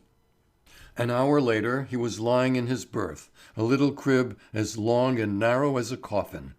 There he remained with his eyes wide open for a long time, thinking over all that had happened during the last 2 months of his life, especially in his own soul. By dint of suffering and making others suffer, his aggressive and revengeful anguish had lost its edge, like a blunted sword. He scarcely had the heart left in him to owe anyone or anything a grudge. He let his rebellious wrath float away downstream, as life must. He was so weary of wrestling, weary of fighting, weary of hating, weary of everything, that he was quite worn out, and tried to stupefy his heart with forgetfulness as he dropped asleep. He heard vaguely all about him the unwonted noises of the ship, slight noises, and scarcely audible on this calm night in port. And he felt no more of the dreadful wound which had tortured him hitherto, but the discomfort and strain of its healing. He had been sleeping soundly when the stir of the crew roused him. It was day. The tidal train had come down to the pier, bringing the passengers from Paris. Then he wandered about the vessel among all these busy, bustling folks, inquiring for their cabins, questioning and answering each other at random, in the scare and fuss of a voyage already begun. After greeting the captain and shaking hands with his comrade the purser, he went into the saloon where some Englishmen were already asleep in the corners. The large low room, with its white marble panels framed in gilt beading, was furnished with looking glasses, which prolonged, in endless perspective, the long tables, flanked by pivot seats covered with red velvet. It was fit, indeed, to be the vast floating cosmopolitan dining hall, where the rich natives of 2 continents might eat in common. Its magnificent luxury was that of great hotels, and theatres, and public rooms, the imposing and commonplace luxury which appeals to the eye of the millionaire.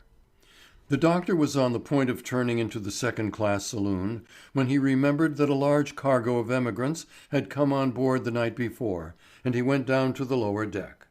He was met by a sickening smell of dirty, poverty-stricken humanity, an atmosphere of naked flesh, far more revolting than the odour of fur or the skin of wild beasts.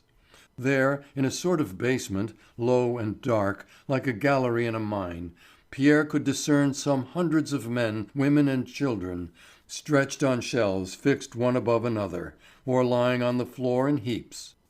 He could not see their faces, but could dimly make out this squalid, ragged crowd of wretches, beaten in the struggle for life, worn out and crushed, setting forth, each with a starving wife and weakly children, for an unknown land where they hoped, perhaps, not to die of hunger.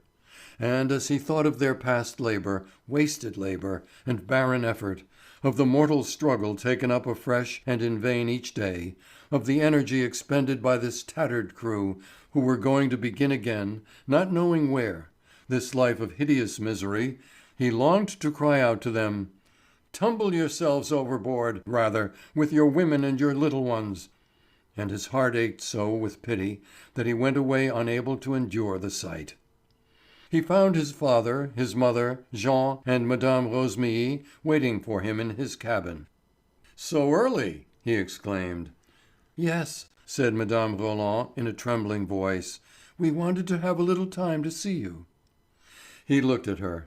She was dressed all in black, as if she were in mourning, and he noticed that her hair, which only a month ago had been grey, was now almost white. It was very difficult to find space for 4 persons to sit down in the little room, and he himself got on to his bed. The door was left open, and they could see a great crowd hurrying by, as if it were a street on a holiday, for all the friends of the passengers and a host of inquisitive visitors had invaded the huge vessel. They pervaded the passages, the saloons, every corner of the ship, and heads peered in at the doorway while a voice murmured outside, "That is the doctor's cabin." Then Pierre shut the door, but no sooner was he shut in with his own party than he longed to open it again, for the bustle outside covered their agitation and want of words. Madame Rosemery at last felt she must speak. "Very little air comes in through those little windows." "Portholes," said Pierre. He showed her how thick the glass was, to enable it to resist the most violent shocks, and took a long time explaining the fastening. Roland presently asked: "And you have your doctor's shop here?" The doctor opened a cupboard and displayed an array of phials ticketed with Latin names on white paper labels. He took one out and enumerated the properties of its contents, then a second and a third, a perfect lecture on therapeutics, to which they all listened with great attention. Roland, shaking his head, said again and again: "How very interesting!" There was a tap at the door. "Come in," said Pierre, and Captain Beausire appeared. "I am late," he said as he shook hands. "I did not want to be in the way." He too sat down on the bed, and silence fell once more. Suddenly the captain pricked his ears. He could hear the orders being given, and he said: "It is time for us to be off if we mean to get on board the Pearl to see you once more outside, and bid you good-bye out on the open sea." Old Roland was very eager about this, to impress the voyagers on board the Lorraine, no doubt, and he rose in haste. "Good-bye, my boy." He kissed Pierre on the whiskers and then opened the door. Mme. Roland had not stirred, but sat with downcast eyes, very pale. Her husband touched her arm. "Come," he said, "we must make haste. We have not a minute to spare." She pulled herself up, went to her son, and offered him first one and then another cheek of white wax, which he kissed without saying a word. Then he shook hands with Madame Rosemery and his brother, asking: "And when is the wedding to be?" "I do not know yet exactly. We will make it fit in with one of your return voyages." At last they were all out of the cabin, and up on the deck among the crowd of visitors, porters and sailors. The steam was snorting in the huge belly of the vessel, which seemed to quiver with impatience. "Good-bye," said Roland in a great bustle. "Good-bye," replied Pierre, standing on one of the landing planks lying between the deck of the Lorraine and the quay. He shook hands all round once more, and they were gone.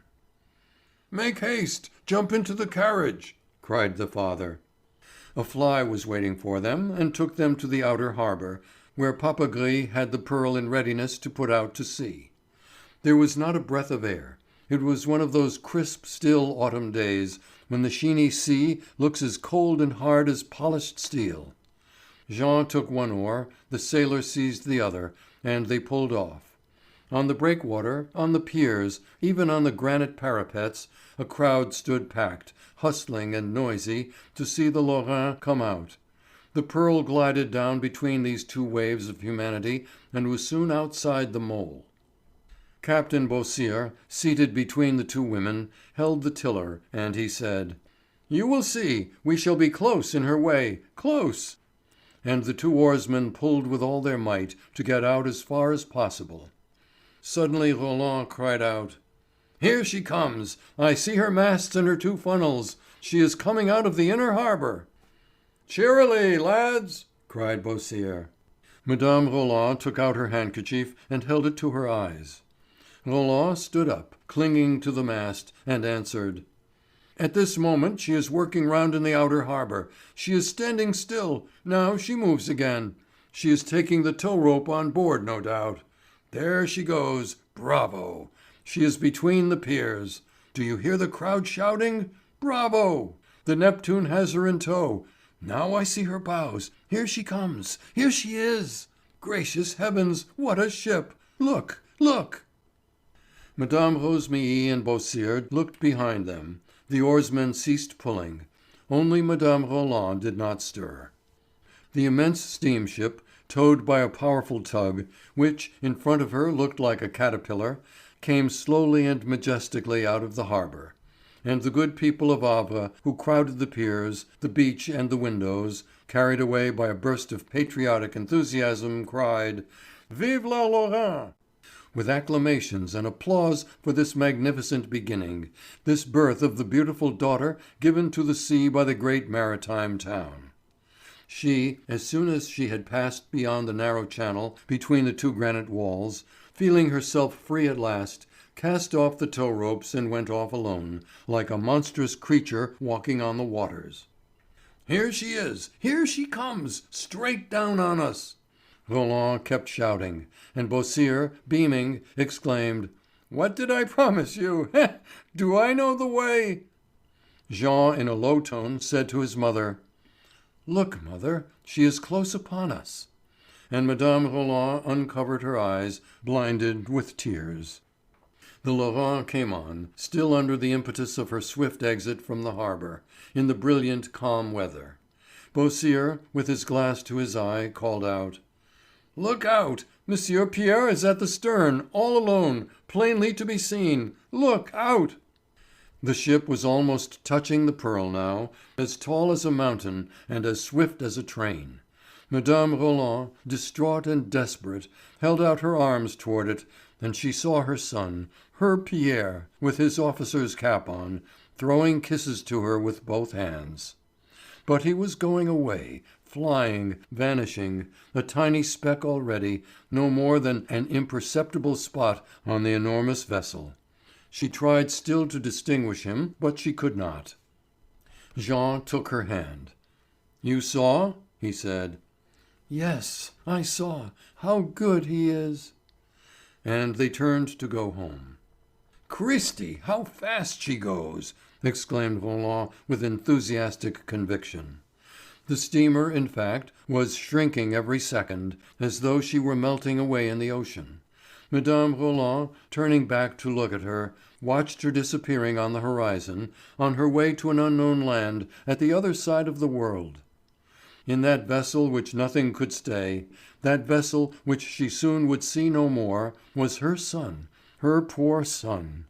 And she felt as though half her heart had gone with him. She felt, too, as if her life were ended. Yes, and she felt as though she would never see the child again. "Why are you crying?" asked her husband, "when you know he will be back again within a month?" She stammered out, "I don't know. I cry because I am hurt." When they had landed, Beausire at once took leave of them to go to breakfast with a friend. Then Jean led the way with Mme. Rosémilly, and Roland said to his wife: "A very fine fellow, all the same, is our Jean." "Yes," replied the mother. And her mind being too much bewildered to think of what she was saying, she went on: "I am very glad that he is to marry Mme. Rosémilly." The worthy man was astounded. "Hein? What? He is to marry Mme. Rosémilly?" "Yes, we meant to ask your opinion about it this very day." "Bless me! And has this engagement been long in the wind?" "Oh no, only a very few days. Jean wished to make sure that she would accept him before consulting you." Roland rubbed his hands. "Very good, very good! It is capital! I entirely approve." As they were about to turn off from the quay down the Boulevard François, his wife once more looked back to cast a last look at the high seas, but she could see nothing now but a puff of grey smoke, so far away, so faint, that it looked like a film of haze. End of Chapter 9. End of Pierre and Jean by Guy de Maupassant, translated by Clara Bell. Recording by Smalley.